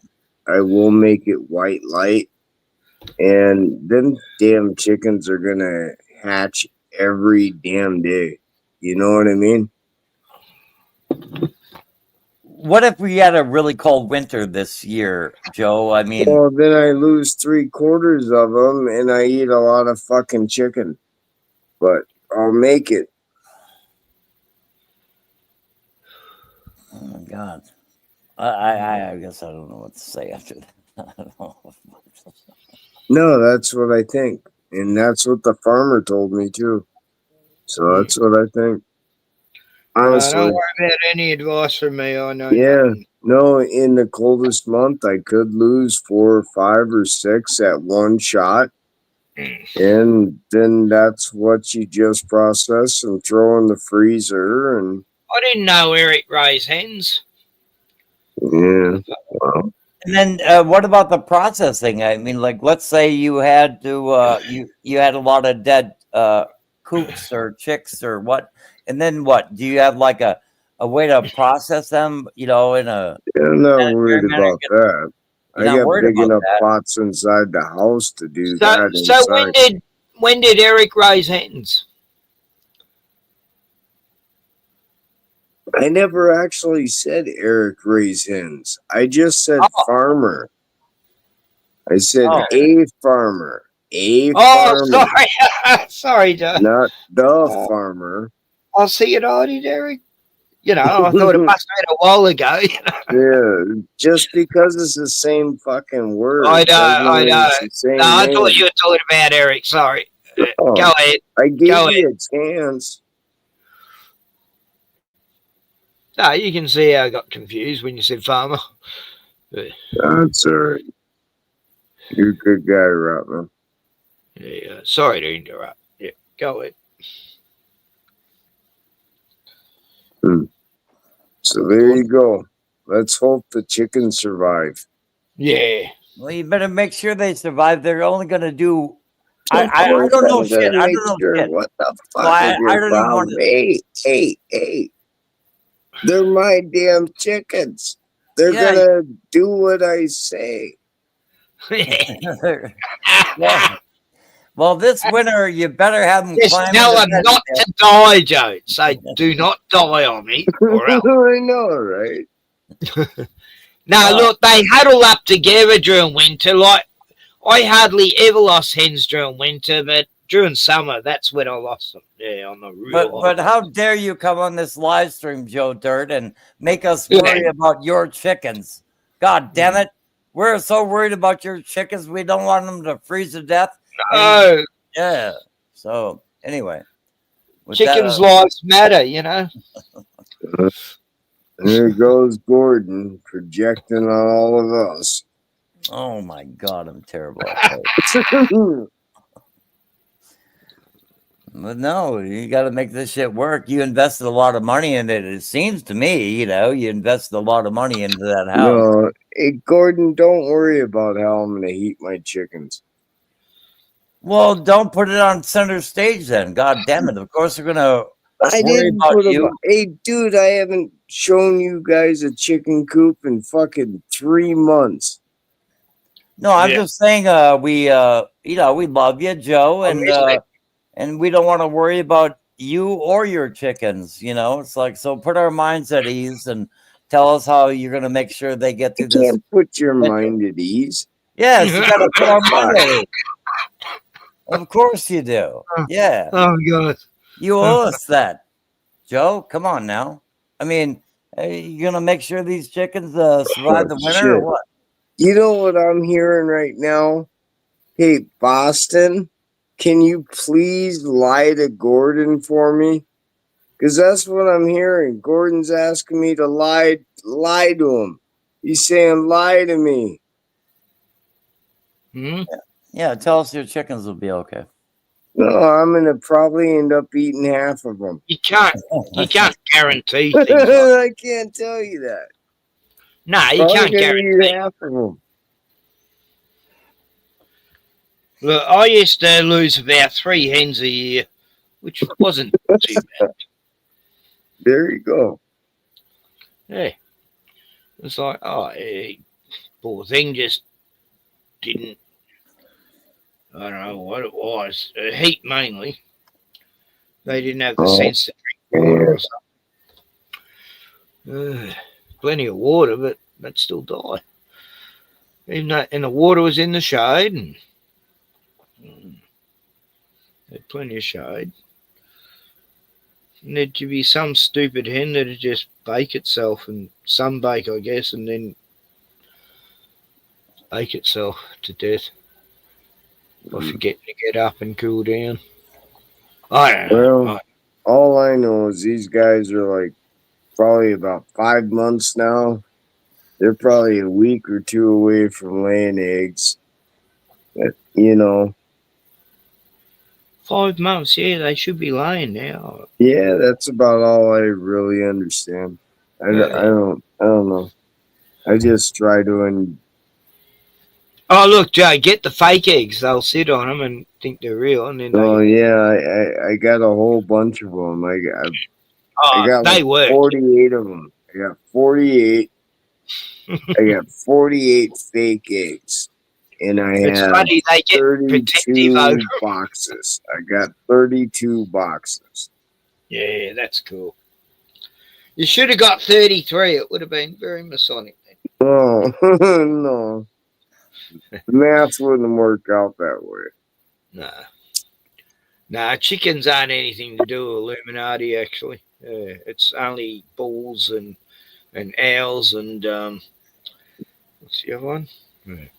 Yeah, meanwhile, I went on to LC's stream again and I shaved my head again or shaved my beard and everything. It was like, really? Yeah. It's really funny.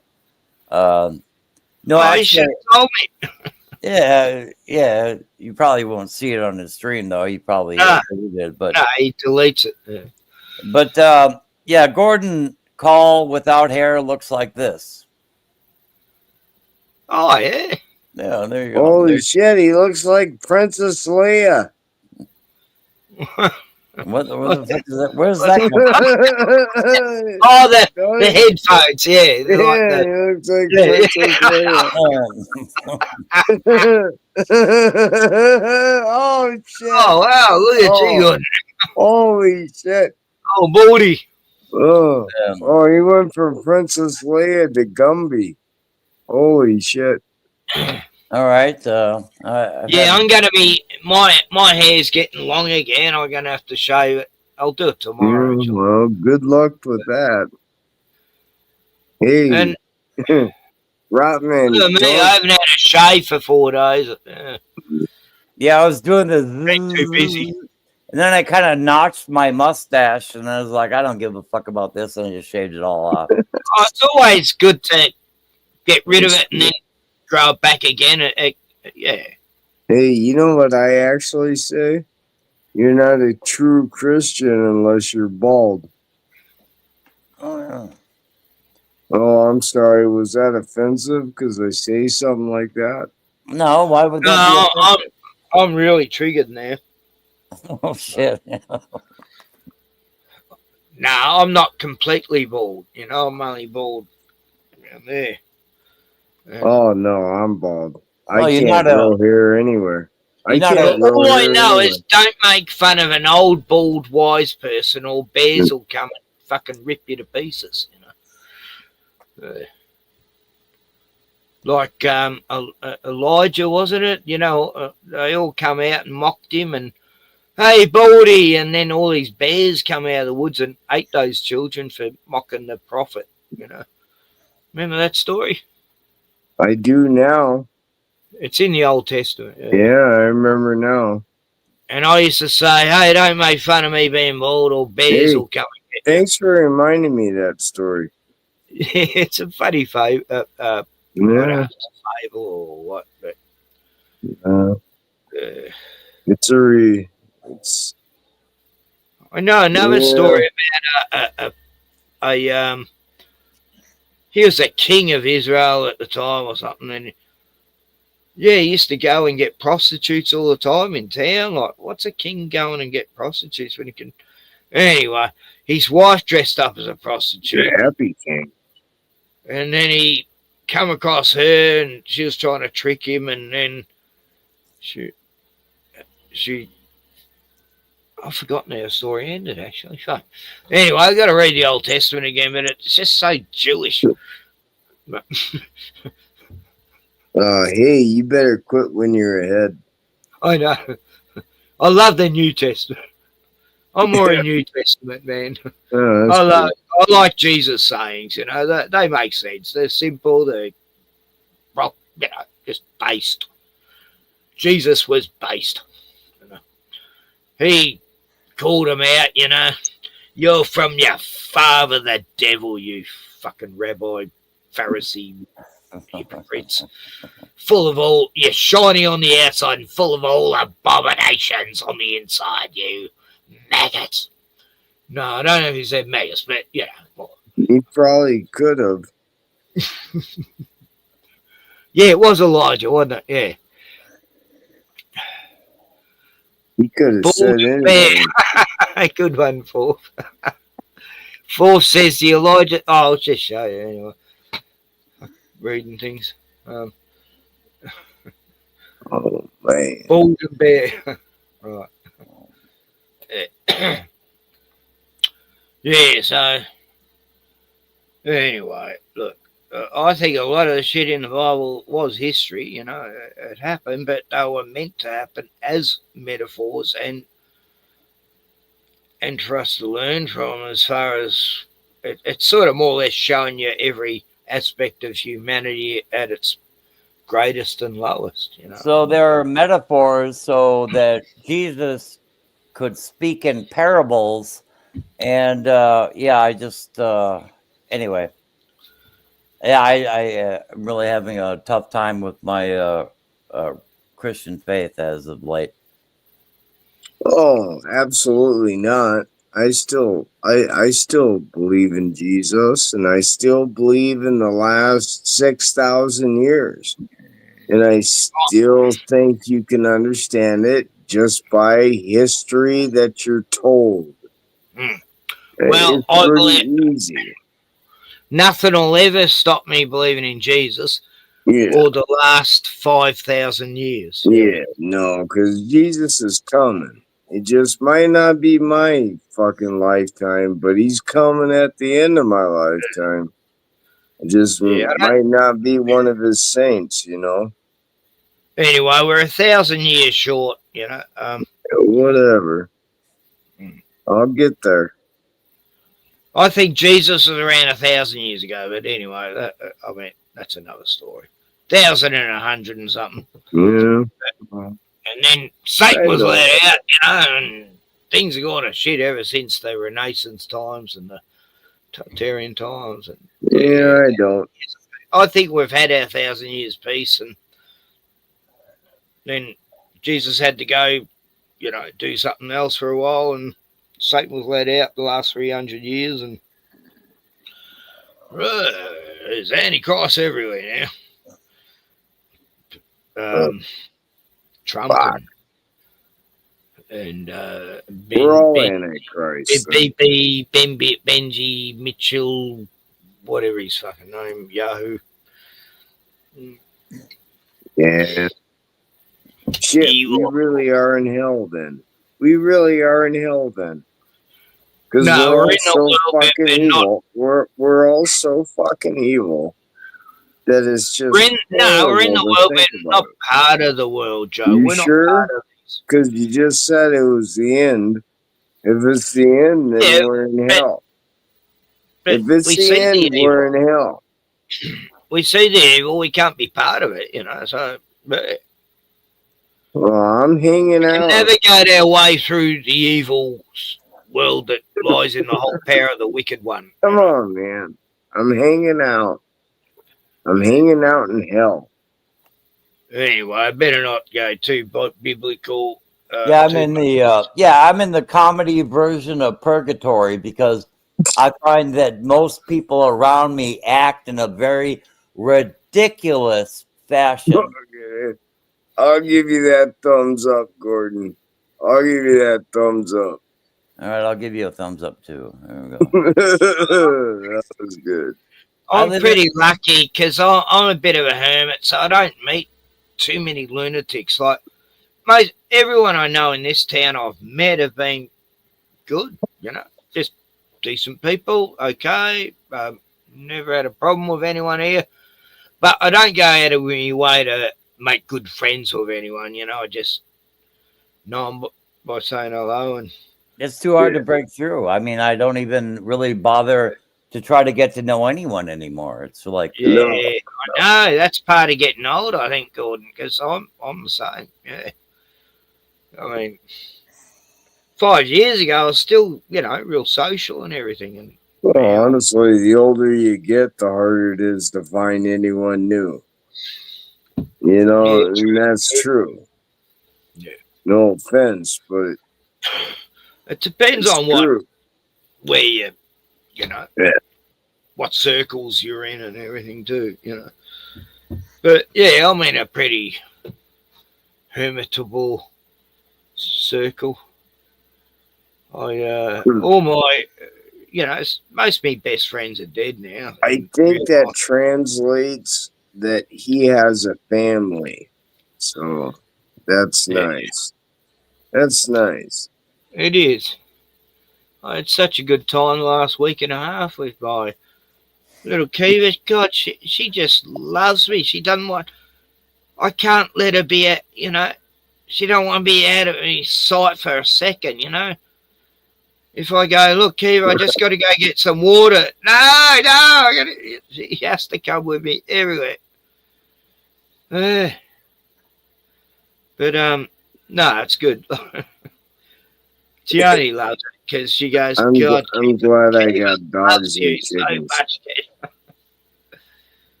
I don't know why she loves me. I'm a grumpy old bastard, you know.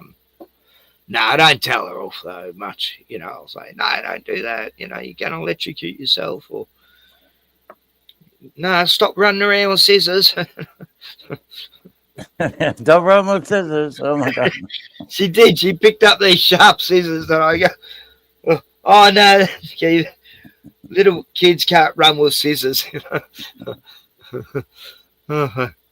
You know, you have to make sure everyone's out of the reach, you know. anything sharp. But she's pretty good. She knows, like I had chicken roasting today and she knew that was hot. She kept going, hot, Ken? And I go, yeah, don't touch it. And she's learning new words every day too. Like, amazing. Oh, it looks like the They're Sandy. teach you the wrong words, son. It appears Sandy Diva channel just let out because you got Splatter and Josh here. So anyway. Oh, Splatter, hello. Hey, Splatter. So Sandy must have finished, hey, Josh? Yeah, it's sort of like the COVID times was like the real... That was like the ultimate, wasn't it, It was like when the whole world went mad, Yeah, fuck off. You take a nap. And I was so happy I was living where I was, that I wasn't in some Melbourne suburb somewhere or something. Oh, God. I wouldn't have lasted. I would have gone. I would have been in jail. This is like bar clothes. This is like bar clothes for the Sandy Diva channel. Anyway. This is the After Sandy show. Splatter, come on. I guess you all talked out. How long did Sandy go for? She goes as long as I do. My last few have been over 6 hours, But, because I'm paying for StreamYard, I've got to make it count. I've got to get all, I got to get them shekels, make sure them shekels are worth it. Oh, Gordon, have you seen the latest Jake G TV? I showed at the start, but it just come out. Yes, I saw it, and then they took it down or something, or what? And then he put it back up. I don't know. Yeah, Anyway. it's a honey trap. I don't care. Yeah, you'll be. The IDF is watching. Yeah, 6 months. Well, no, 4 months later, they'll. Anyone who showed that will be, channel terminated. Well, if you don't watch it, you're not. Well, cancel, Goyam. Shut it down. If you don't watch it, you're not based and probably gay. So yeah, you gotta watch you gotta probably retarded and gay, and you should probably watch Jake GTV. I'm just fucking to it. Pov, you try watching Israel news after the ceasefire, but noticing is antiseptic. Yeah, okay. Let's watch it again anyway, because they got a new host and she's... Welcome back to Jake GTV News. She's hot. She's fake. She's hot. And she all of a sudden had big We finally breasts. got the hostages free, and the sand people are coming back cooked, literally. On the other... Yeah. What's it name? She said, I just got a raise, and all of a sudden, appears. And he goes, I didn't. Yeah, right. She's got the big Israel, what's that satanic symbol they have? Yeah. Okay, I'll just go back a bit. Right. Welcome back to Jake GTV News. We finally got the hostages free, and the sand people are coming back cooked, literally. On the other hand, we got our chosen people. They're looking great. Check it out. Goodbye. Welcome. Good luck. Goodbye. Good luck. Okay, now let's see the sand people. They broke all my bones. Look at my hand, it was never set properly. No cast, no medicine, paracetamol. We kissed their hands just to get half a tablet to kill the pain. He crushed my hand and tortured me. He handcuffed my hand and tortured me for hours. Not to mention all the other detainees. Without food or water. It's enough sand sympathy, Goyam. You try being kicked out of every country you've ever been in because of antiseptic losers like you. Bring out another hostage. You're fine, Come right? on.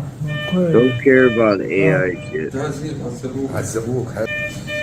No, they're showing real footage now. They look way worse than the chosen people. He's perfectly fine. What, are you funded by the sand This people? is AI. Shut it down, antiseptic grifters. Wow, he seems angry. Yeah, his wife heard about Jackie. Let's just say she is not But happy. it's all Poor propaganda. producer Berg. John, take it away. It's all propaganda, man. I'm not good. They're going through his computer right now. We're screwed. Oh, no. Did you see this coming? We knew they supported Israel. That's kind of all we needed to know. Yeah. That's antiseptic, and noticing gets you Charlie Kirked. Jackie was such a bright young woman. She had her whole life ahead of her. Someone has to answer for this. We will get justice for Jackie. Wow, good thing we know producer Berg There didn't she do is. it. Yeah, seriously, he just gave me a raise last week. Not me. Dave, talk to his she wife got a again. raise. I knew something was up when he started bringing home those lampshades. Every week it was Jackie this, Jackie that. Like, who is this woman? These are the extra bags he kept. Feel free to check them out. Poor Jackie. I've forgotten who Jackie was now. I have to go back. You thought my wife would turn on me? You'll find Jackie next to Charlie Kirkberg, the Jew Louver. Here outside of producer Berg's home, police say we can't question this one, and it's above their pay grade. Ching Chong, back to you. Oh, Ching Chong. Jackie, find justice. In other news, Candace has some shocking news about Charlie Kirk that producer Berg will She absolutely was real. love. Candace, take it away. There were, for whatever reason, 12 Israeli cell phones on the ground at Utah Valley University the day that Charlie Kirk was Just a assassinated. coincidence. Did you hear that, producer Berg? Sounds like your chosen friends were there at UVU. Maybe it's time to confess. Good one, Ching Chong, but we own the courts. Just look at Epstein. You think I won't get away with this Jackie thing? I'll flee to Israel if I have to. We would absolutely love that. You heard it here first, guys. If we don't shut it down, he'll finally leave America. That's a good point, Ching Chong. Yeah, like why can't we question 30-06? Ching Chong's totally based. Right? Let's hear more about the Israeli phones from Candace. The NSA knows this.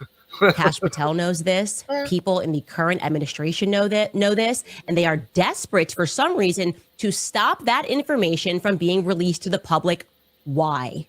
Why are we being lied to? It's because asking why is the most antiseptic thing you could do right now. Trust the plan. Talk to a local 4D chess person. They get it. All right, Brent joins us live with a person who gets it. What's really going on, sir? Here's the thing.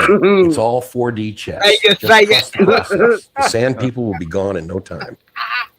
Only real men watch football. Real Disruptors in corn, soy, Yeah, that's what I wheat, say gay. all the time. Sponsored by the Jews at BlackRock. You know? Just a solid sponsor. Truly a good reminder to just enjoy the bread and circus while our government sends our money to Israel. That's Sorry space. about How's Travis that. and T Swift doing nowadays? Taylor's an Illuminati demon-possessed witch, And Travis is triple boosted truly is just fake. and gay as it gets. Did we just become best friends? Yep. I think the biggest thing we need right now is more open-air drug markets. Do you have any fentanyl? This is why we need to fund either Israel or Venezuela. Back to you, Dennis. Thanks, fellow Goyam. And if you're not on an FBI watch list by now, you're definitely not following Jake GTV. You're also severely retarded. Hello, Goyam. Here she is, outside the Jake GTV studio. Oh, Jackie. That's the day she signed on with producer Berg there.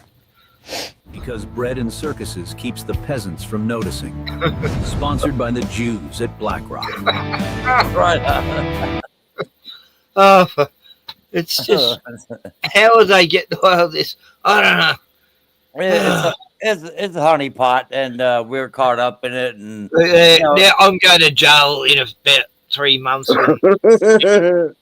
Digital ID thing. I literally made a reservation at a detention site for non-believers, and because I want to, at least be close to the chow hall. I want a window with a view of the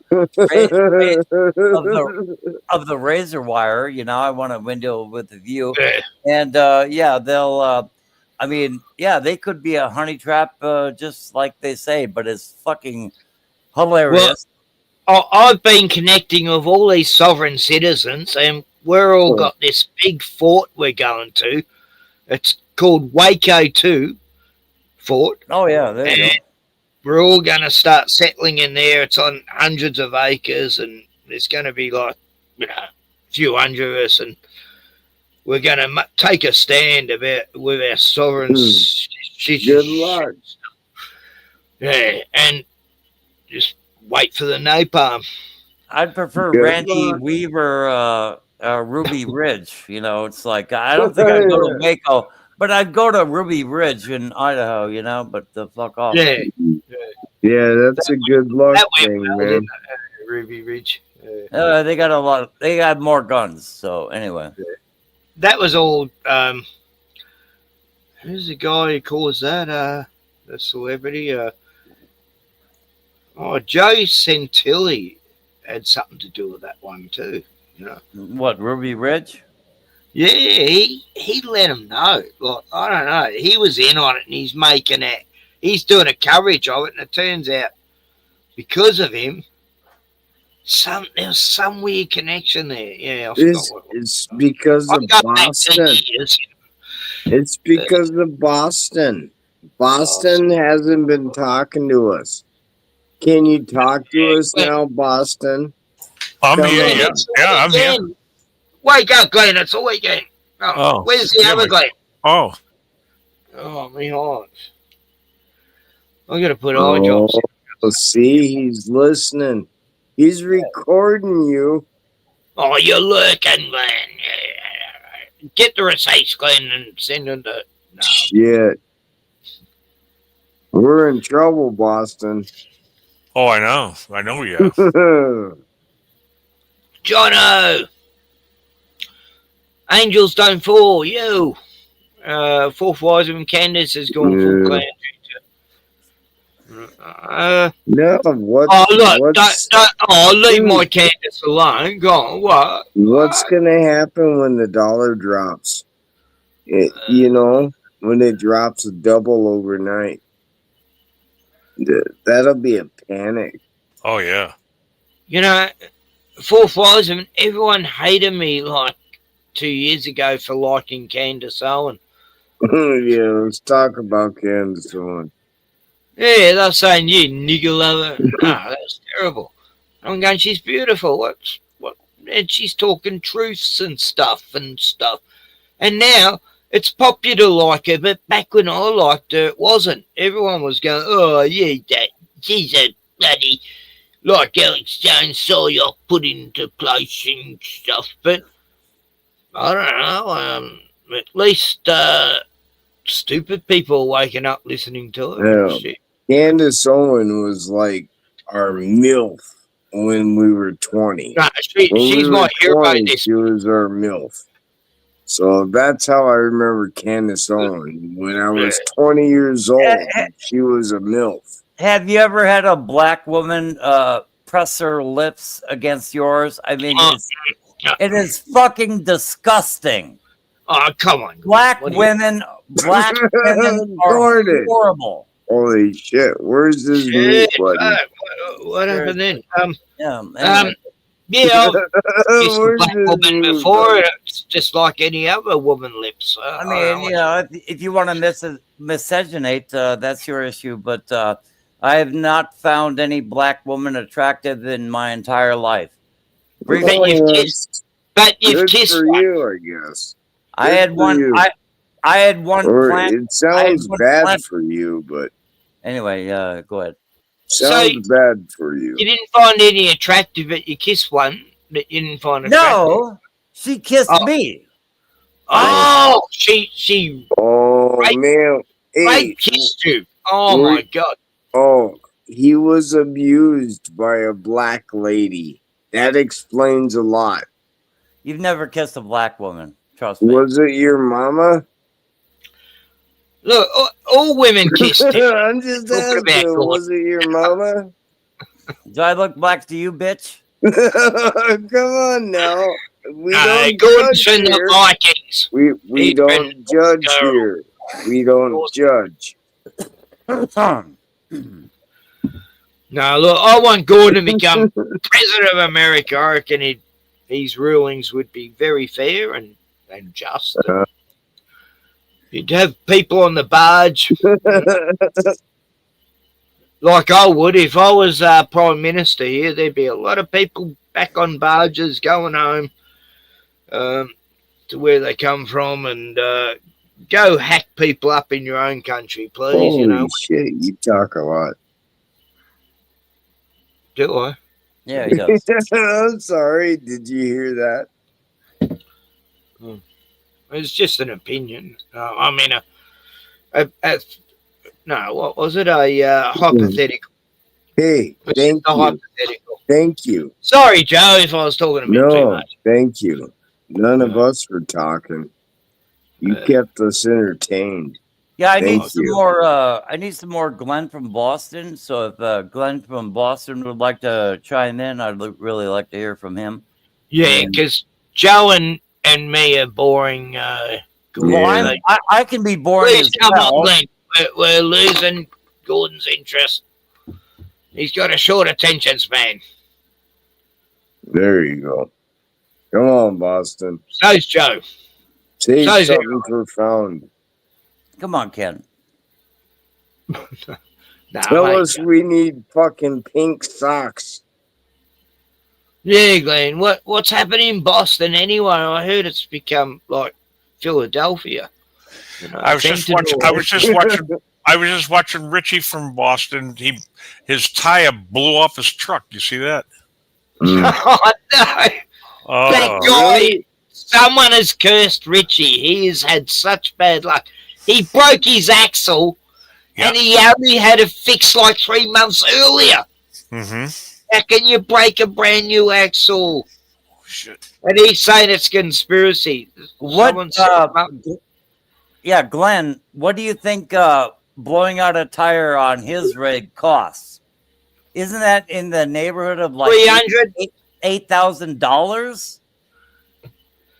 If he blew out a fucking tire, those are hand laid, or what do you call it? But yeah, when he wiped out the fucking axle, that was probably $4,500 to $8,000. Yeah.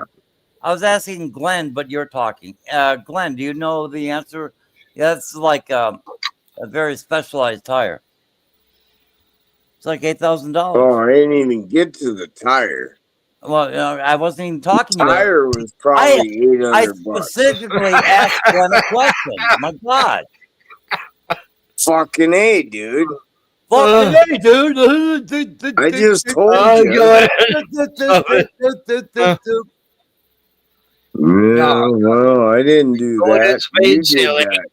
You did that, dude. So look, Glenn's that probably was gone funny. away. He's probably making a cuppa and a coffee or something, you know. Glenn, are you there? Who cares anymore, really? Okay. Yeah. So, Joe, how's your week been? Mine's been pretty good, pretty active, pretty good. I've smoked less weed because I've had responsibilities. Yeah. No, I had a drunk week, dude. Really? Yeah. Who would have imagined? Yeah, I couldn't imagine either. I had a few did, and I admit it. I had a few days where I wasn't well, and I could only drink a stubby and a half, and that means I'm really crook, and yeah, I don't know what was wrong with me, but I got over it. It was just my guts wasn't good, and I was throwing up every time I ate, and that happened like a couple of times, and yeah, but you know, it was just cancer or something. I don't know. Who knows? But, so, yeah, some days I'm good and some days I'm bad. Some days I'm really, really good and some days I'm really, really bad. Yeah. So but I hope I'm enough to get revenge on. Let's tell stories. There you go. Yeah. Okay. I want to hear Glenn's story, but I'll start. Yeah, we'll do this last week. Last week, holy shit, man! I drank way too much beer this last week. Holy crap! I was on Rotman's twice, and I don't know. I kind of like barely remember that I was even on anywhere. You know what I mean? I must have been on like fucking robot call or something. I don't know. But yeah. So that's been my big deal this week was I drank too much, I think. Other than that, I don't know. I didn't get hardly anything done, but I did get shit done. You know what I mean? There's a difference when there's so much work. There's a difference. Yeah. It's like It's good to have a hobby, you know. It keeps you busy. Don't no, it need. ain't even a hobby. It's a fucking holy shit. I still got plenty of beer left because I just had quite a few days where I didn't drink. I just couldn't drink. I just wasn't up for it. It's like Good for you. it takes energy Not out what of I you. was talking about. I think it's Gordon's turn now. Yeah, What'd you do this week, Gordon? yeah. Your week, Gordon. My week consisted of 24 hours that nearly pays my rent, and then I worked 6 hours, and so I'm looking pretty good. You know, I still have a couple thousand. I still have a couple thousand in the fucking bank, and and I'm really happy that well, they actually turned on food stamps, didn't they? Again, I really hate that. I wish I'd just cut that shit off for fucking ever. You know, cut off the goddamn food stamps. I mean, it's like I know the fucking game that they play with that. I don't get goddamn food stamps or commodities or any of this food shelf bullshit. You know, I'm just so tired of all these that act like, oh, I can't even feed my face. I can't feed my children. It's like, well, learn how to cook or shut the fuck up. You know, it's like, I mean, anyway. So yeah, Gordon Call is insane, and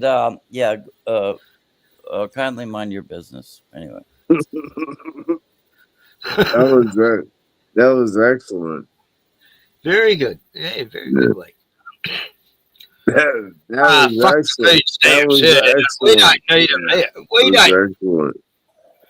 Like Commonwealth countries don't have that. We don't know what food stamps are. You know, it's like, what are they? I never even questioned. I just thought food stamps. What is that?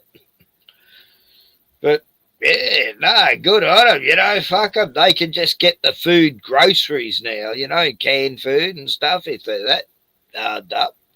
I would much rather live in a world where if somebody says they're hungry, I will feed them, or somebody I'm sure will feed them, I mean, it's not like you're going to just drop dead of goddamn starvation in fucking America.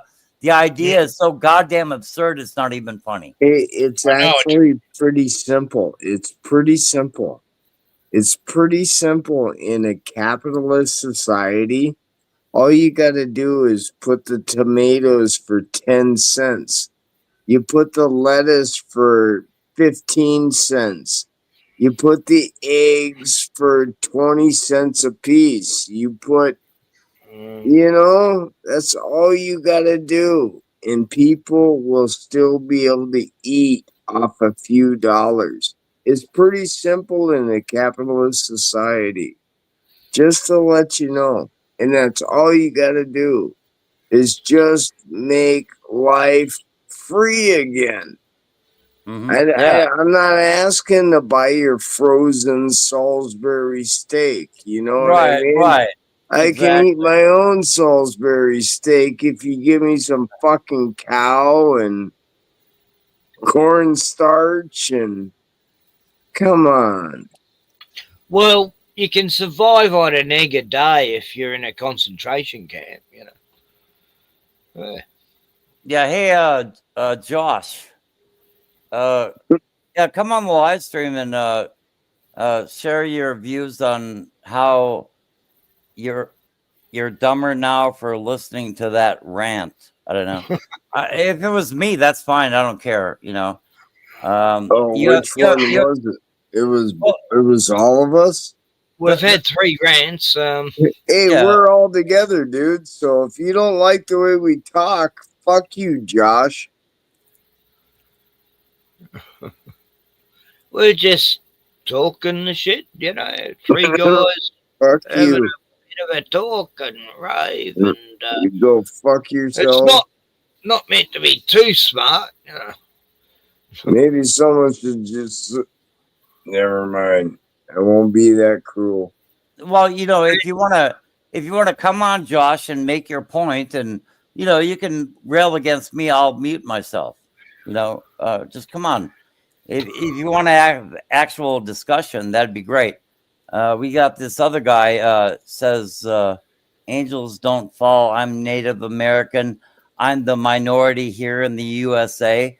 There's no help for the SWM. Well, I don't know what the SWM is. I was gonna ask you, Gordon. Yeah, I don't know either. Hey, Gordon, what fucking types of porn have you been visiting lately? I gotta ask that. What have you been watching lately for all these fucking freakazoids to come out of the closet? I don't watch porn. Actually, you know, it seems funny. Every once in a while, well, you're watching some kind of porn, man. I see enough cleavage throughout the day. I don't need to. All these schmackers. Oh, single white male, right? Okay.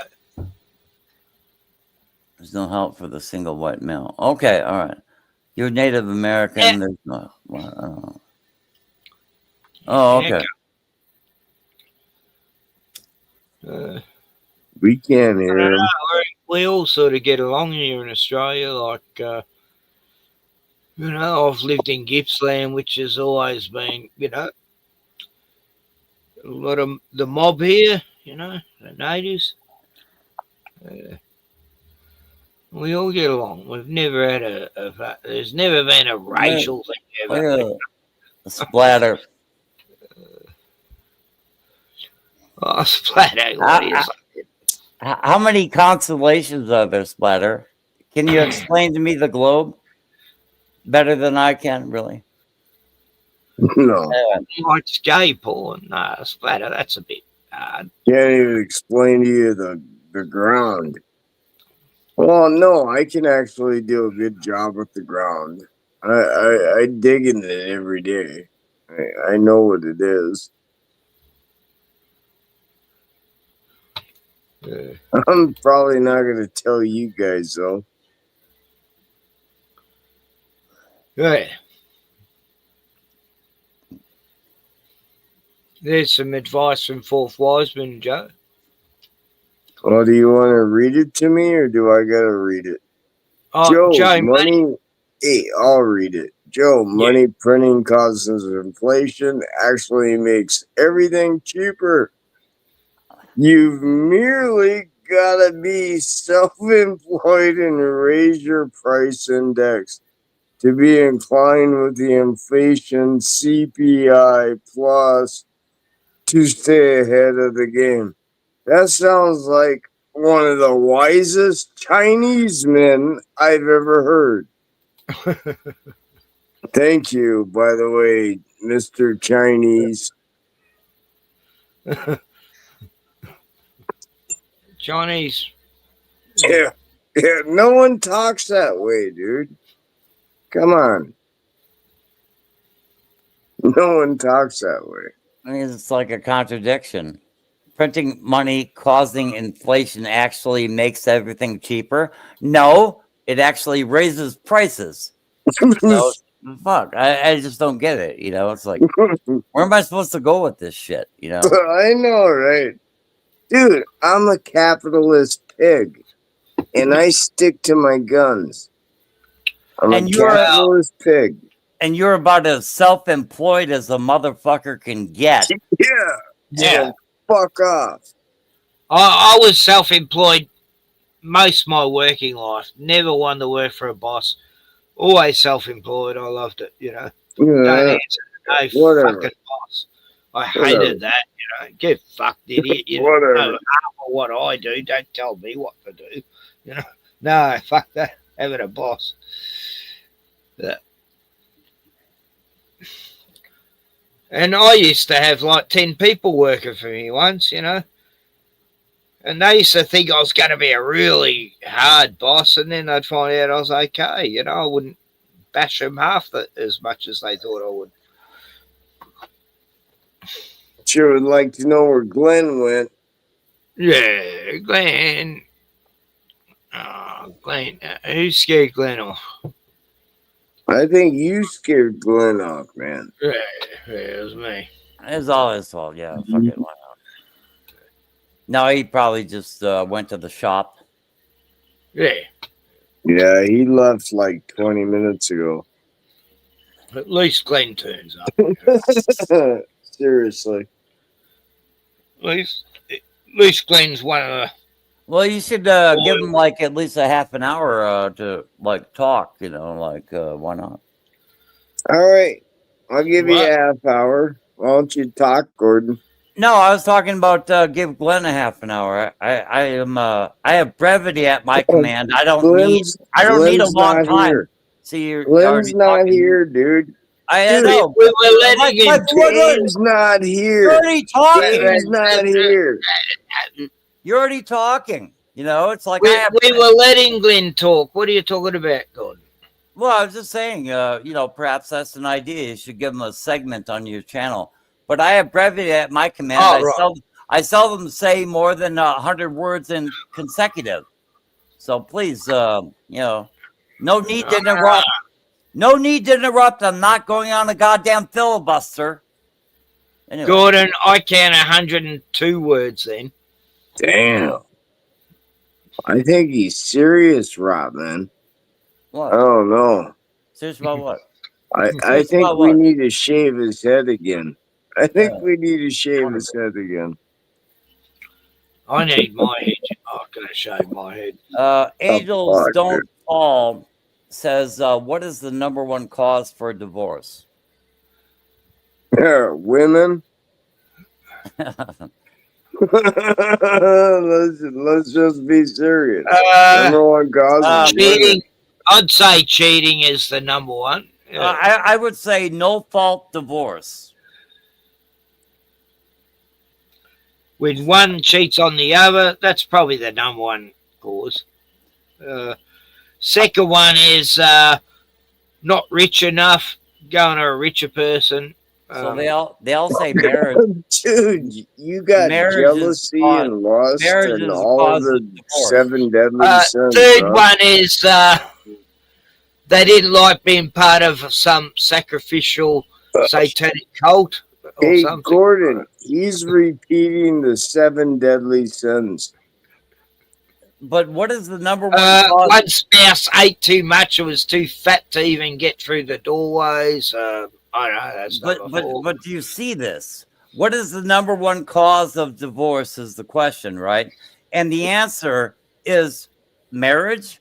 Well, yeah, you know, it's like what? What? You know, it's like what? So they're saying that's that a good. That's funny. They're saying that 2 people cannot form a contract. You have 3 people saying in consecutive that 2 people cannot form a contract. Go fuck yourself. Go fuck yourself. You know. And then you ask us to follow a social contract to where you pay me so much.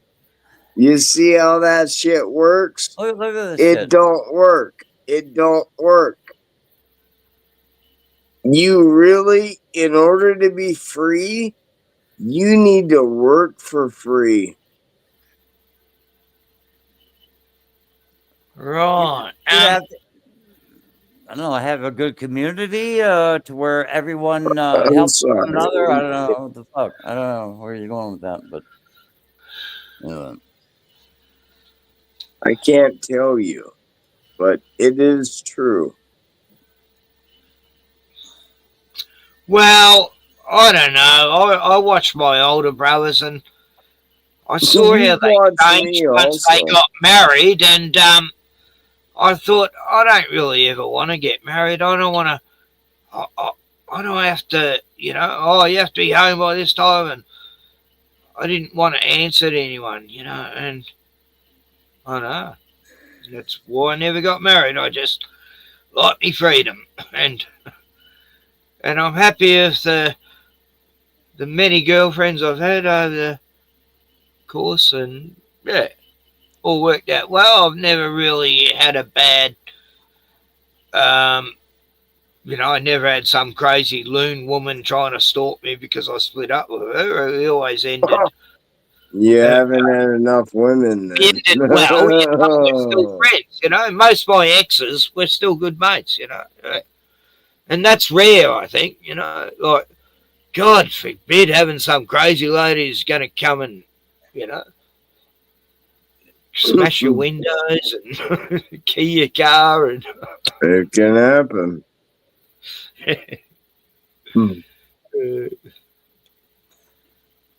No, I like that chart. The honest thing there is, with women, at least they can actually tell you.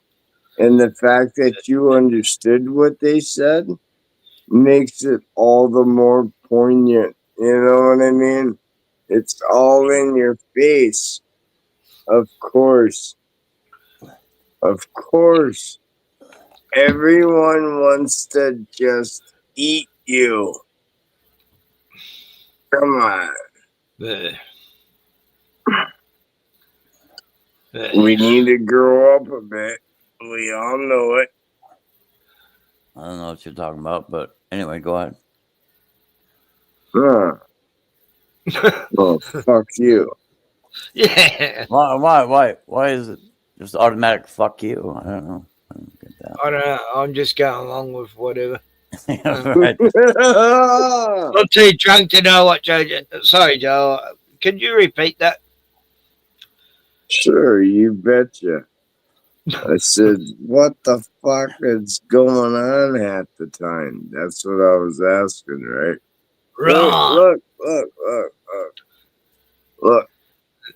I got like a little mohawk going. What the hell's going on? You're looking so much like Kevin Bacon. Footloose.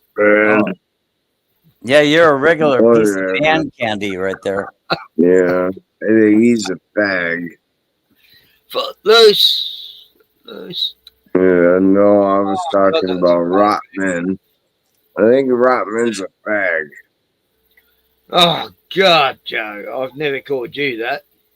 Well, you're comparing me to fucking Kevin Bacon. But he's not a fag. Kevin's not a fag. He's a fag. No, he's not. Like Kevin Swayze. Come on. Fag.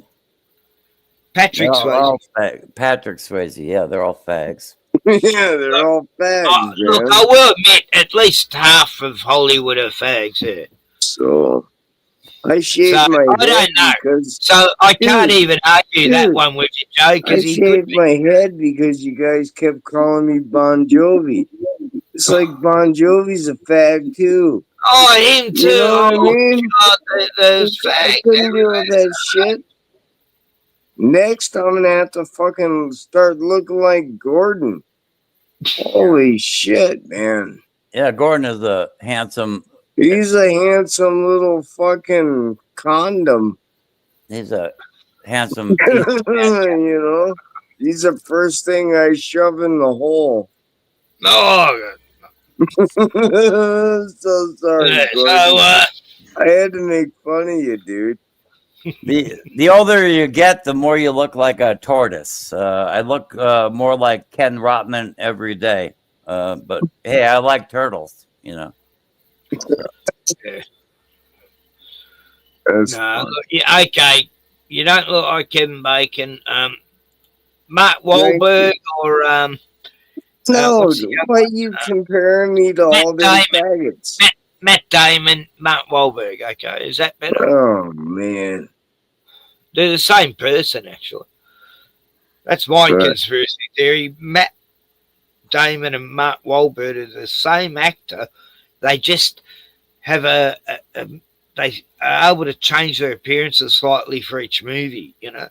But they're the same character. They act the same.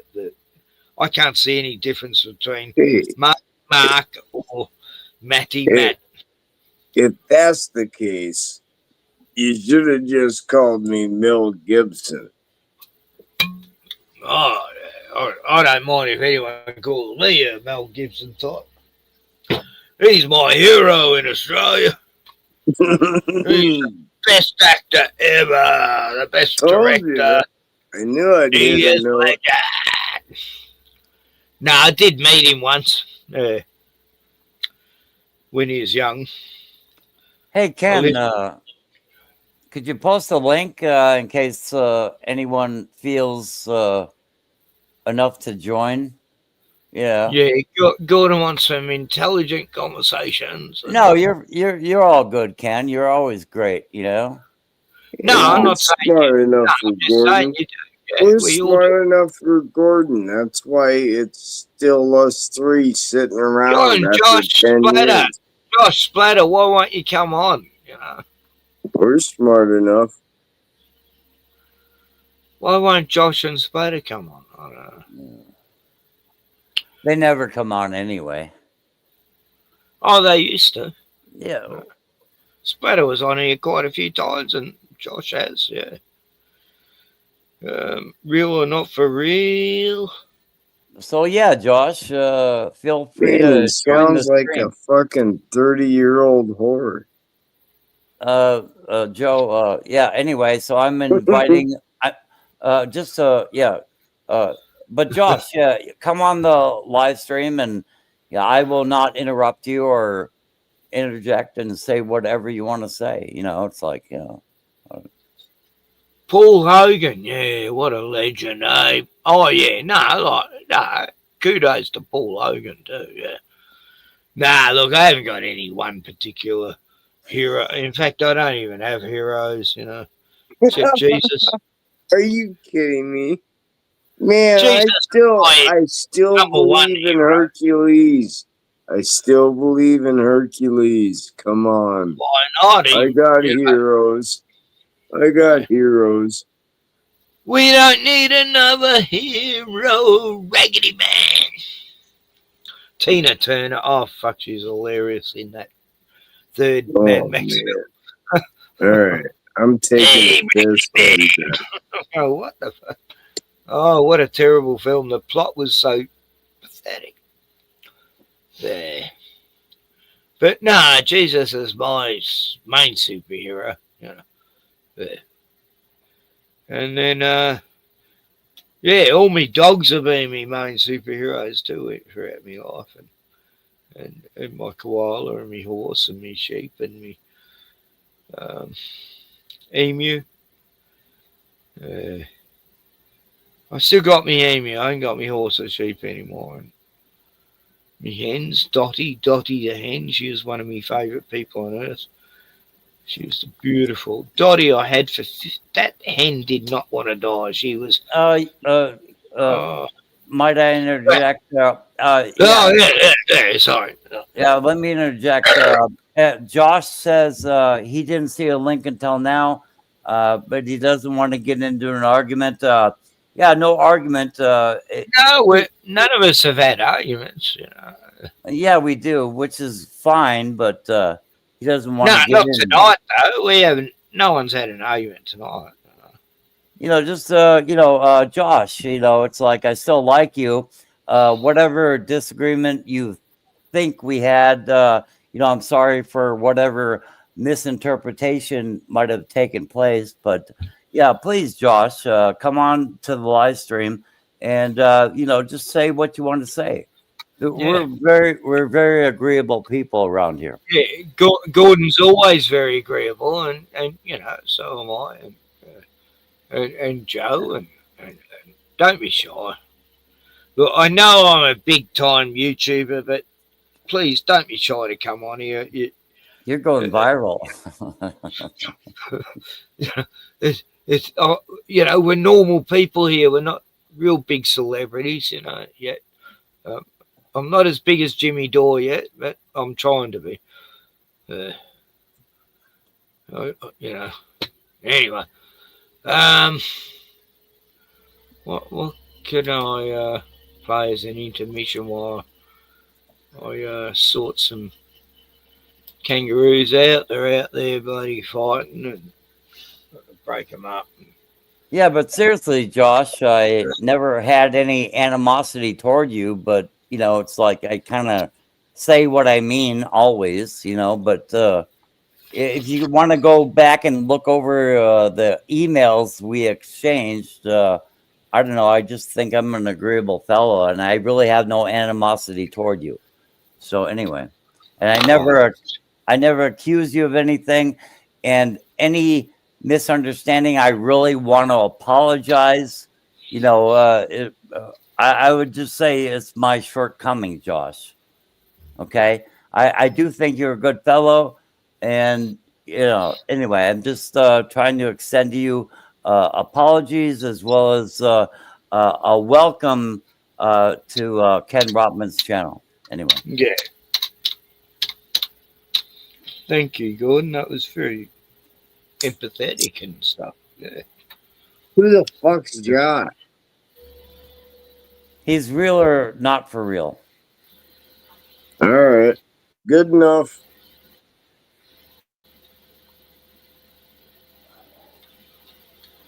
No, he's a good guy. I don't have any problem with him. I'm just kind of a demanding individual, and I just anyway. So I get angry once in a while, but you know. Yeah, I don't want to have to apologize to Josh that I don't know, because fucking Gordon gets pissed off and is ready to eat him. Why would you need to apologize for me? Why? Oh, you crazy Why? motherfucker. Because Yeah, you're crazy. Because you're crazy, Gordon. That's You're fine. fucking batshit nuts. You're batshit nuts. Okay, yeah. I would subscribe to that idea, yeah. So forgive me for having to say it out loud for you. Anyway. Everyone's allowed their own opinions here. Yeah. So, all right. There's I'll no try judgments. again. I'll try again. Yeah. Just, I was only trying to help Hang a on. friend. You know, I only try to cultivate excellent panelists. There he is. There's Josh. Hello, Josh. Hey, what's up? Good to see you. I'll just meet Gordon. Hang on. No, I'm joking, Gordon. I got you. Hi, Josh. Yeah, hey, it's been a good show. Like, when I came over, like, it's been an entertaining conversation. You know, like, I don't have anything against you, Gordon, either. Yeah, I don't know. There must have been a misunderstanding. I just spent 2 days in the hospital, and you know, I got out like 2 hours before our scheduled show, and I didn't know at the time that I canceled it that if I was just still going to be in the hospital, if I was even going to be at, you know, even be able to make the show, you know what I mean? So I just figured I'd give you a little advance notice. You don't need to explain yourself. You're all good, okay? Yeah. No, it's all right. Yeah. Yeah. I just But I appreciate it. Yeah, very much. Hey. Yeah. Hey, real, not for real. My name's you Josh. Don't You can call me sound Josh. like a faggot, man. You sound pretty cool. Yeah. Well, I'm not a faggot, but Yeah. What the fuck, Joe? What the fuck is up with Hey, that? come on! I thought that was kind of funny. No, it's not funny. It's not funny. Where the hell's that come from? I don't know. Where the hell's that come from? I thought it was funny. Oh God. Anyway, so well, I appreciate it. I'm glad I don't sound like a faggot. I stick up to that. I thought it was funny. No, it's not funny. Anyway, go ahead, I Josh. know. Apparently. Oops. How are you doing there? I'm doing all right. I was actually honestly just making a joke, Gordon, about you know, like that's the dumbest thing. We're all dumber now. Like I was making the Billy Madison reference. Fuck it, that's right. You know what I mean? That's all that's all that was. Like I didn't get it right exactly, but yeah. That's awesome, man. Hey, I meant no offense, by the way, but I think the world understands it because I just had a bad joke, so fuck off, right? That happens. Yeah, I see you on other. Just felt bad. That's. I Sorry, go ahead, still Ken. think it was funny.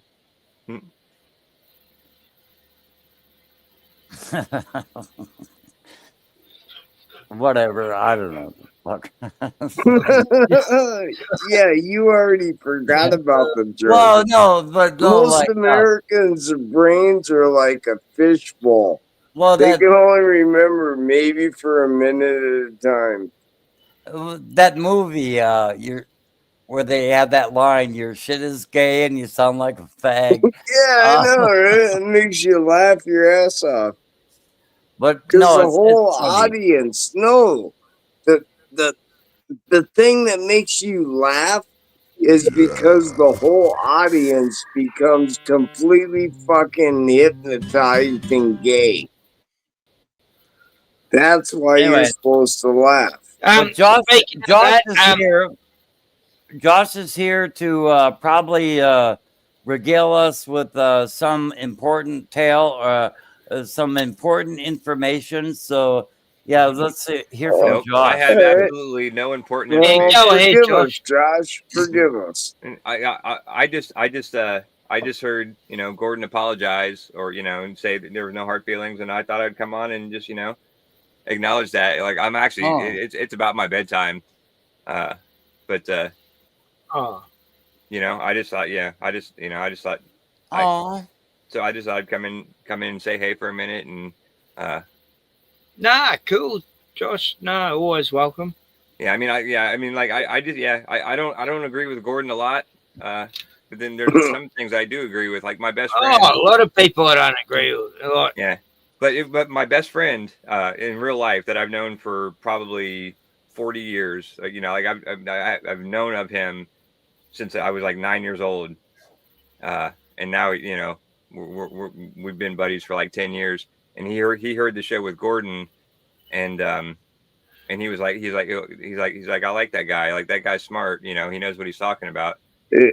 So, you know, like, I mean, I respect Gordon. I just don't, you know, I don't agree with him all the time. I don't like him a lot of the time. Hey, But, Gordon, I don't know. think he likes me then. It's not a requirement to like me. I didn't come here for an agreement. Yeah, right. Yeah, I understand that. Yeah, yeah anyway. No, I get you. I had a mate called Sean. He just died a few months back, but him and you and Sean got on well, didn't you, Gordon? Like, yeah, I love that Sean guy. was a legend. He was, you know, I'd known him since he was like, 12, you know. And So, what was the original question that brought real for not for real on the channel anyway? What was the original fucking thing? What I gave totally forgot. I gave heartfelt apology. You gave him a hard Josh. time? Is that what I No, heard? You gave him a hard time? it all got explained just then. Like, Yeah, I gave him a heartfelt apology for any misunderstanding, and I respect him as a person. And then he came on the show, and you immediately called him a fag or some shit. You know, it's like, yeah, where the hell that that might come have from? been my voice. You know, what the fuck is that? But anyway, but Yeah. You He know, told me to fuck off call you know, everyone a fag, before I even you came on know? the show, but that's all right. I mean, I know I draw a hard line in, you know, trying to exact as much as I can out of a person because I want to know this life. You know, I want to. Gordon, Wait a minute. Can you goddamn just wait a fucking second? But anyway, Okay. I try to draw out of people as much as I can because I want to leave this life, you know, with more knowledge, and hopefully I won't have to repeat this comedy version of purgatory. See, you're already talking. Why is the exclamatory needed? You know, it's like good panelists, I think, are important. You know, it's like I try to like find them wherever I can. It's like, why would I even start my own channel? You know, it's like, why would I even bother? But, you know, I think, you know, Ken Rodman can find good panelists. And I think Josh is a good panelist. I think Joe Dirt is potentially a good A panelist. dumbass. Yeah. Right, that's Anyway, that's more than there you Come go. on, There you have it. man. There you have I it. don't try to play nothing else. There you have Gordon. it. My Gordon, cause sine qua non. I am not going on a goddamn filibuster. I'm not going Gordon, on that's more than 300 words. Surely you can wait to interject or offer exclamatory. You've had 400 words now. Because how many times was I interrupted, for fuck's sake? Twice, I think. Calm your ass down, dude. Calm your fucking ass down. I'm calm. I'm very calm. I'm quite happy, actually. There he is. Yeah. Yeah. There's a badass. Hey, Josh. Hey, what's up? There's a badass. Josh looks calm. Joe looks calm. I'm calm. I'm totally like, I've yeah. been That's why I said calm I didn't all want to night. come on. The to only argue. one who's not calm is anyway. There's a badass motherfucker right there. Yeah. Right there. That's a badass Don't motherfucker. mess with Josh or Joe. No. I'll fuck you up. Or me. Yeah, I don't know if I could pull off the wife beater. I'm too pale. I'm too pale for the wife beater at the moment. Maybe under the What do you black mean light. you're too pale? I don't know. Well, it's getting wintertime. I didn't get a tan this summer, so. No, I'm red, man. I'm red. And I live in negative 40. So Bruno got a bit upset by the raised voices before. And he's woken up and he's yelling at everyone. Bruno, what? What, Bruno? Yeah. Yeah. You want to go out? Kangaroos out there, I think. But anyway, it is what it is at the end of the day, at any rate, you know. And as Richie would say, from Boston. He wants actually you to talk real for real. Yeah. Bruno, Who you want wants me to to talk to Sorry, Josh? it took me a while. Bruno, say hello to Josh. Okay. What do you want me to talk about? Like, I mean, you guys were doing fine without me. You didn't need me on the panel. Well, you're the one that just showed up, so we're all freaked out. We're like, who the hell are you? Oh, What's going I remember on? you. Maybe Gordon should talk. What's going on, Gordon? My position. Who's this guy that you bring in? You asked a question. Look, Gordon, 200. And he talks. You know. So anyway. 200 words, Gordon. Okay. Joe asked a question, and then Ken had to interject, and so anyway. But yeah, Joe is a good panelist. If I were ever like really looking to create a really good show that gained interest, I can't hold composure for a long time. I can hold composure. He's already talking. He cannot. He cannot wait, but to verbally ejaculate. He cannot wait. He's like, oh, I'm so excited. Oh my God, I'm so excited. I must verbally ejaculate over what people are saying. No, I don't have time for. You're an asshole now. You're an asshole now. Now you're using shit against me. Anyway, you're an asshole. But anyway, can I finish one sentence? If I were to pick a panelist amongst you three, I would take Josh first. I think he shows excellent acumen, and he could be a good panelist on anyone's show. See, you're already mumbling and like, I just got to get this out.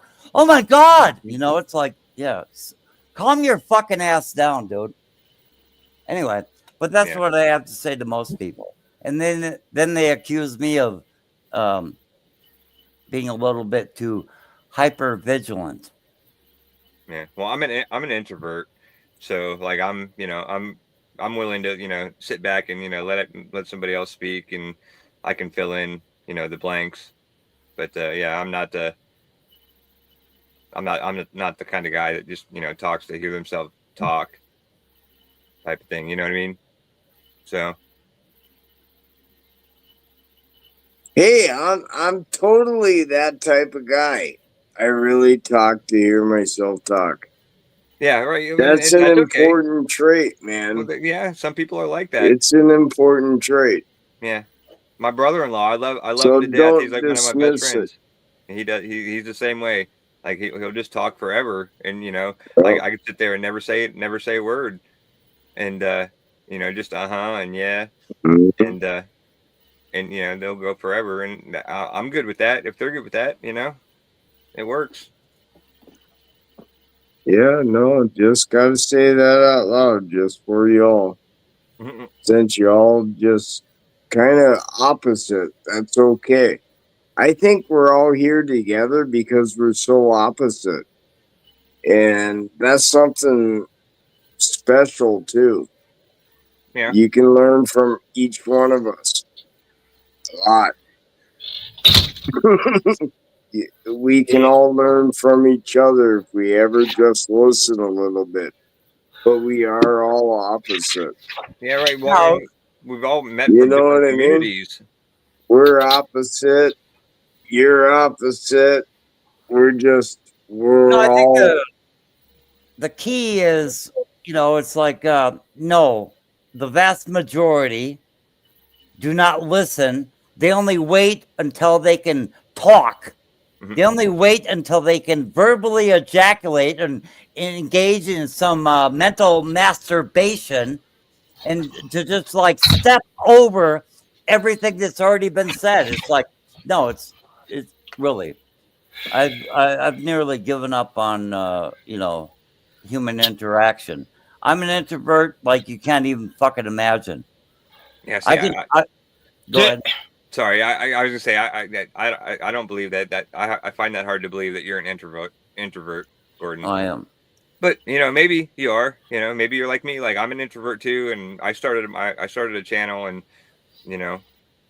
inviting people on as guests and having a show, and that's totally out of my nature. So I can see it. You just don't seem like an introvert to me. But you go on.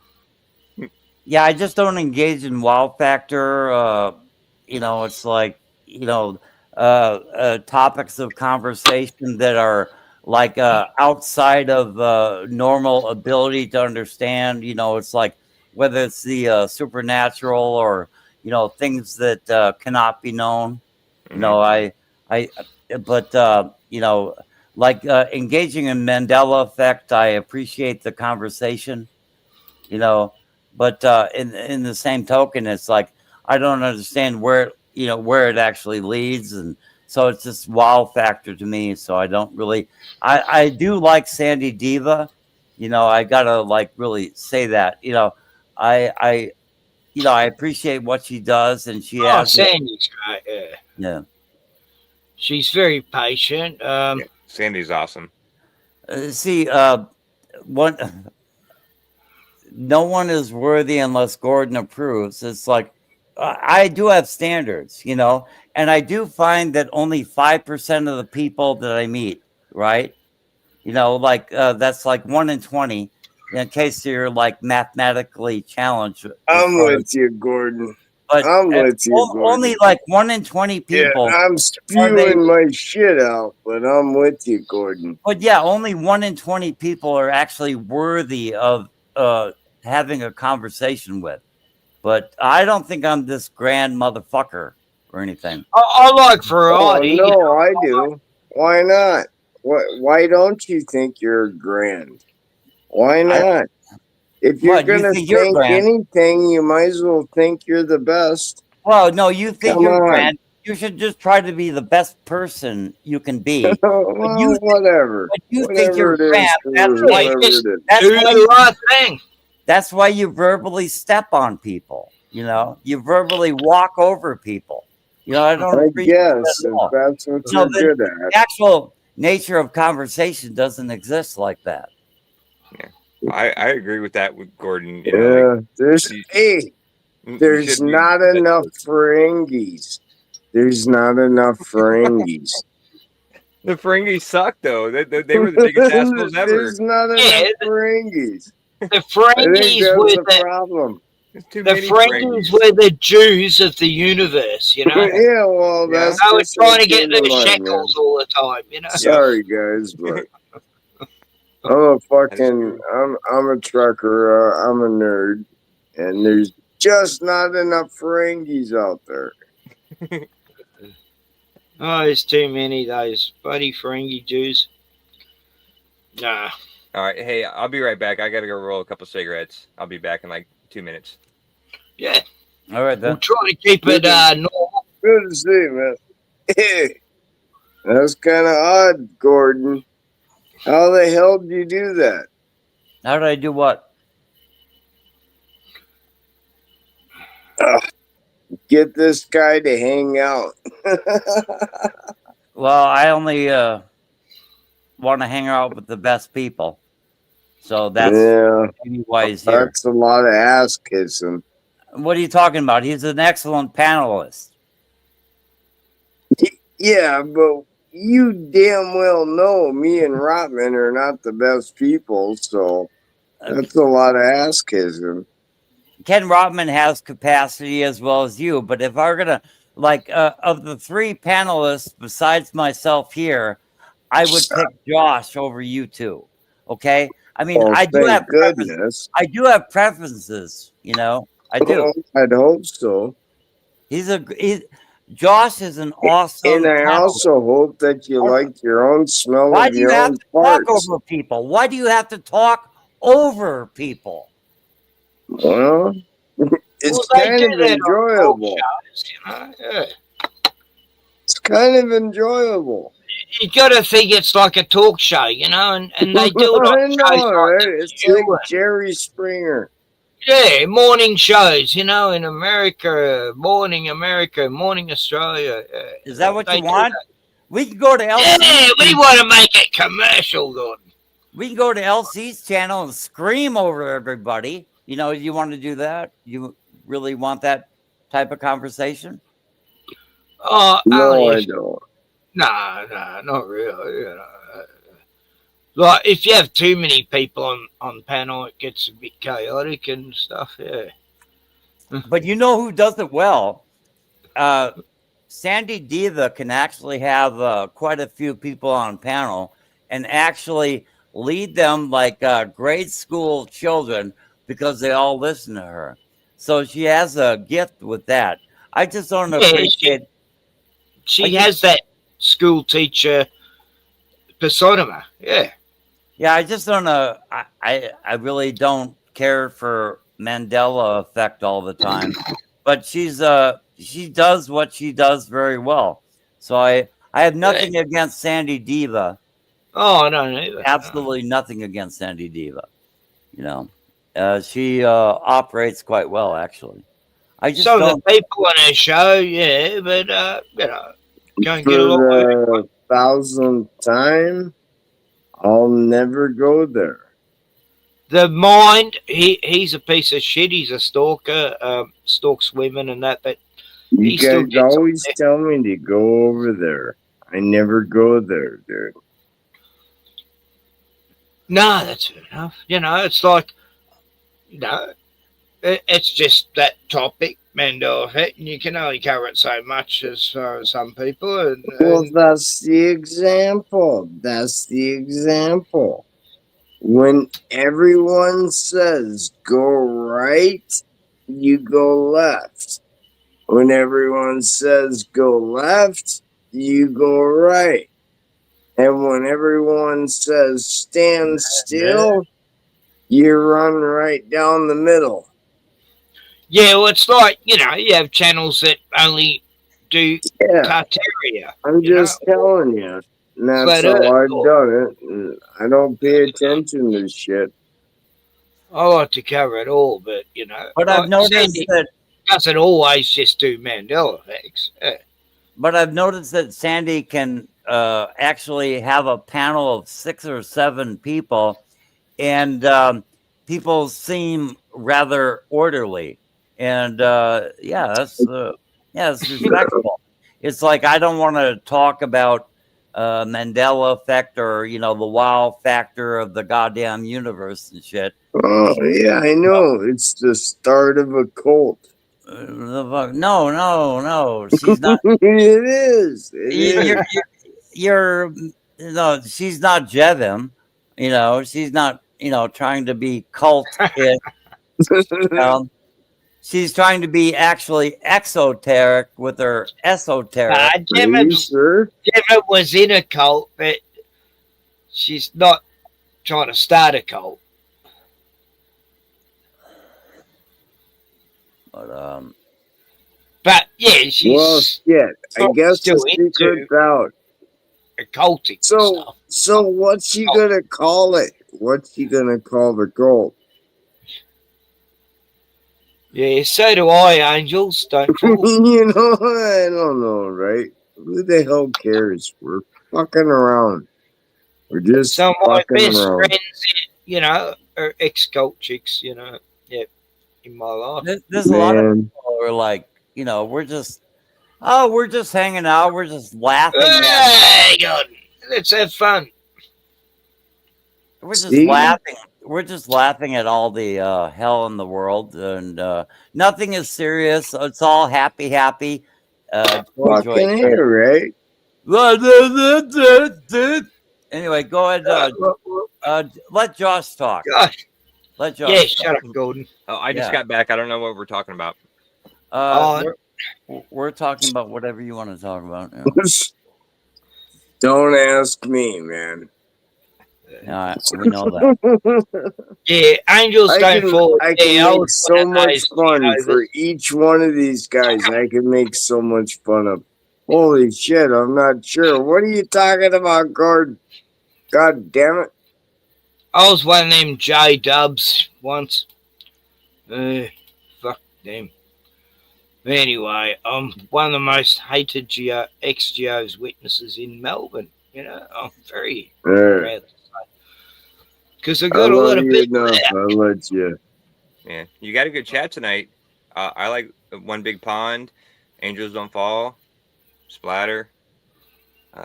You got some good people in the chat tonight. Yeah. And we had Jono and Jimmo and Jono, yeah. I thought Scott Level might join, but yeah, One Big Pond just said I'm a sad unit. That's good, yeah. Oh, you and Tony get on well, don't you? Yeah, we love each other, yeah. Tony, you should come on, maybe.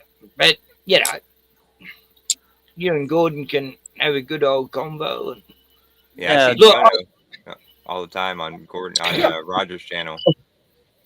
I've got a song I can play. It's quite cool, actually. I just love it. It's beautiful. Just a little song break, okay? I am gay. And I voted for Obama.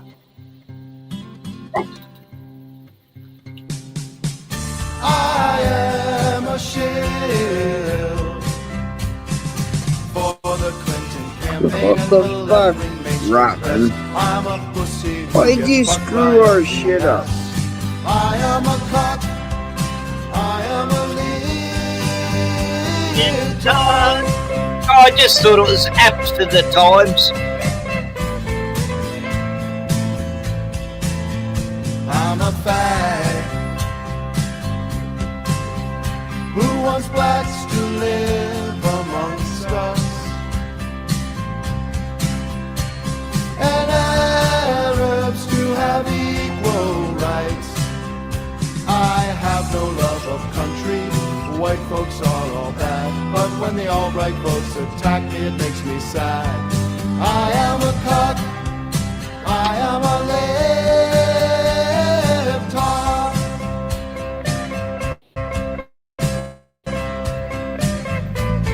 Okay, sorry, Joe.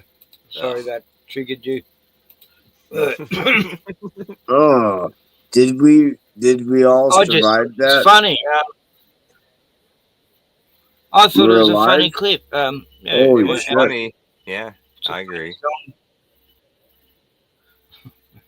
But Joe got pissed off about it, you know. I'm trying to please Joe and Gordon at the same time. God, I'm juggling What? things here. Good luck. This is your channel. dude. Oh, jeez. You know, I showed You didn't something, have I to. get criticised. sorry, I showed something that without permission. This is your channel. You do whatever you want. Exactly. Yeah, right. Exactly, Fuck Ken. my Remember rights. that. It's your channel. But I never got any right privilege. I wanted to know what happened to it and shit. Never happened to me. I want me white privilege and it just not coming to me. Yeah, right. What is even white privilege? Like, I mean, I like know. I've never seen it either. Just like Yeah. like Poor, I'm just whatever white, they white are. to be. Yeah.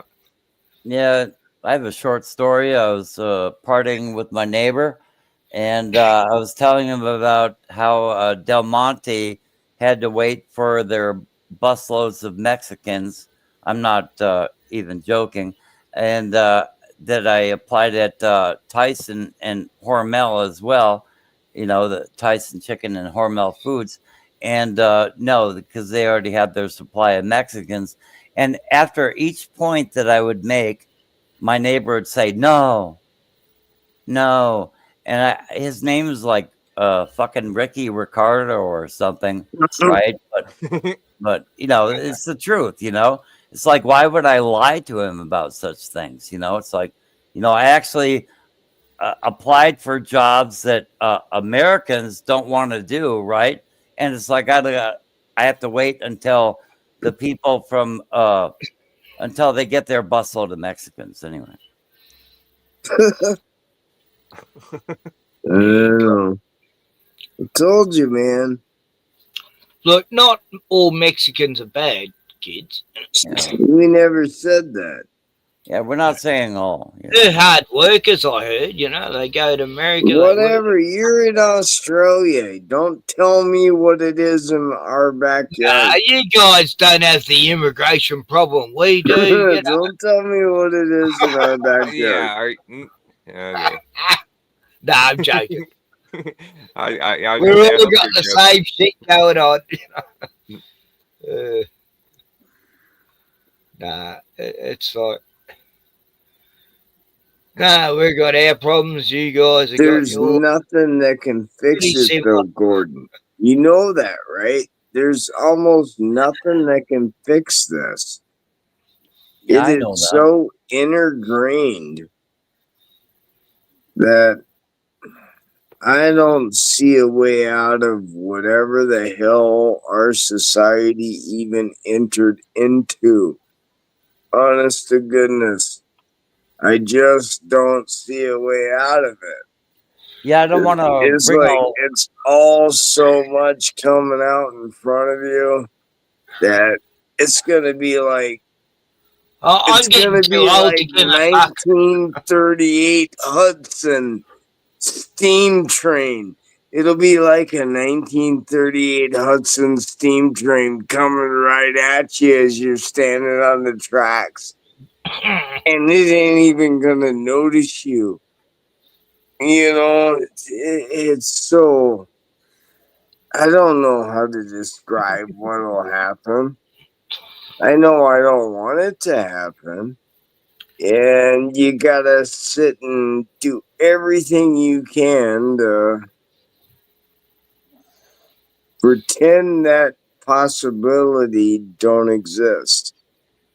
And the truth is, you're gonna lose. It exists, man. So do you mean we got to become bush rangers again, or? I don't mean anything. I'm Oh. just telling you. I know in my life I'm fucked. I don't know about the rest of you guys, but I know personally I'm fucked. Why? You guys are all each on your own. No, you're doing pretty well, Joe, compared to some people. Yeah, well. Look at whatever. Glenn from Melbourne. Glenn from Melbourne lived in his car for 2 years. It's pretty fucked. Yeah. I couldn't imagine being homeless. That would Oh, suck. yeah. I was homeless for 6 months, but I had places to stay, you know, couch surfing. Yeah, right. Me and me dog, it was one of the best times of my life, actually. I loved it. Just, yeah. Not paying rent. Yeah, I think I think I would qualify as homeless one time, but thankfully, you know, my parents let me move back in, and I felt dumb because I was like 24 or 25 years old, and moved back in with my parents for like 6 months to get back on my feet. Nothing wrong with that, no. And that was it. You know, that was the only time from the time that I was like 19 when I moved out originally. Yeah, that 6 months I stayed at home and lived with my parents, and I got the fattest I ever got. Like there was a picture, like I looked huge because there was like always food there, you know. Like whenever I lived on my own, there was never food in you know, like so I was always skinny as shit. But yeah, anyway. Now I live with me grandmother, you know, my last grandparent. Mm-hmm. Back in the early 80s, and oh god, she used to feed me way too much, you know. And I'd get home from work and the meal was on the table in 5 minutes, and I'm going, oh god, I need a beer first, you know. Well, but it was when I was growing really up good too. food. But I'm surprised I never got fat when I was a kid, you know, because you know my whole family was overweight. You know, my parents, my sister, my brother. You know, I was the only skinny a lot one of in the my family. sisters. Yeah, I At thought I was least- adopted. Yeah, it's like 5 of my 7 sisters are humongous, you know, very large. Yeah, and yeah, none of me brothers, you know, Yeah, none it's of me weird because full I always brothers. thought that was hereditary. Like I thought like weight gain and you know size and everything was hereditary, but you know It's maybe not. it's not. No. Because yeah, Well, I was a fat cunt all through my 20s, and then I got cancer from painting, and then I went to this Chinese lady I knew. She's about 90 years old. She's the best acupuncture person you could ever know, you know. Yeah. And I took many of my friends there as she healed. Like she was, God, I wish that sort of person existed now. But she told me, she looked at me tongue, and because I said, how could I lose weight? And she goes, you don't have to worry about that. In 3 years, you will lose all that weight. And I go, really? And I had me best friend there, you know, she got hit by a car. Her knees were totally fucked and all this poison behind her kneecaps. And the doctors were going to do all these operations on her. And I took her to my Chinese lady, and she did the old needles in the kneecap and drawing out the bad blood with these hot jars and the old traditional Chinese stuff. After 5 treatments, she could walk it and, you know, totally cured. You know, this lady cured her. And this lady was like, magical. You know? Mm-hmm. She used to let me run her shop sometimes. You know? I become good friends with her, you know, because I love the old traditional stuff. And anyway. Yeah, I was just about to say, who's the new panelist? It looked like a whole different setup. Like you look totally different, Gordon. Yeah. Yeah. Oh, I knew. I like that. I like that setup better. That looks better on camera. Just my opinion. Yeah, I'm so photogenic and whatnot, you know. But yeah, I don't know. Maybe it's your good side or something. But yeah, that angle, that where that camera is now, it looks better than it did before. What is it with you know, phones now, where you go to camera and it instantly goes to portrait, like you're doing a fucking selfie of yourself, and you're trying to show a kangaroo, and you're going, "What the fuck? Can't you just- I don't want to show myself. I want to show nature. You fucking exactly. Can't you just tilt it? Can't you just tilt the phone and then it goes? Oh, you have to stop it and then press a button so it goes to landscape or.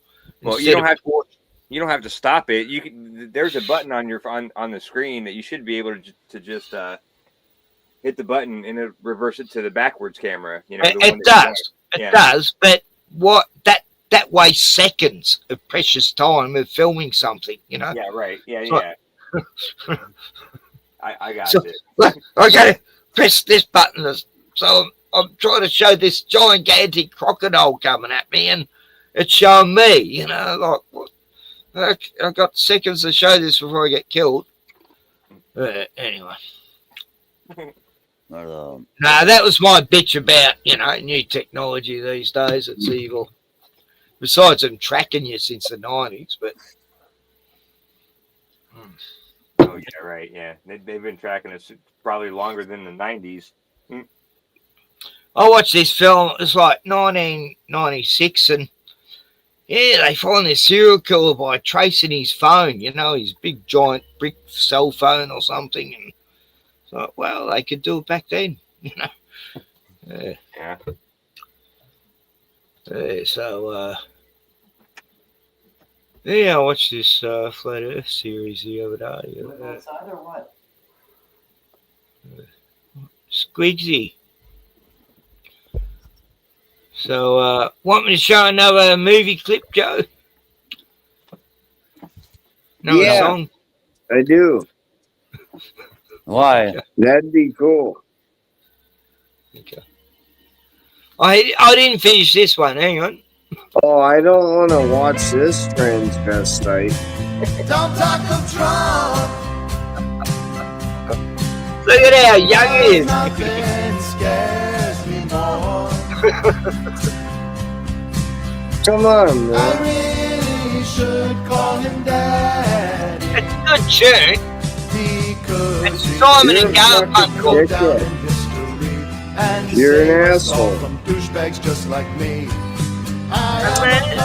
Oh, look, there's, what's his name? Michael Moore. And a cuck has no fun. And a libtard always cries. Bernie. Oh, I'm so happy. I know. That's funny. That's some funny shit. It is beautiful. Oh yeah, Rachel Maddow.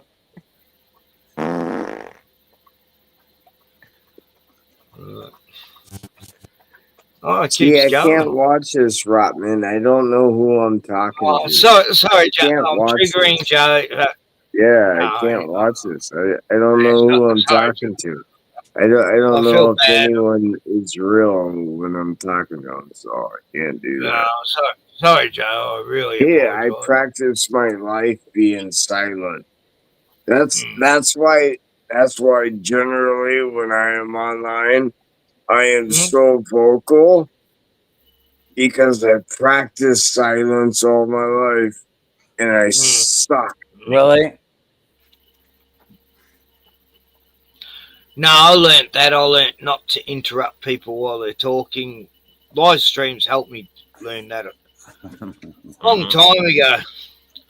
So, fuck, I talk up to people. I'd look back on my streams going, yeah, no, I am interrupting. What the hell? And it's like part of my family, they interrupt, If ever you're talking sense, oh, fuck, do you get interrupted, Yeah, right. And then you have the rest of the population looking at it like, it's like the only way I'm ever going to be heard is if I, step all over people while they're talking. Yeah. If I interrupt people, and then everyone is impolite to a degree where you can't even get across. It's like, let's negotiate a trip across the fucking street. It's like, people are goddamn retarded nowadays. It's just no other way to look at it, It's the fluoride, it's the jibby jabbies, it's the chemtrails. Totally The water. guilty, man. totally guilty of everything Gordon just said. And I gotta tell you, you gotta get control of that, though. You know, you can't let that. I mean, look at around. Look at everything. Yeah, right. It just depends on what channel you're on. You know, like whoever's running the channel has got to got to stay on top of it, and Yeah, I'm hopeless for that. Talking over each other, then you just gotta like stop, be like, hey, one at a time. But no, I mean, I let people just go on, and I lose control of my channel, and it just Man, did I just go ends up wild? legendary. It happens. But I love your channel, Ken. I like you. Thanks. You're a good guy. I really do. Cheers, buddy. And I hope you're feeling better, and hope you have better good days than bad days. Yeah, because I have the same. I'm the same way. But Another beer. you got the good Yeah. good days and the bad days. You just gotta hope for more good days. Yeah, I have the Yeah. I think he just said "fuck off." Who did? I think he told you to fuck off. Nah, I'm you're not hearing sure. things. I was trying to translate into American slang, but I think he said "fuck off." Oh, I didn't hear that. Well, I know, and we're all laughing and joking about it too. So Yeah, no. So what are you talking about? yeah, whatever.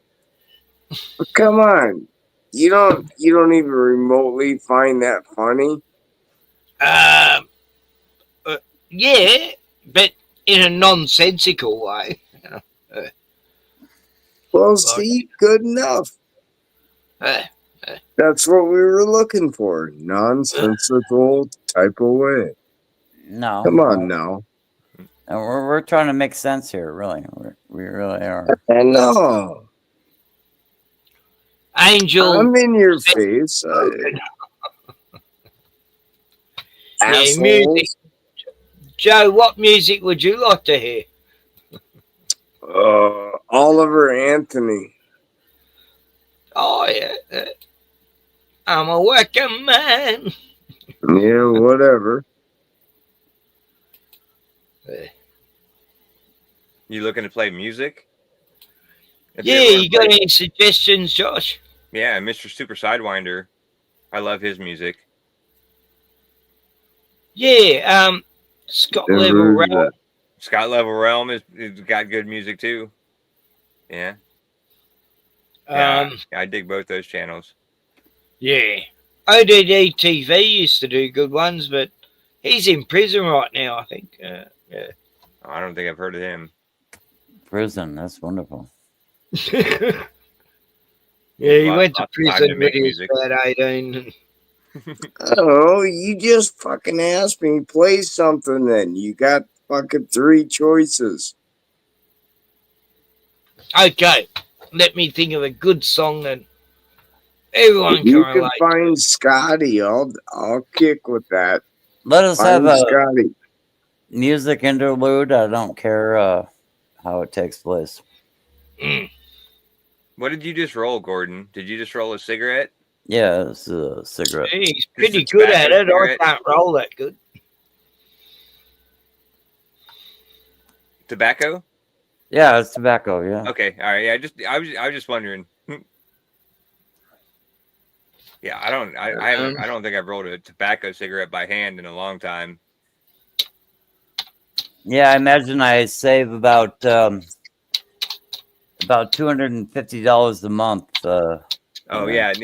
I just got a rolling machine recently, like an electronic one or whatever. So like all I got to do is just put the tobacco in the machine, and then push a button or pull a lever, and it fills up the tubes. But like hand rolling one, that's I just started rolling joints again.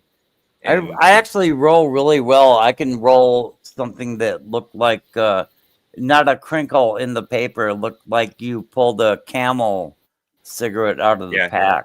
That's crazy. I can roll. I can roll over 20 cigarettes a minute. I can roll over 20 cigarettes a minute by hand. No, you So can't. fuck you guys. What? Oh yeah, No with way. the tops No, come on. machine. With the tops machine. Oh, Oh hey, yeah. Barry Mike. Let's get it on. I want to see this. 1 minute, 20 cigarettes in 1 minute. I would love to see that. If you can do that right now. Get the camera on you, Joe. Do it. Yeah. All right, maybe that was slightly exaggerated. Slightly, yeah, slightly. Yeah, but that's cool. But I do know I can do like 5 or 6 in 1 minute. I mean, I was I'm listening to pretty prison quick, man. stories. I'm pretty I quick. was listening to prison stories the other night on the Chaotic Chronicles. This is a guy, Biff, who done prison time. And he's talking about a guy who used to get 2 rollies and he'd have tobacco and he'd go zzz, and roll 2 at once. But he worked, his dad owned a tobacco factory, so he learnt by that way. But he said he did it in like 20 seconds, you know, or something like that. Anyway, I don't know how they do it, but that's a talent, you know. See, if we all did it together, we would have did the 20. Yeah. Huh? He learned from a kid, you know, so. It'd be a bigger payday. But yeah, all my mates who went to prison, they all could roll so well, you know. Sorry, man. Yeah, they can roll 6. Sorry, I didn't mean to derail the conversation. No. I just saw him rolling something, and like I was wondering if it was a cigarette or if it was a joint. No, Gordon doesn't do that. Gordon. Yeah. Really? Gordon goes chaotic on You don't joints. smoke? Gordon's already wacky. He actually don't smoke. Nah, Gordon turned into a serial killer last night. Yeah, I think Gordon would be. he was lost years ago. I think Gordon would be way better, like like a little calmer personality, a little more fun if he smoked more and drank less. But that's just my opinion. I don't know. Yeah, marijuana does not agree with me. Yeah, it happens with some people. I understand that. It does. Yeah, some people can't. Yeah, It's too bad too. Like I feel sorry for those people because marijuana is I know. the best fucking thing in the world. I mean, no, listen. I'm sorry, man. I smoke marijuana. No, I feel very sorry for you, Gordon. That's terrible. Listen, I smoked marijuana 14, 15, 16, 17, 18, 19, 20 years of age, and I still smoked a little bit afterwards. But it's like I can. I don't know how to explain it to you. Hey, I don't care for marijuana. Partner. Hey, partner. Hey, Gordon. No, it's the same thing. I can't really smoke weed very well either because it affects my body different. Alcohol affects it different, and so that's how we sit around. I totally 100% get it, dude. And no one else understands that shit unless you smoke a joint or something and then have your entire reflexes go into overdrive. It's not cool to smoke weed when that happens. I smoke Honest to marijuana. goodness. I smoke marijuana to be sociable, but in the same token, it's like I get so hyper vigilant when I smoke that That's what I'm trying to tell you. My reactive mind already. It's like it's going 1,000 miles an hour instead. Yeah. So maybe try it in a different form instead of smoking it. Try like the gummies, or because now I don't know if it's legal in your state where you're at for the recreation. gummies. Yeah, it's legal. But gummies or brownies or some I've other. got gummies and like people who don't smoke much have one, and it messes them up. They go, Yeah, I mean it's a totally different buzz, like from smoking or from an edible, and it's it's a little more chill and less less in your face. So I It don't know. doesn't do anything for me. It doesn't do anything for me either because I've been smoking my I whole feel life. the next day I just feel like a little bit very relaxed, body stone. That's about it. Yeah, Ken would know. I did last year, about a year and a half ago. I did the what did I do? The oil, the CBD oil. Yeah. And I went goddamn fucking insane. Major crackers. Oh really? Oh Wow. no shit. Well, yeah. And he's Well, never you been need that. Yeah, You I would know- say stay away from it then. Yeah, they said it was non-psychoactive, but I did the CBD oil, and yeah, it's like I know. I was going through a lot in my life at that time, mind you. But you know, at that point, everyone is out to get me. You know, I was so goddamn fucking paranoid. I could not Oh, I even believe miss it. those days. Yeah, and it lasted for a little while, but anyway. I Oh. miss those days of when I used to first smoke and I was paranoid. And I just don't get that anymore. That's the way my buddy is too. Like he tells me all the time. He's like, I wish I could get that high. That you know, back in the day when I first started smoking, and I was paranoid and. What It about made the it really good more highs? exciting? I don't know. What about the really good highs where all you could do was laugh at everything? You know, whatever happened. Oh to yeah, I miss that. Well, I still have that. Well, those are the good ones too. But yeah, I got plenty of gummies here. I get them prescription, but you know, I just don't feel I need them. I don't know. I don't feel much from them. It's weird. They go, "Oh, Ken, when you first started, try a quarter of one." I'm going, "Yeah, right." You're What talking the to someone fuck are about you hash talking about, Robin? Oh, I don't know. Anyway, it doesn't matter. Fuck that stuff anyway. You know, who wants to talk about weed for hours? Yeah, look, I'll play a song. Okay, here we go. All right, hey, real quick before you do that. Music interlude. Yeah, I like that. I feel like music. Please pause. Yeah. Don't Hey, be that. Robin, push pause. What? What's the emergency? Yeah, what happened? What? Is there a nuke going off? Or? Go ahead, partner. I don't know, but while you're on a break, hey Ken, I just want to say, you know, thanks for having me on. I got to go to bed. It's right. It's past my bedtime. I should have been in bed an hour ago, but I'll be listening for a few minutes while I'm sleeping. I'll leave it on. But yeah, it's good talking to you guys. Nice meeting you, Joe. Thanks for coming on, Josh. Good having you, buddy. Talking to you again, Gordon. I'm glad. Yeah. I appreciate the apology, and I have no hard feelings towards Yeah, you. I think, nice I having think you. you're a good guy. Yeah. Nice having you, Josh. Yeah, do what you need to do. Yeah, cool. All right. I'll talk to you later, guys. Thanks for Excellent, having me on. Josh. I'll see y'all. You have a good later. week. Yep. You have a great week. A blessed week. Yeah. Have a blessed day tomorrow, everyone. Anyway, on that note, I'll see you all, and good night. No, I'm joking. On that note, we could finally be assholes.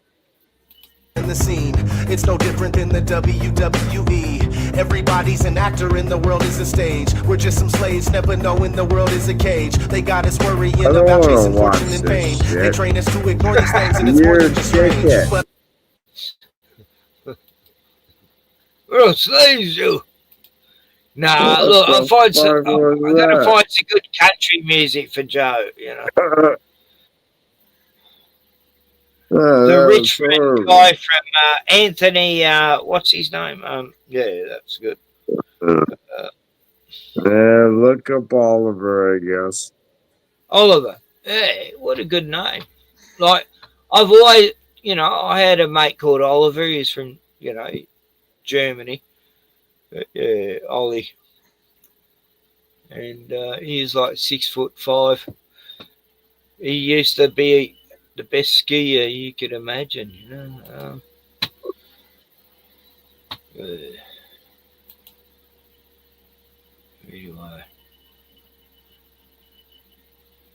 He wiped me because I left the Jehovah's Witnesses.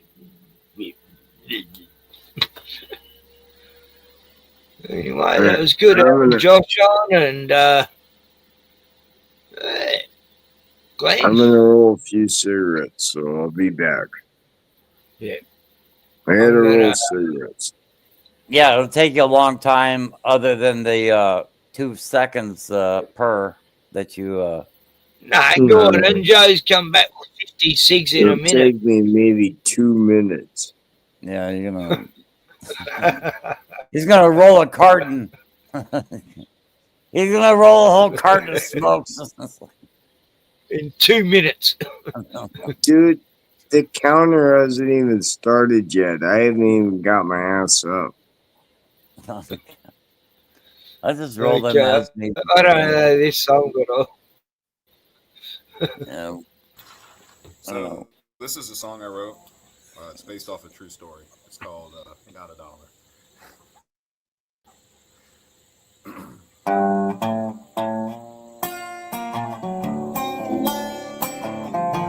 Oh, cool, 4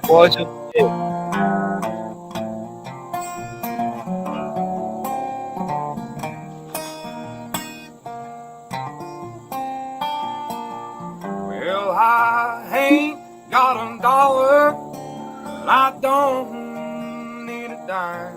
I got a little spot in the country where I spend all of my time. When the sun goes down on this itty bitty town, we can light up the bowl and pass it around. I ain't got a dollar, but I don't need a dime.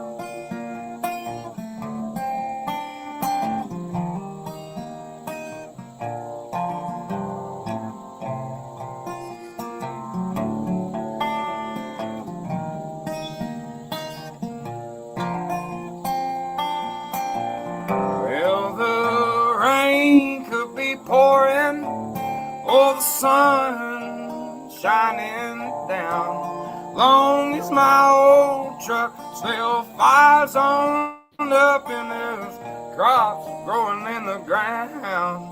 We'll have to pick some muscadines right off the vines, get a little yeast and make a little wine, 'cause I ain't got a dollar, but I don't need a dime.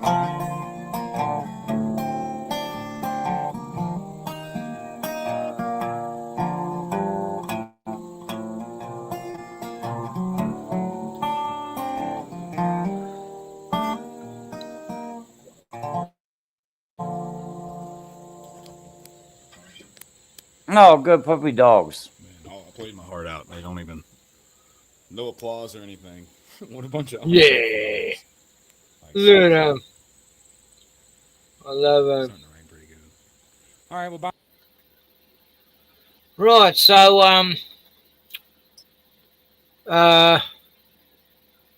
Angel Don't Fall sent me a link. I'll just hang on.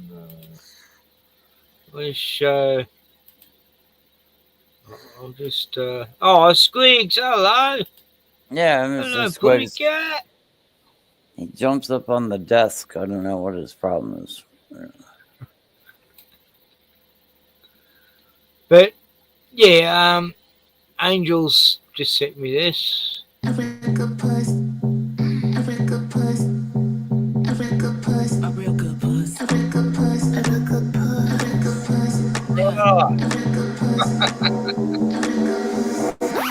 just wanna feel good, gotta lay down with some good kush, got a good girl. Maybe we should speed it up. I just wanna feel good. I don't know what that is. What's that happening? Why is this music happening? This is retarded. Angel, what is this? I'm gonna speed it up because we'll hear it speed up anyway. Yeah, you don't want to get a copyright. Got a good girl, a real good push, gonna go get a real good puss. I just wanna feel good. Gotta lay down All with this some good milk push. Got a and good stuff. girl with No. the push. Go get a real good puss. I just wanna feel Oh, good. no, Gotta lay down no, with some not good the push. Got a spoon. good girl. Oh, that's true. Yeah, okay. Right, what else you got? Yeah. That's Understand the implication, but yeah, that's gross. Anyway. yeah, that was a little bit fun. You know, I hate this milk innuendo they've had in a lot of movies over the decades. What is Psycho. Splatter? What is Splatter's name? What? Splatter. I don't What's know. Splatter's? What's his What's name? his name? Yeah, I always forget. I don't know. He come on the show, Splatter. Oh, my boomerang won't come back. Anyway, right, where was I? Oh yeah, I was trying to get links for someone. Who else sent a link for a song? Can play My Boomerang Won't Come Back, Charlie Drake original. Actually, that'll probably get you copyrighted. That's a big song in Australia. What's this one? Oh, that's a link to a chat. Oh, okay. So, yeah, anyone else got song requests? Can't seem to find any others.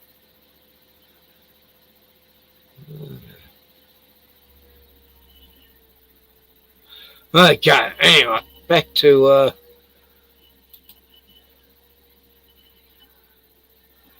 where am I? Oh yeah, right. We're playing. I forgot what. Okay, yeah, I gotta see screen. Okay. Right, we played Oliver. The speech that left 4,000 people stunned. Okay, sounds pretty cool, but I don't know if I'll play that.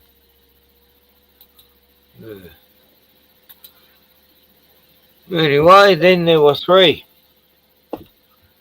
Three of us. You know, people wanted to do. Go ahead, Joe.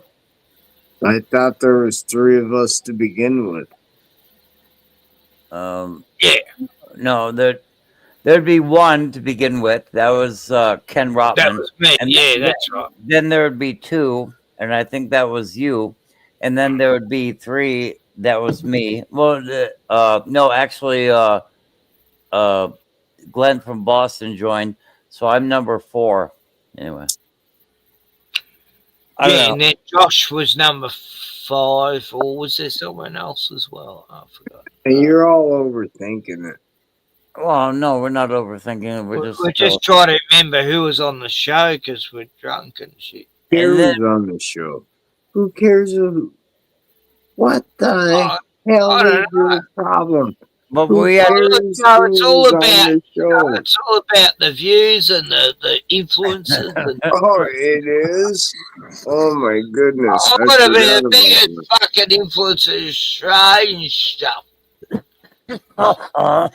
Everyone's going viral watching me. Look at this old cunt in a caravan. He's fucking legend. Nah. But we did. Sorry. We had Glenn from Boston, and so it's actually a really good turnout. We had Josh. It was. Yeah, real or not for real. Very good panelist. Excellent, I might say. And but it's been a very good stream. Good turn up tonight, like 2 streams back. I had my last stream, not many people turned up. Holy shit, you had turnips? Yeah, I wish I had some turnips. Onions and parsley. I wish I had some. Nah, nothing wrong with turnips in a vegetable stew. Yeah. And we've had, I don't I know love what you this guys. is. It's some amazing weed, but it fucks you.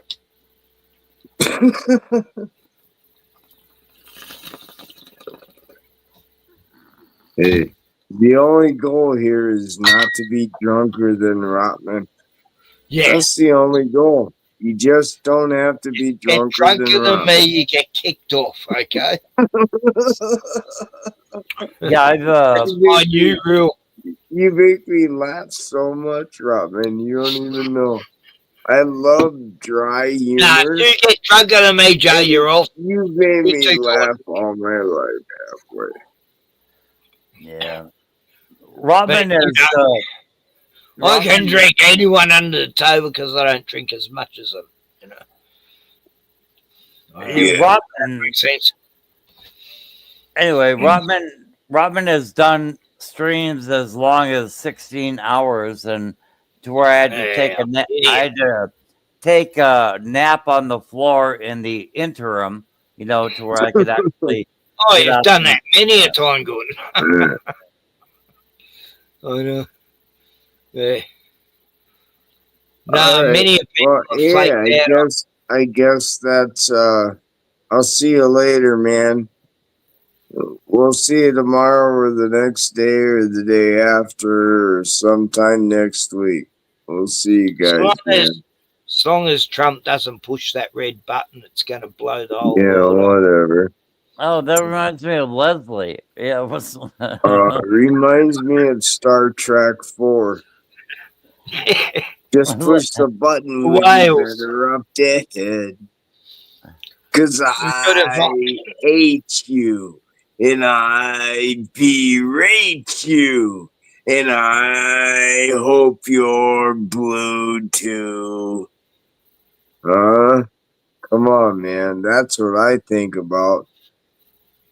So fuck off. I love you guys.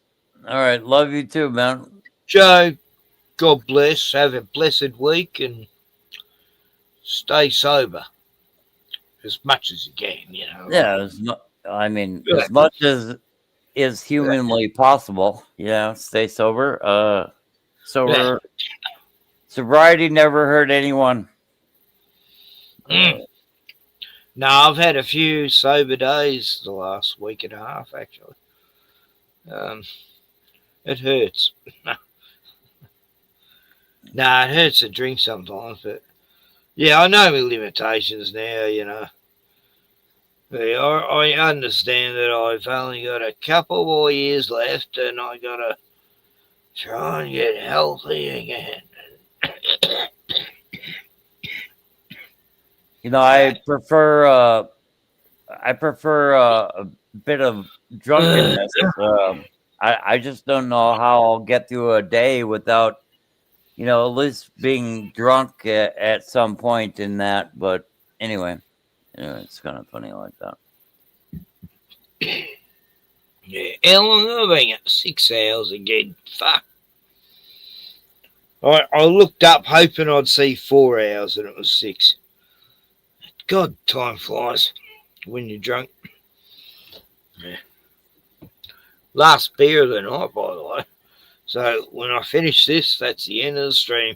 It's a 6 stubby stream. And yeah, look at all the time. Look at all the time I just gave to Google. You know, it's like the fuck. Oh, they got all the info gathering tonight. They realise I'm antiseptic and anti-Jabberwocky. Yeah, they got all the goods on me now. Yeah. I'll be in the FEMA camp, just like Alex Jones said 16 years ago. Yeah, I made a reservation at the FEMA camp, so I'll be all right. Yeah, I've booked me and Bruno in. It's way out in the middle of Alice Springs somewhere.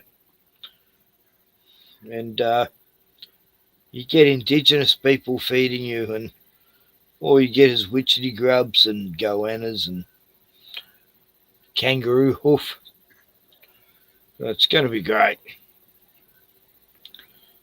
Government set up, and we've got billions of fucking outdoor housing in the middle of Australia, but no one knows about it. You know, it's a bit of a curious prospect, but I do say all of the things that are not authorized for public consumption, and I'm just curious as to why I haven't been rounded up yet. Yeah.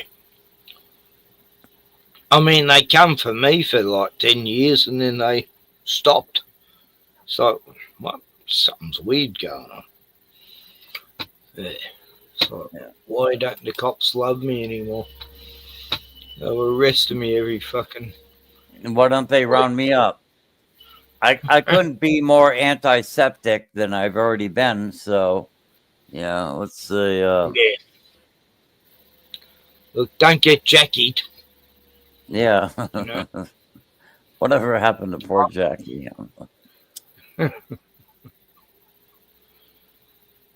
Call for an uprising. I'm dying to watch his latest vid. I love his thumbnail. You know, with this new computer, I don't even think I'm subbed to him.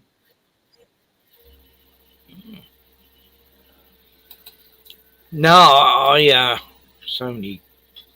had to do the same when I got a new computer 6 months ago. I had to remember all my subs. It's like, what? Wait a minute. Just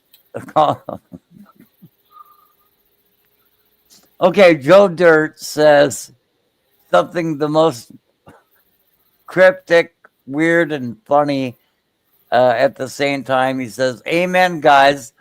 Total eat your neighbor's ass scenario." I mean, what do you, what the fuck are you talking about? Now, it was to do with Alex Jones earlier. What was I talking about? Oh, that's right. A new book come out called How to Survive Having No Food Stamps, and written by Jeffrey Dahmer. That was a meme. Okay. Yeah, Jeffrey Dahmer ate people. Anyway. It's crazy. It was, yeah, I know what Joe means. But yeah, call for an uprising. Play it. Yeah, it's not showing up. Hang on. How about that guy in Bermuda? What's his name? Oh, Mags. Yeah, Mags. Has he put out one? Oh, he's been putting out heaps. Yeah. Mags is going mad. I gotta check my subs. Hang on. Sometimes they unsub you without you knowing, like YouTube does, but not them. Yeah, call for an uprising. Where is it? Oh, I lost it. What am I showing? Hang on. So whatever. Share screen. You got an audience.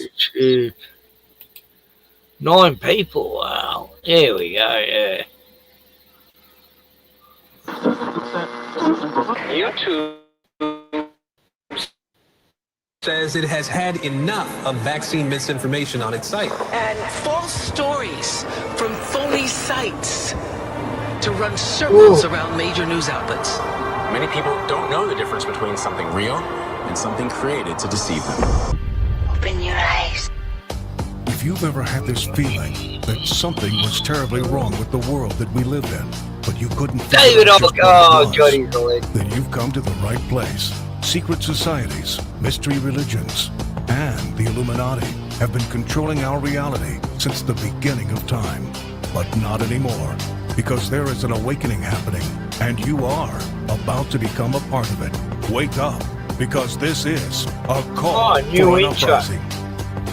This is a call for an uprising. Welcome to today's show.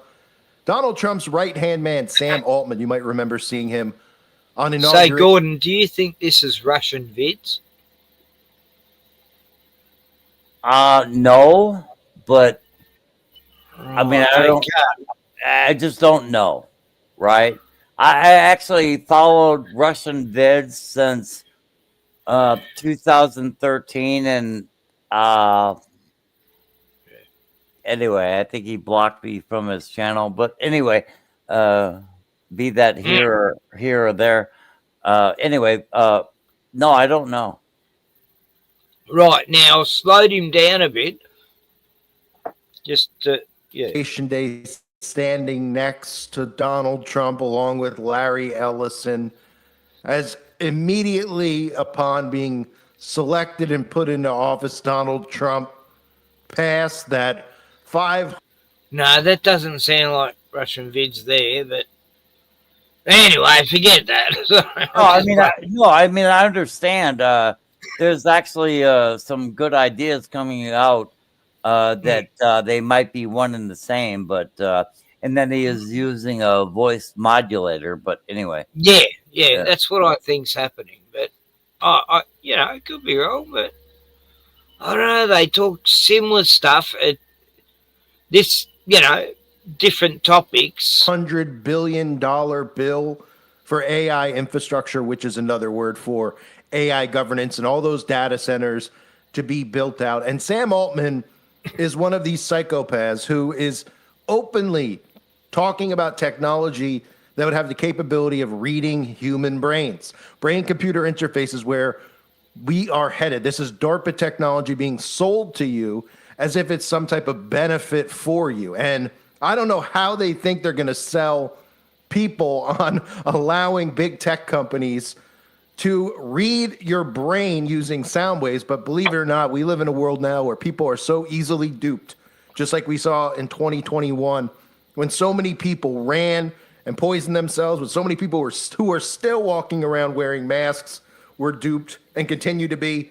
So at this point, nothing should actually surprise us. And Sam Altman's biometric startup is being rolled out, just like Neuralink, just like Synchron, which is another one of these corporations that's funded by Jeff Bezos and Bill Gates that plans on Oh, I saw an amazing video of David Bowie today. I never heard him talk about this. I've got to find that. Yeah. Anyway, this made me think of it, because silent weapons for quiet war.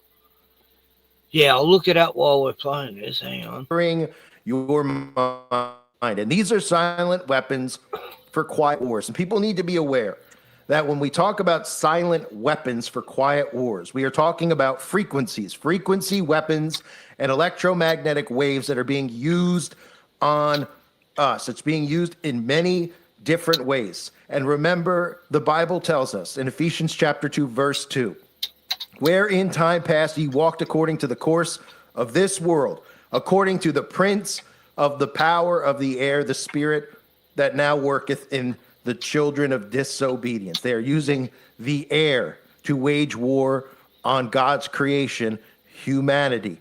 And the air, the prince of the power of the air, is none other than Lucifer himself. So Altman's company is going to be called Merge, and the startup's name is a reference to the popular idea in the tech sector, which describes a, quote, hypothetical point when humans and machines merge together as one. And that quote is directly from Sam Altman. Man and machine. Oh, yeah, this video I found is totally to do with everything he's talking about right now. No, yeah, I've got to show you that after this. This is... this is good. Yeah, becoming one. Yeah. And we know that other big tech psychopaths, like I mentioned earlier, Bezos, Gates with Synchron, Elon Musk is another one. And this is how he's marketing it to people out there. We know that he's curing diseases. He's curing Parkinson's. He's helping people who are disabled, which gets society to allow these people to put this type of technology into our world where they can put chips inside of people's brains. They're not making it mandatory yet, But of course, eventually, when they tell you that, well, you're going to need a phone to survive, which is what they're already telling you, because you're going to need to have a digital ID to be a part of society. And then when they tell you, like they've been telling you, that the phone is obsolete, this type of technology will be underneath your skin. And Elon Musk makes this big Neuralink prediction, this is a recent article, that recipients can ultimately beat all human beings. At what, you ask? Well, he says Nolan might be the first to receive a Neuralink upgrade or dual Neuralink implant to further augment his abilities. And Nolan is one of the people who supposedly has the Neuralink in him, that they're marketing him through, like they're putting him out there saying, look, it's cured this. He's a new man. His life is wonderful. He was so depressed and miserable. Now he has a reason to live. And he said it won't be long before a Neuralink recipient can beat most and eventually all humans at fast reaction video games. So while people like me and you say, huh, who would actually care about that? Well, that'll be an easy way to market it to young teenagers, right? And then, of course, they'll market it to adults and say, look, you could make more money because AI is taking humans' jobs. But what's better than AI could be a human who has AI inside of them, who has technology inside of them, who has a machine inside of them. That could be even bigger. And that's, of course, when we start talking more about super artificial intelligence. But a world where we allow these people inside of our minds as a world that they lust for. These people, again, they don't live and lust for money. They print it. What they want is control. And it's so sick of how much control they want that it looks a lot like what I'll play for you, and I have in the past from Davos, where they talk about how this is beneficial to you, that we could have access to everything going on inside of your mind, and it's beneficial to you, your brain metrics. Give us access to your mind. And oh, by the way, if there's any naughty thoughts in there, you'll be disciplined, of course. This is what they were promoting at Davos a couple of years ago. Hello, everybody. I'm Nicholas Thompson. I'm the CEO of The Atlantic, and I will be your moderator today. We are going to have an incredible session. Star of the show is Nita Farahani. She is a futurist and legal ethicist at Duke, and she's so smart and so interesting. You're going to learn a ton. This is how it's going to work. We're going to watch a short video. She's going to come on stage and talk, and then we're going to do a little Q&A, questions from the audience, and that'll be a wrap, and you'll leave enlightened and excited. So first off, a video. It's going to make you see the future and understand a wonderful future where we can use brainwaves to fight crime, be more productive, and find love. Let's roll. You're in the zone. Even you can't believe how productive you've been. Your memo is finished, your inbox is under control, and you're feeling sharper than you have in a decade. Sensing your joy, your playlist shifts to your favorite song, sending chills up your spine as the music begins to play. You glance at the program running in the background on your computer screen and notice a now familiar sight that appears whenever you're overloaded with pleasure. Your theta brainwave activity decreasing in the temporal regions of your brain. You mentally move the cursor to the left and scroll through your brain data over the past few hours. You can see your stress levels rising as the deadline to finish your memo approached, causing a peak in your beta brainwave activity right before an alert popped up, telling you to take a brain break. But what's that unusual change in your brain activity when you're asleep? It started earlier in the month. You send a text message to your doctor with a mental swipe of your cursor. Could you take a quick look at my brain data? Anything to worry about? Oh, fuck this. Your mind starts to wander to the new colleague on your team, whom you know you shouldn't be daydreaming about, given the policy against intra-office romance. But you can't help fantasizing just a little. But then you start to worry that your boss will notice your amorous feelings when she checks your brain activity and shift your attention back to the present. You breathe a sigh of relief when the email she sends you later that day It's getting like this in China. congratulates you on your brain metrics from the past quarter, which have earned you another performance bonus. You head home jamming to the music with your work-issued brain Socially earbuds still acceptable in. this week, yeah. When you arrive at work the next day, a somber cloud has fallen over the office. Oh, sorry, Along with Angels. emails, text messages, and GPS location data, the government has subpoenaed employees' brainwave data from the past year. They have compelling evidence that one of your coworkers has committed massive wire fraud. But he looks Now, like a cuck. they're looking for his co-conspirators. you discover they are looking for synchronized brain activity between your coworker and the people he has been working with. While you know you're innocent of any crime, you've been secretly working with him on a new startup venture. Shaking, you remove your earbuds.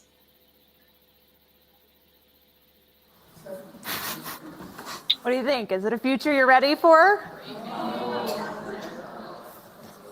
You may be surprised to learn that it's a future that has already arrived.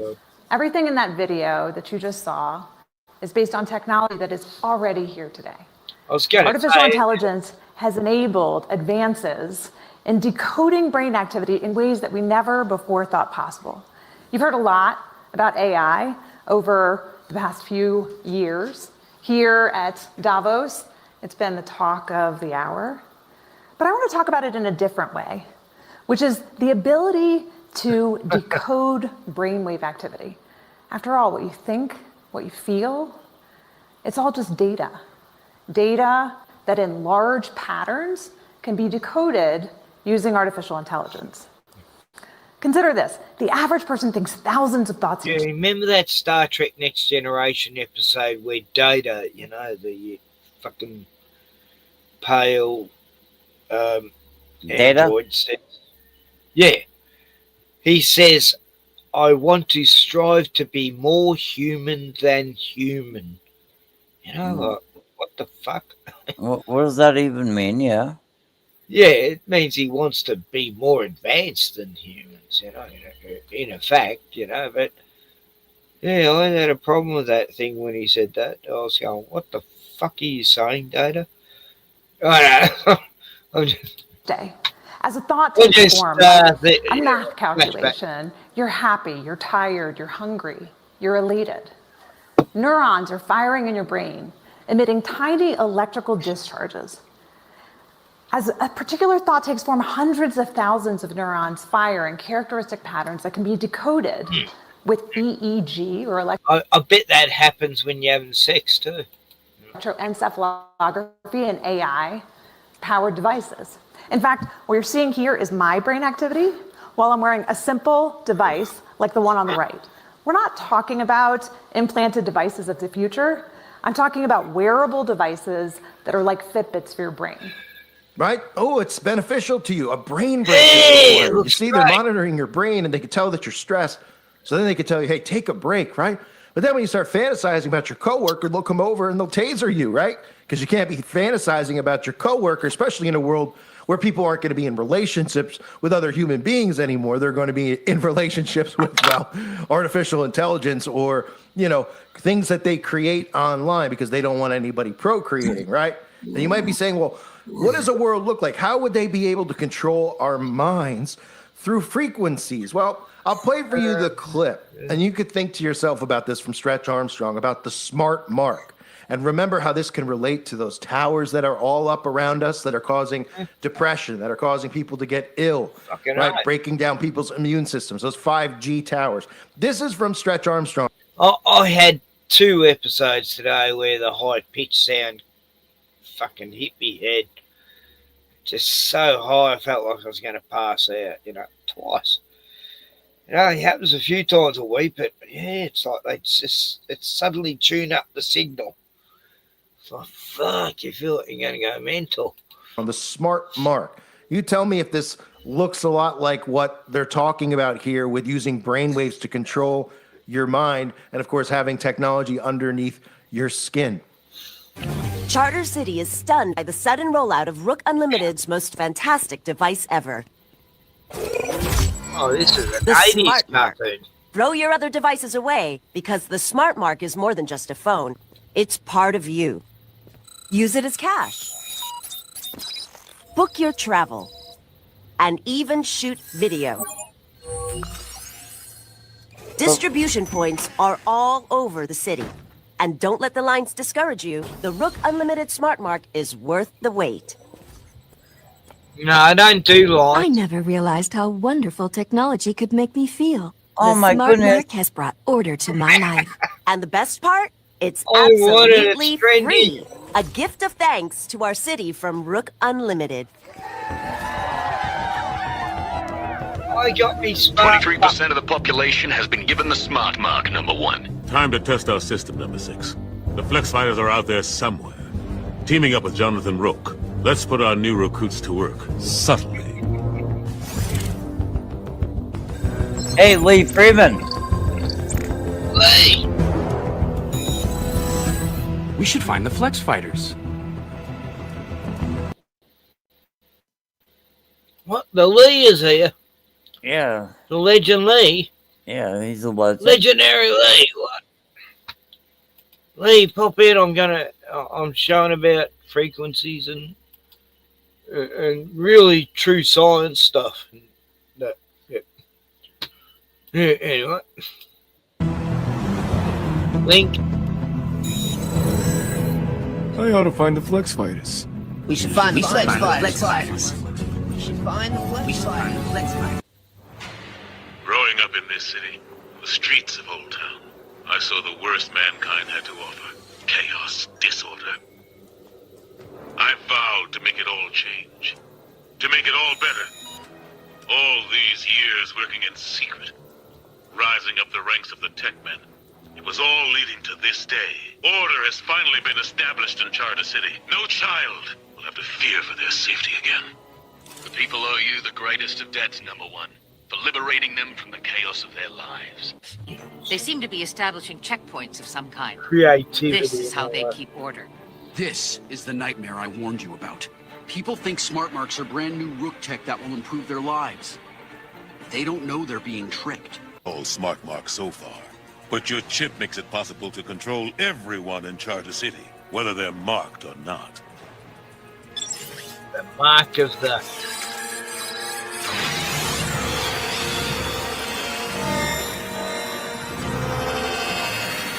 We're all brainwashed now.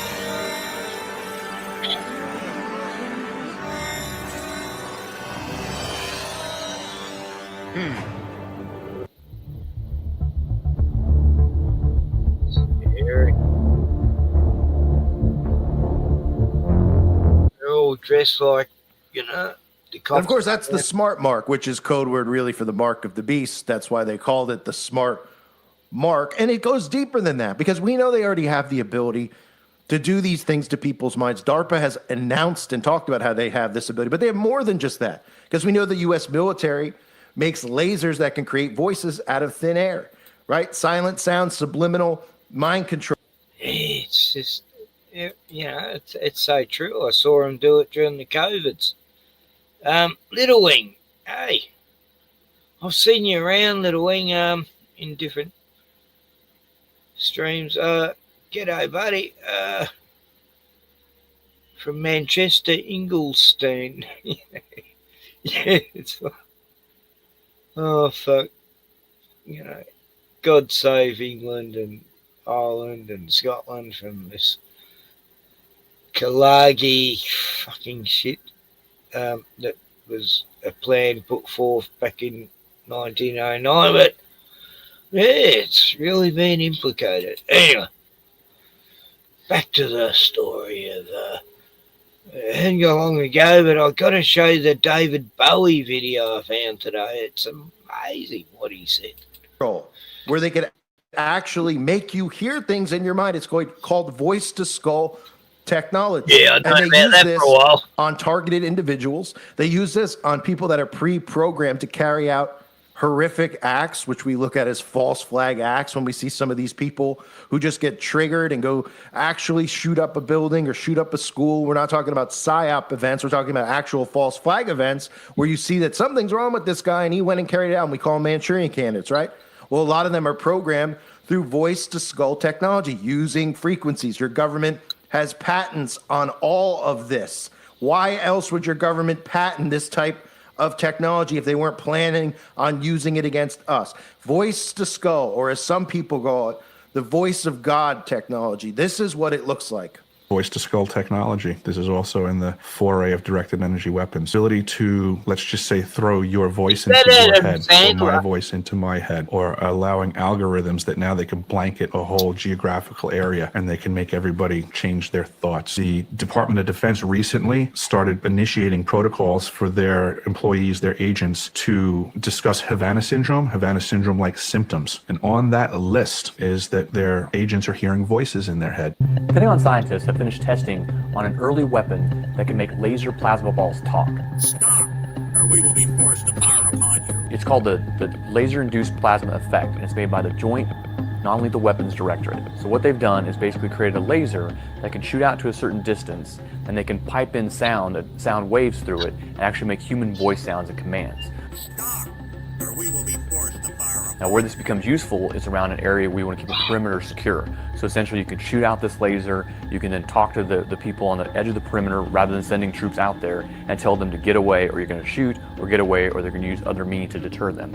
And that same laser can be used to actually target the individual and create heat through pinpricks, like microscopic pinpricks in their skin, even beneath clothing. It's extremely uncomfortable and people move out of the way almost immediately. At the same time, the exact same laser is also being used as kind of a never-ending flashbang grenade. It can basically, with a power source, it can constantly create audible effects to deter and confuse and disorient people, just like a flashbang grenade that you would have in your kit, but would only be able to flash once, maybe twice, depending on the design. So we can't hear this. It's going. I haven't turned it on yet. When I do, it's going to blast out a 65 kilohertz beam. Because the wavelength is so small, it doesn't spread. Because 65 kilohertz has a wavelength like that. So it's going to be, in that sense, similar to a laser. It just comes right out as a beam. Now, how do we make that audible? Well, they put a modulation on top of the 65 kilohertz. There's a modulation. And now, here's the next thing I have to tell you. That 65 kilohertz is very high amplitude. It won't hurt you, we don't think. Okay? You certainly can't hear it, and we don't think it'll hurt you. And it's very high amplitude. And what happens when you have two sound waves like this, sound plus sound can create sound, but only at high amplitude. At low amplitude, sound waves just travel right through each other.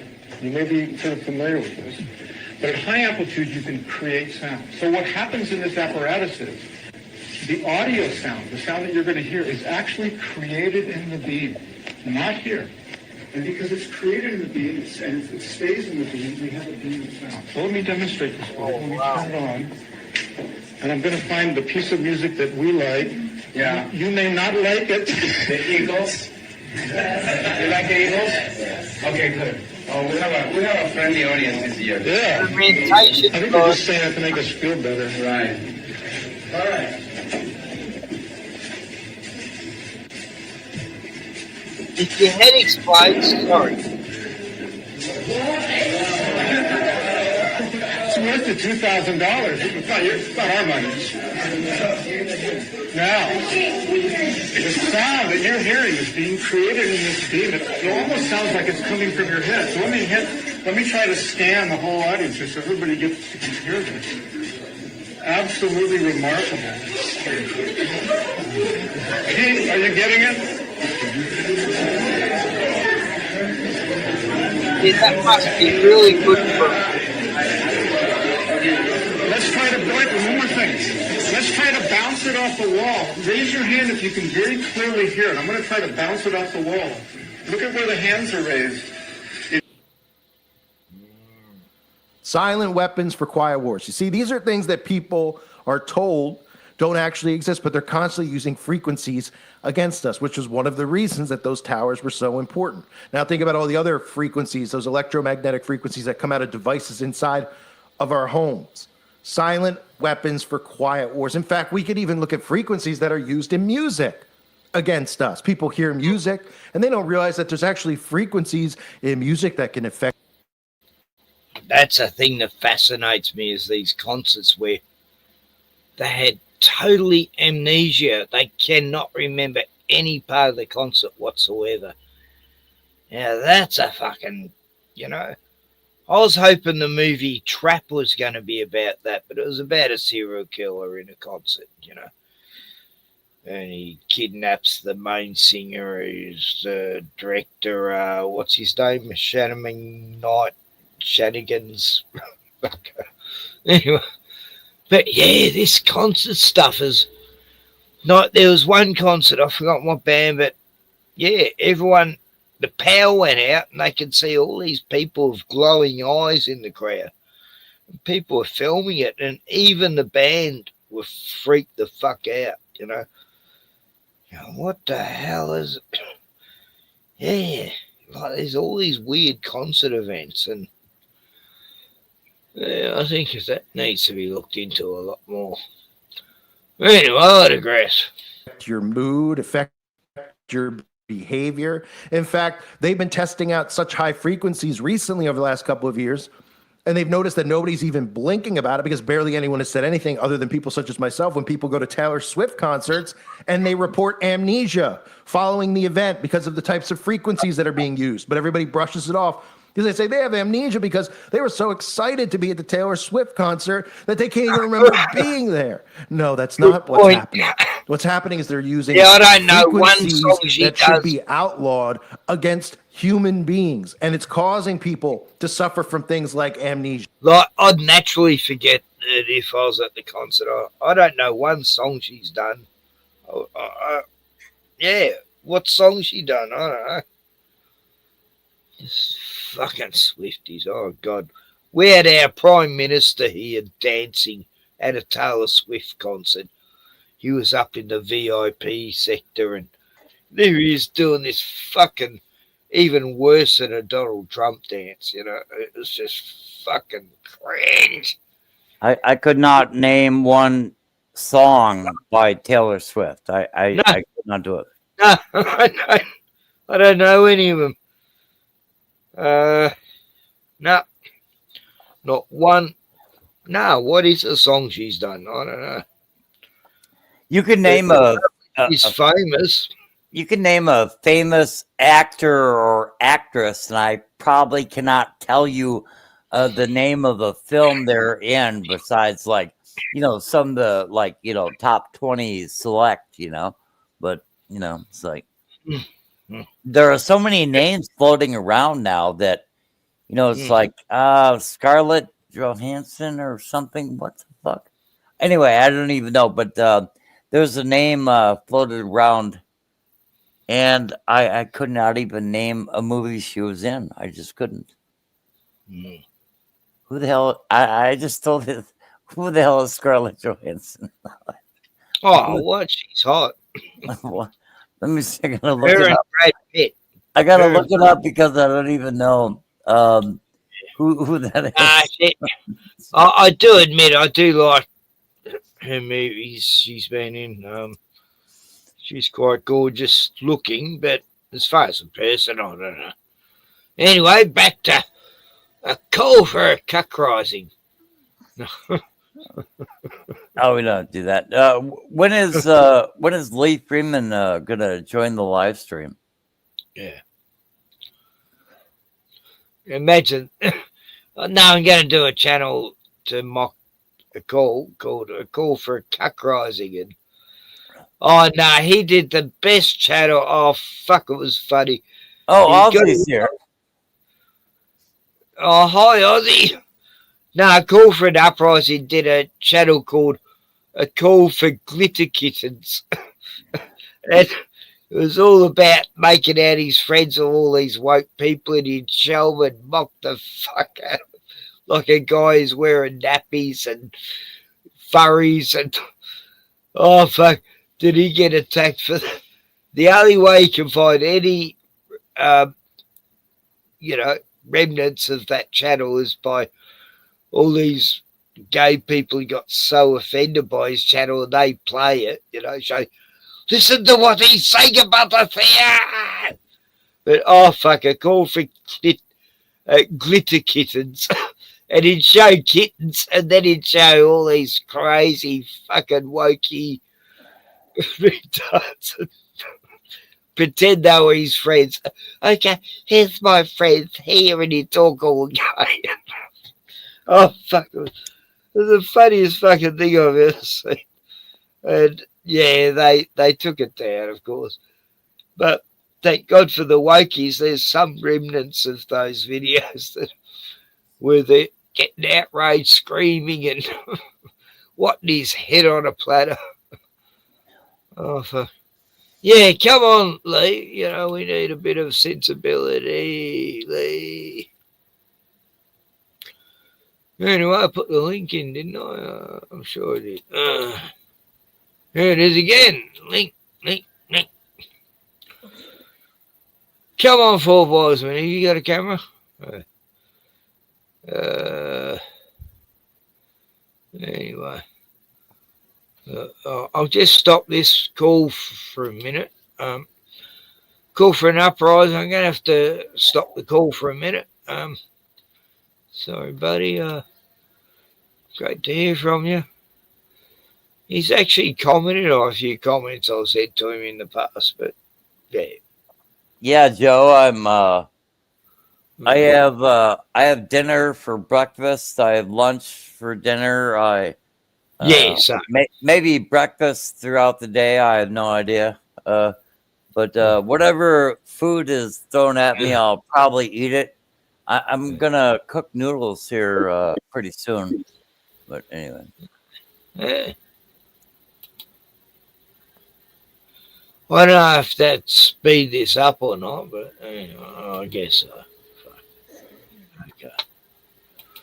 Anyway, here's that legendary David Bowie who made glam rock a thing. And, Lee is, yeah, he'll join in 6 hours anyway. Oh, okay. Yeah. Cool, Lee. Thank you. I'll keep the stream going that long. Anyway, can we hear from David Bowie? Yes. Oh, where are we? David Bowie explains. Black noise. Yeah. Black noise is something that Burroughs got very interested in. One facet of black noise is that everything, like a glass, if the opera singer hits a particular note, the vibrations are that of the metabolism of the glass and it cracks it. Yeah? Yeah. So black noise is the register within which you can crack a city or people, or it's a new controlled bomb. It's a noise bomb, in fact, which can destroy. Is it a real thing? I mean, is it something that's actually somebody's experimenting invented with? in France. Could a tyrant use it to... Well, until last year, you could buy the patent for it in the French patent office for about equivalent to $3-4. And it would wipe out it's concentrated... Depends how much money you put into it. I mean, a small one could probably kill about half the people here, but a big one could destroy a city, or even more. I mean, it's a weird idea. Don't look at, that's not my idea. No. Well, let's not give the instructions on how to do it. Can you recommend a good book to your fans? A good book? What, this week? Apart from yours? Do I have a book out? Yeah. No, I walked into that. No, I wondered if last thing I read, you said that Kerouac was important to you, but that's a long time back. What are you I didn't say I'm reading Machiavelli. You're reading Machiavelli? No. Oh.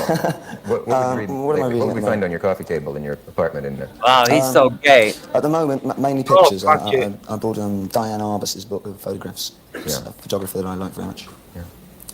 Could I ever do a walk-on in your show? I've got to know what it feels like to stand on stage in a big production thing like that. In a production? Screw up your... Well, if I had a part for you, yeah. Yeah.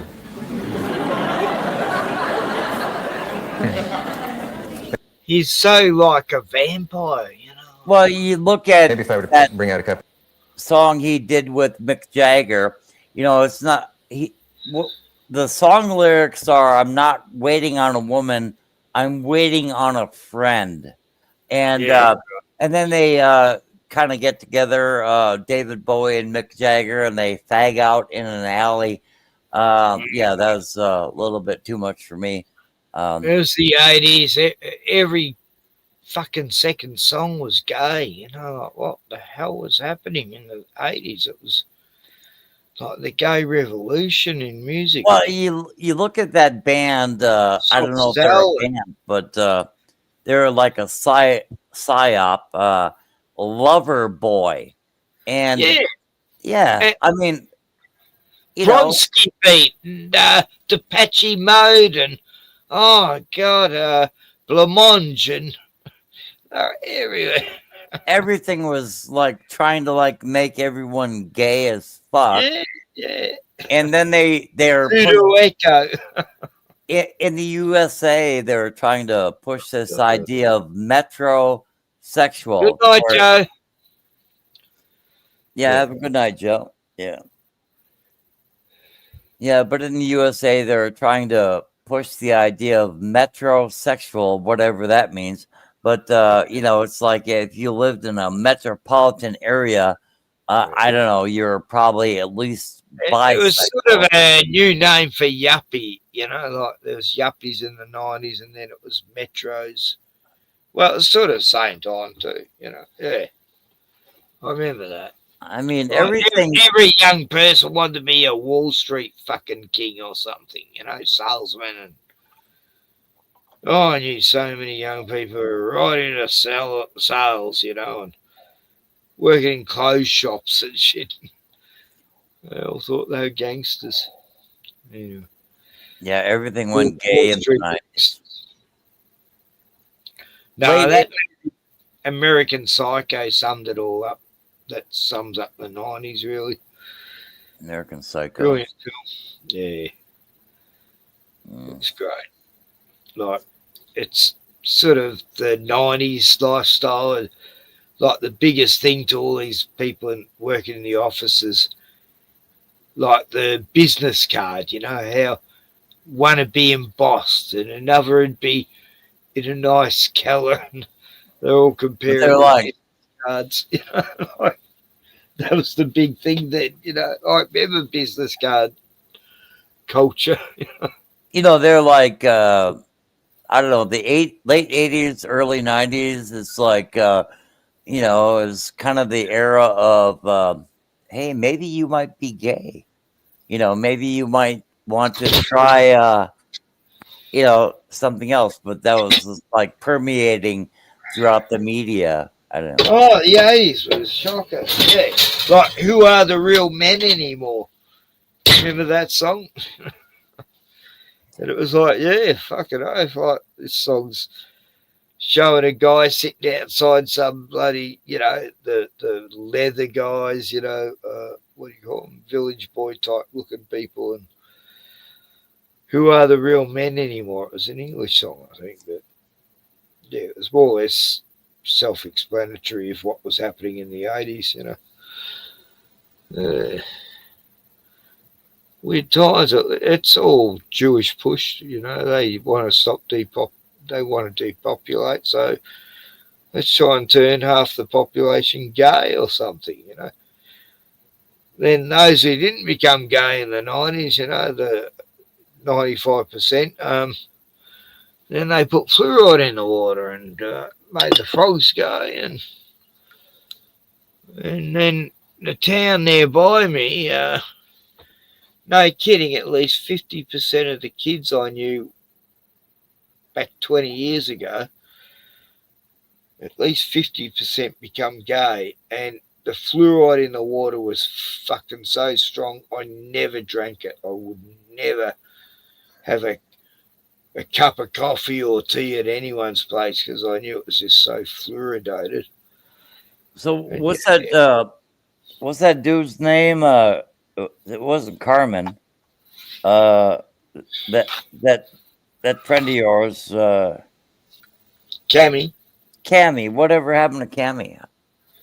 Well, I upset her one night, and when I was streaming, and said something about how people have the wang cut off. There's these surgeons out there who they don't even give a fuck. They just butcher them and they'll never have sex again. And yeah, they're bad surgeons. And I was actually sticking up for his community. And he goes, "That's it, Ken, we're done. You're white."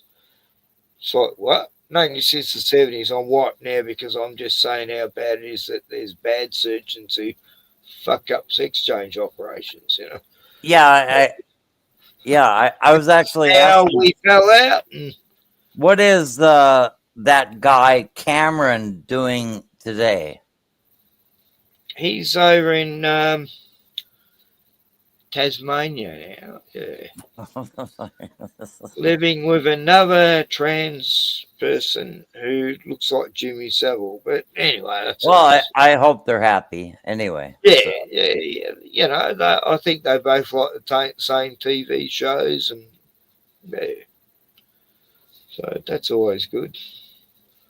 If you can find a partner who likes watching the same movies and shows as you just want to settle down, retire, or that, yeah, whatever. But I'd rather be doing that with a woman any day. But yeah. I joined a live stream with Cameron and yourself. I don't know, like 3 times. Oh, many a time. Yeah. I was at age, right? Right. Oh, did you see the ones when Sean was on there? Because Sean and Cameron grew up together too, and oh fuck, they always hated each other. Oh yeah, and they get into such a row, man. They have a fight. I wish I had record of those streams. They were brilliant. My god, that'd be badass, you know. If somehow I can get back my old channels back, or get, I don't know. You know, there's always a print. You know, the government can find it if they want. So why can't we? This is about 7 years ago, 8 years ago, something like that. No, not that far back. I'm talking 4 years ago. It was like 2021, 22. Well, I got, I first fell out with Eric Farmer, and that's when I was kind of hanging out with what you're doing. But yeah. So, yeah, 6 years ago. It'd have to be 6 years ago, at least, wouldn't it? Yeah, Cammy has come on my stream for a while. With his wife, Laura. Oh, Laura's great. She was, God, it was funny when she got on, because she'd be drunk and she'd be totally embarrassing Cammy. And it was funny as fuck. Oh, my God. Nah, Laura's good, I had a lot of time for her, and her brother was a good guy too. Yeah, I liked him. What's his name? Aaron. Anyway. Hey, Cammy, how can you be married, have a girl, and then run off with a guy who looks like Jimmy Savile? I don't know. Oh, no.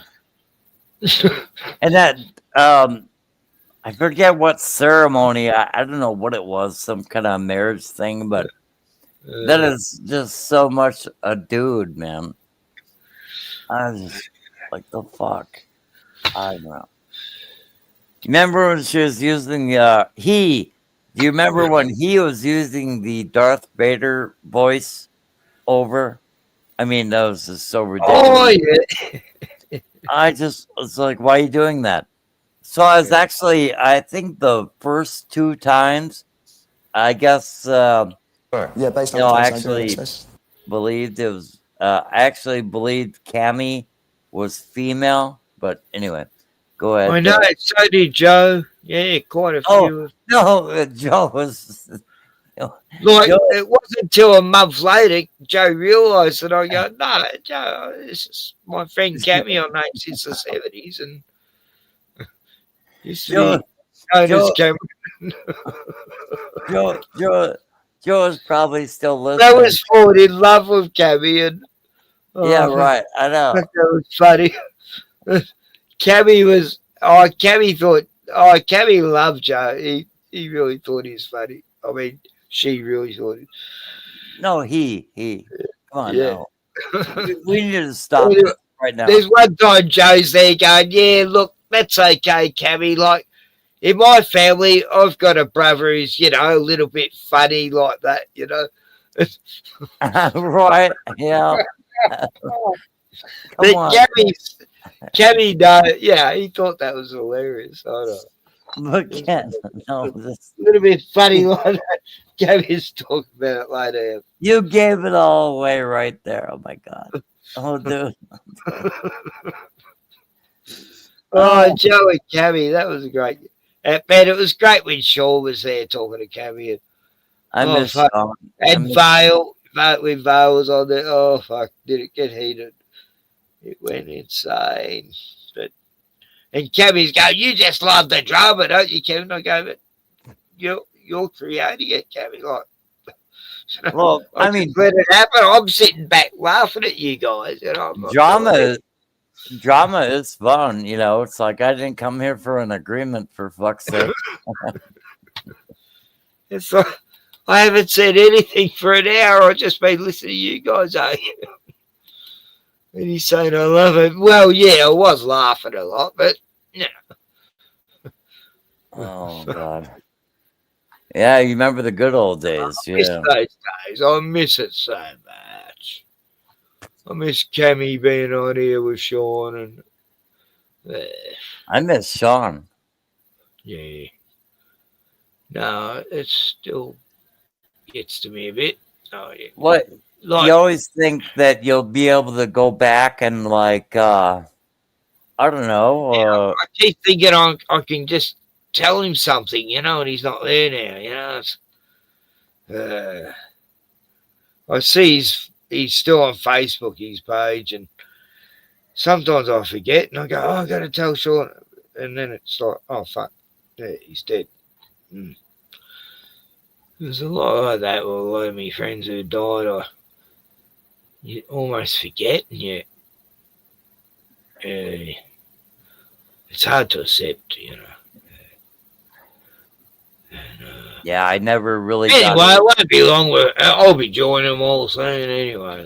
Yeah. We'll all be dead soon. Fuck everything, But yeah, I really did not get to know him, and I wish I had. Anyway. No, he thought you were good. Yeah. And Val used to come on too, but Vale's he used to turn up when Sean was streaming with me, and he didn't like being on stream, but sometimes he'd come on and he'd get very it was, if we're talking about God and atheism, he got so passionate, he'd go mental and make Sean look like a pacifist. Sean would be going, oh fuck, I thought I was bad again. You don't remember Val? No, I remember the name, but I don't remember. I know I conversed with him, but I don't remember about what. Is a long time ago. I know Val. It's the 70s. He's a passionate atheist and tried to convert me many a time. He knows I don't fucking. No. I had my first major fallout with Eric Farmer about 7 years ago. So anyway, that's when I kind of like gravitated towards what you were doing in your live stream and that. So anyway. Yeah. So is Eric working? I don't know.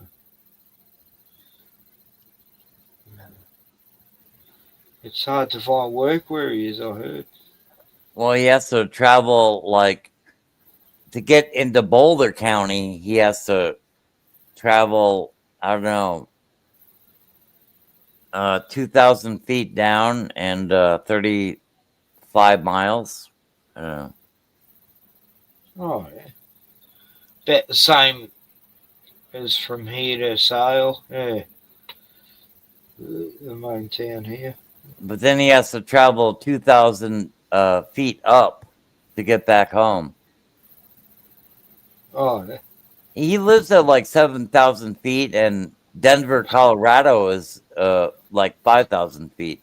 Anyway, he's safe from tidal waves at least. Yeah, he'll be safe from that, won't he? Well, here, I'm fucked. Like it'll take me an hour to get to Highland. It's all flat here. Tidal wave comes for Locksport. I'm fucked. But we haven't had a tidal wave here since Jesus died. Yeah.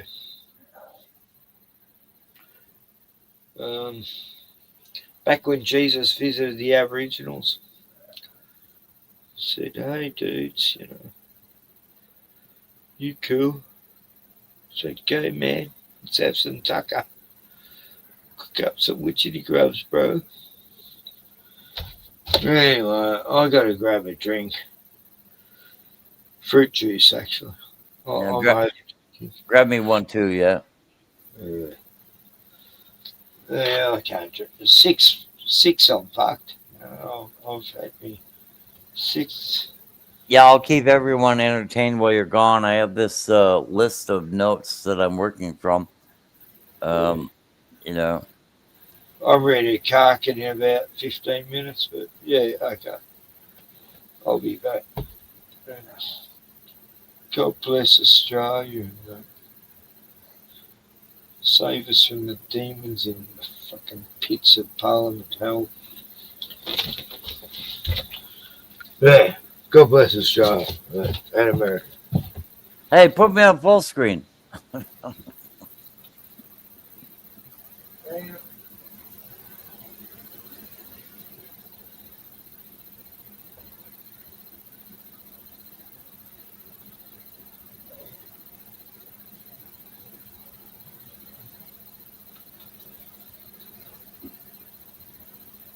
Yeah, other than that, see how many people are watching right now. Probably only 8 people are watching. Yeah, you're going viral. God damn it. Was it raining over there or what? Oh.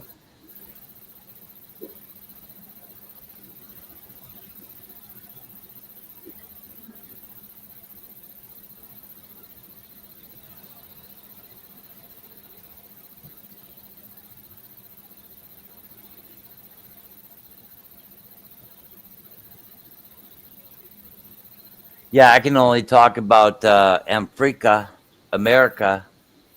You know, it's like rather retarded over here. I don't know if you want to hear about the social, political, or economic situation, but yeah, I don't know. I don't know where America's heading. They've completely dollarized the goddamn planet, and everyone is still hoping on the dollar, regardless of if you spread your money around, then they're gonna try to make it do. And so I imagine that there's a plan that they will make those dollars come due, and you know, and everybody's propping up a dollar. It doesn't even have to be like the what do you call it, the oil dollar. What was the other name for the oil dollar? But anyway, yeah, this is what I'm like when there's no one to bounce it off of. But I don't know. Talking to an Australian, and what's on my mind is basically the pundits in America. So.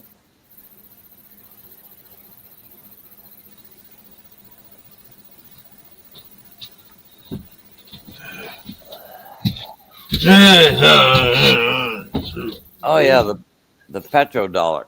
Yeah. The end of the day, and that. Bruno's fast asleep. So. Yeah, the fourth Wiseman says the petrodollar. Yeah, it's like I'm wondering what continues to prop up the dollar, because so many trillions of dollars have been printed beyond what is available, in that we don't have like 100% inflation every year. I mean, I just don't know. But there's so many countries that have been dollarized. Like I could go to Panama, I could go to Bolivia, I could go to Belgium, and it's like if I have American dollars in my hand, they'll give me a pretty decent exchange rate. They really will, because they still want those dollars. they're probably invested in it and they believe in it, and it's like, but that's the reality. But anyway, Mr. Rotman, go ahead. Yeah, that was totally boring. Anyway, Yeah, what else? I suck. Yeah, I know. I hate money. Yeah, sorry. Yeah. Yeah, crypto talk and all that. Fuck off. Sorry, I'm just a simple man. Fuck money. Fuck currencies and cunts and corrupt cancels and here's the juice. Oh, that's antiseptic, man. I know. I love the juice.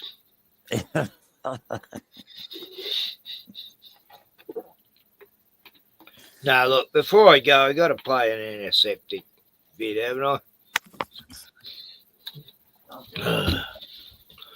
I really have to, though. It's 12:11, shit. Had a few late nights lately. Oh, God. I love the juice. Oh, you got juice too? Yeah. Yeah, I got juice juice all over the neighborhoods. I got juice, and I've got my Russian friend, and anyway. Cool. So I was hoping you could do like a 24-hour live stream. Yeah. I could. I'll have a nap for a while and just let you take over, and I'll wake up and continue. And no, I've been very busy babysitting and separating dogs from killing each other. And well, you don't busy want to kill each other. Week and a half. I slept until 1 o'clock the other day. It was raining all day anyway, so it didn't matter. But because I was just so worn out, just being a grandpa. Yeah. I fucking hate getting tired. So, I used to have so much energy once. And I can't keep up. Well, separating the dogs fighting today just about killed me. I thought I was going to have a heart attack. Lost breath, but I mean, Bruno was good. He just, once I grabbed hold of him, he was grabbing hold of Kiva, shaking her all over the yard, and I managed to get him off her, and she survived. And that's what you say. No, no, but you could give people really important information about like raising these really strong monsters. Yeah, these strong, terrible monster dogs, right? But I know. They're horrible. But you could write a goddamn pamphlet. I have. I've written a book about it. I've got a print. And it'd be like idiots who own dogs. I hate them. Yeah.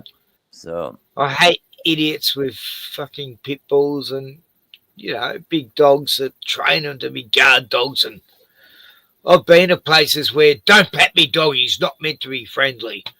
I go, well, you're a fuckhead, aren't you? Yeah, I want to kill him at that moment. I just want to cut that guy's head off. But anyway, that's another story. Yeah, I think it's funny. I think it's funny. Guy had a big, kind of a bulldog. I forget the breed, but he was like raising him to like guard his property and be this terrible beast. And the dog came running at me, and I was like, "Hey, how you doing?" And he just bounced off my leg, and then he let me pet him and stuff. And I just thought that was hilarious. And then the owner was like, "His dog failed." It's like this is in the street. It's like guard the property. That's fine. just walking. But his dog was like, came up and he let me pat him and give him a scratch. Yeah, I want some love, Yeah. But I just thought Blue Dogs at Chernobyl. Yeah, I saw that story parody, Mike. Blue Dogs at Chernobyl. Have you seen the Blue Dogs at Chernobyl? No, I haven't. I don't know if it's a real story, but they've only showed photos, not actual footage. These blue-furred dogs hanging around with normal-coloured dogs, and I don't know. It's crazy. But the story about the dog who waited at the train station for his master to return for 10 years. In Japan, yeah. Yeah, I mean, is that real or? I mean, don't know. Well, they made statues for him, and I don't know. It could be. I know the whole story. He waited there for years. And then there's the dogs who sit at the master's graves for years, and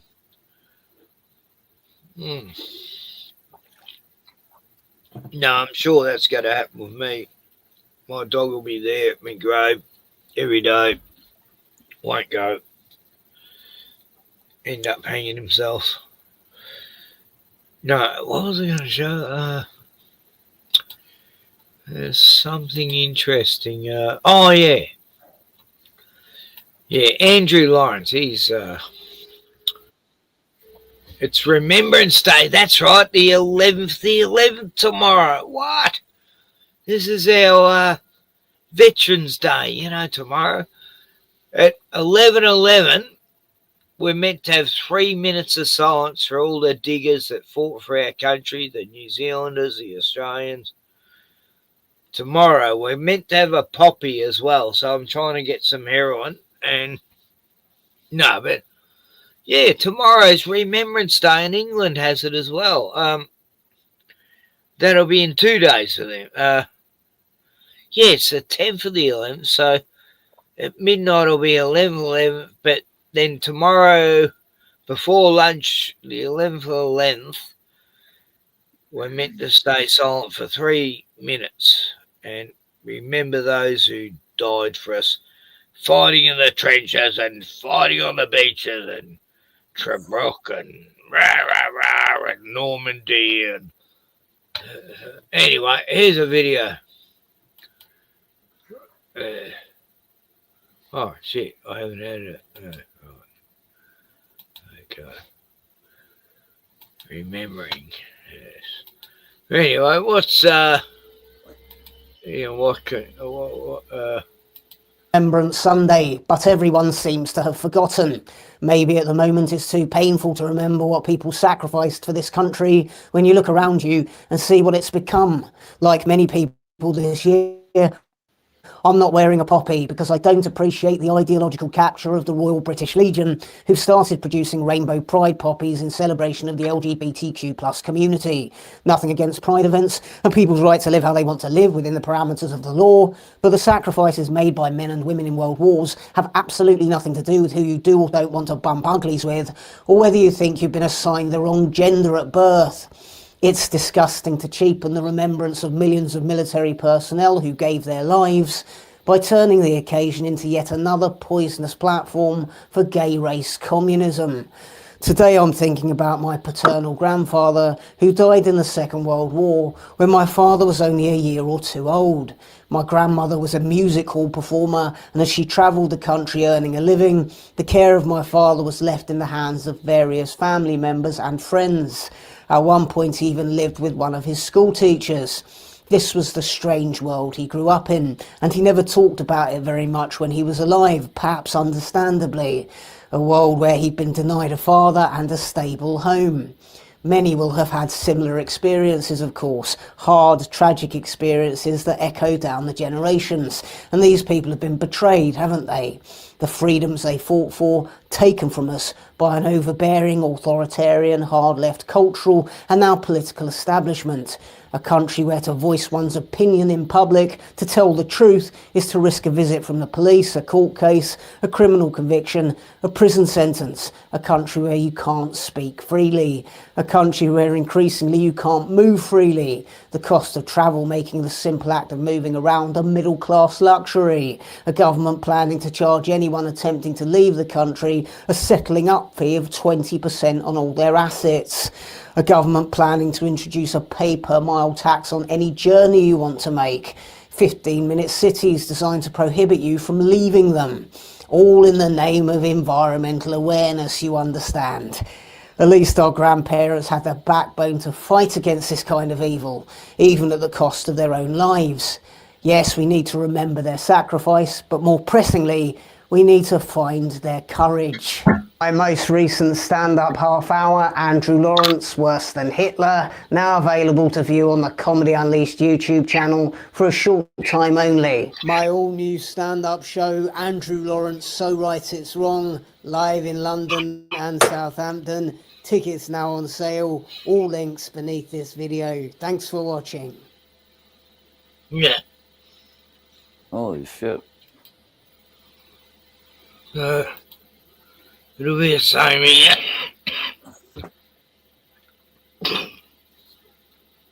During COVID, the soldiers weren't even allowed to get in here. Just the remembrance thing.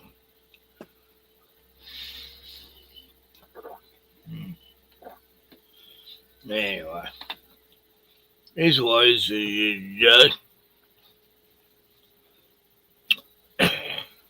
well, it's cold. Yeah, a little bit of snow on the ground left, you know, but welcome to Mother Russia. It looks like Russia. Yeah. This is North Flat A.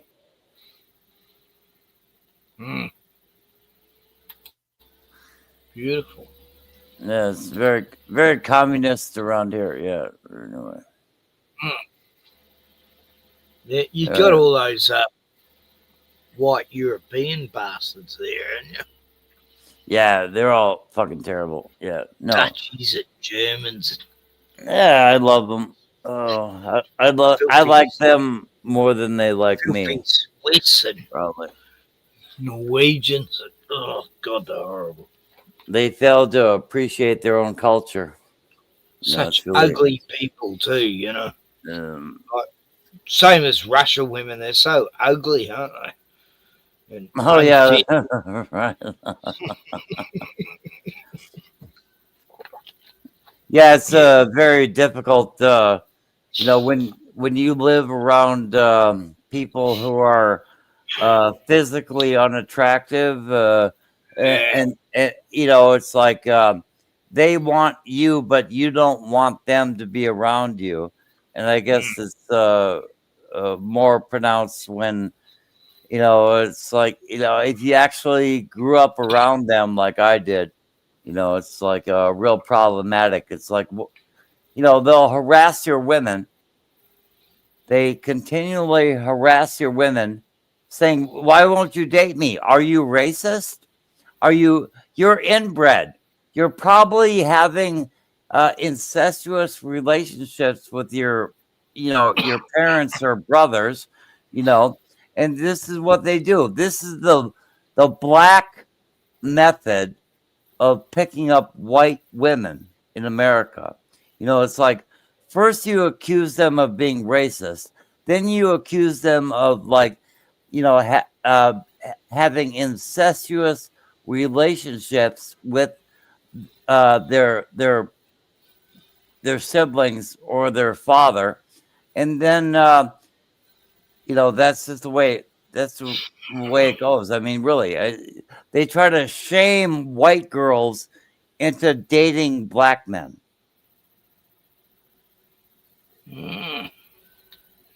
Crazy.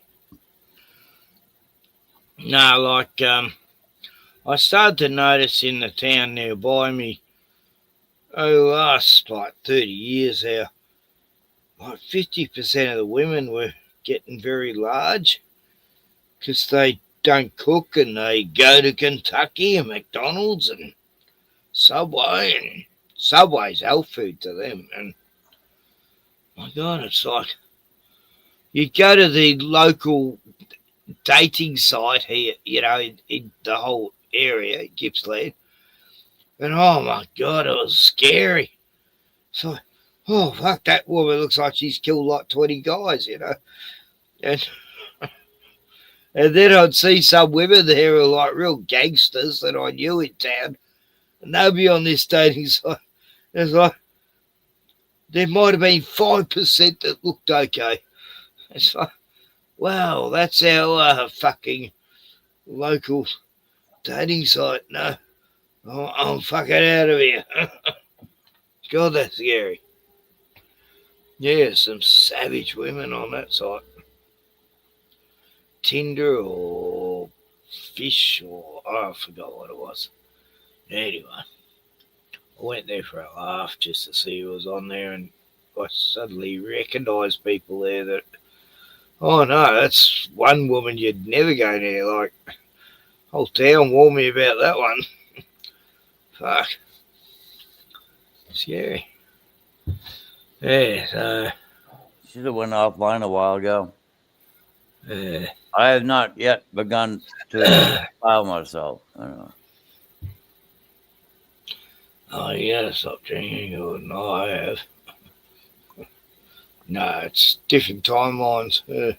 Serves me well. Yeah, so. Okay.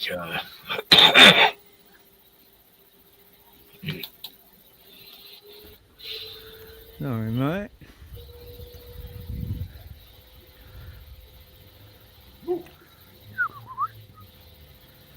Kookaburra. Scare you away. No.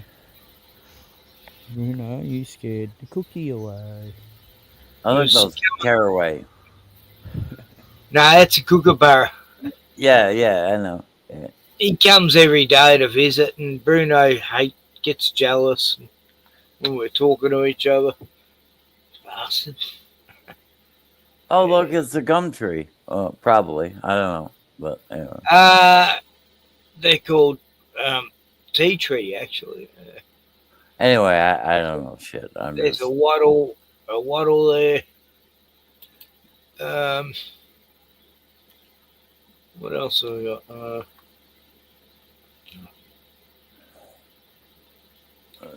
Got plenty of chemtrail vids.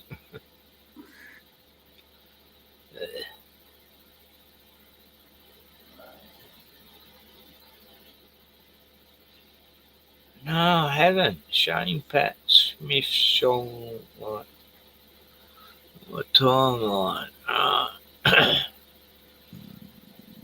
Oh, hello, mate. Good, huh? Yeah. No, so yeah, I've done a lot of videos lately. I haven't put them all on my computer yet, but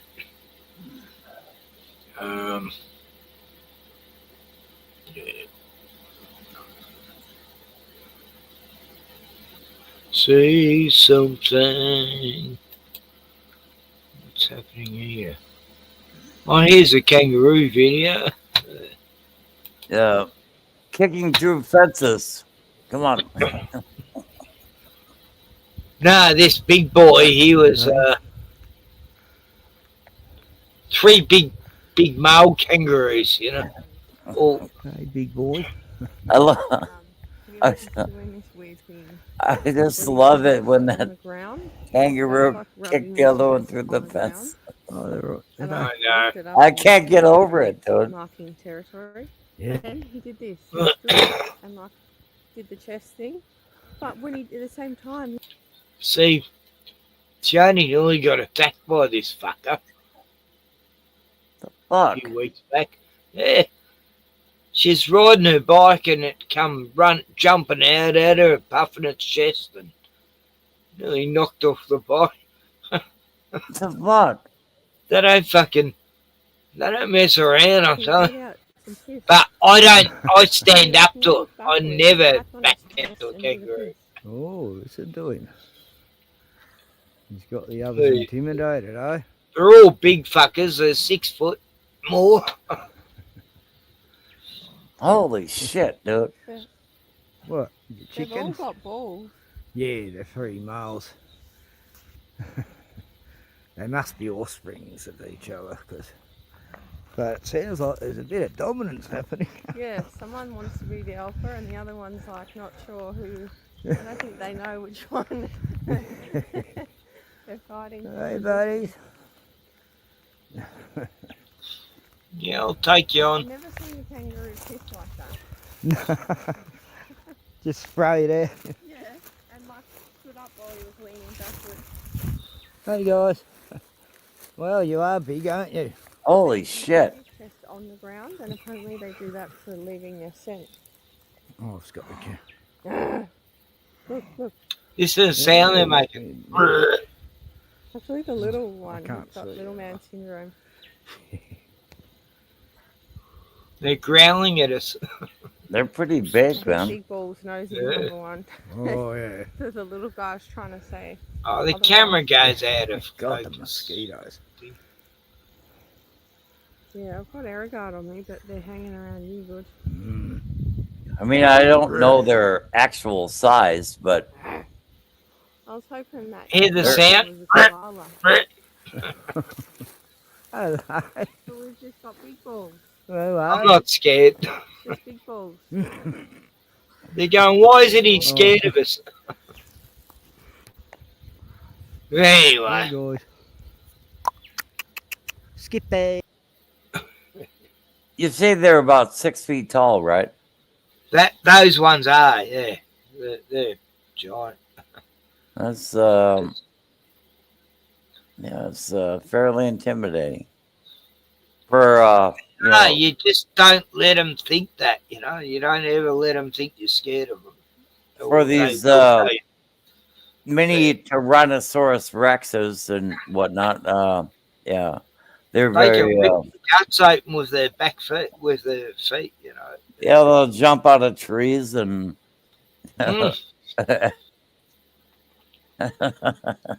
I've managed to, intimidate them enough so that they'll jump out of trees and attack your wife and abduct your children. yeah. Let alone the pelicans, they're always snatching children out of town. Those big bastards hold the babies in their beaks, you know, Right. Big, taken to another family in Africa. I don't want to live in this country. No, what are you doing? Yeah, Cabbage Patch Kids. That was a weird thing. Anyway, good night, everyone. On that note, fuck off. Nah, God bless. Have a blessed week, and God save Australia and America and all the Commonwealths. May King Charles rot in. Anyway.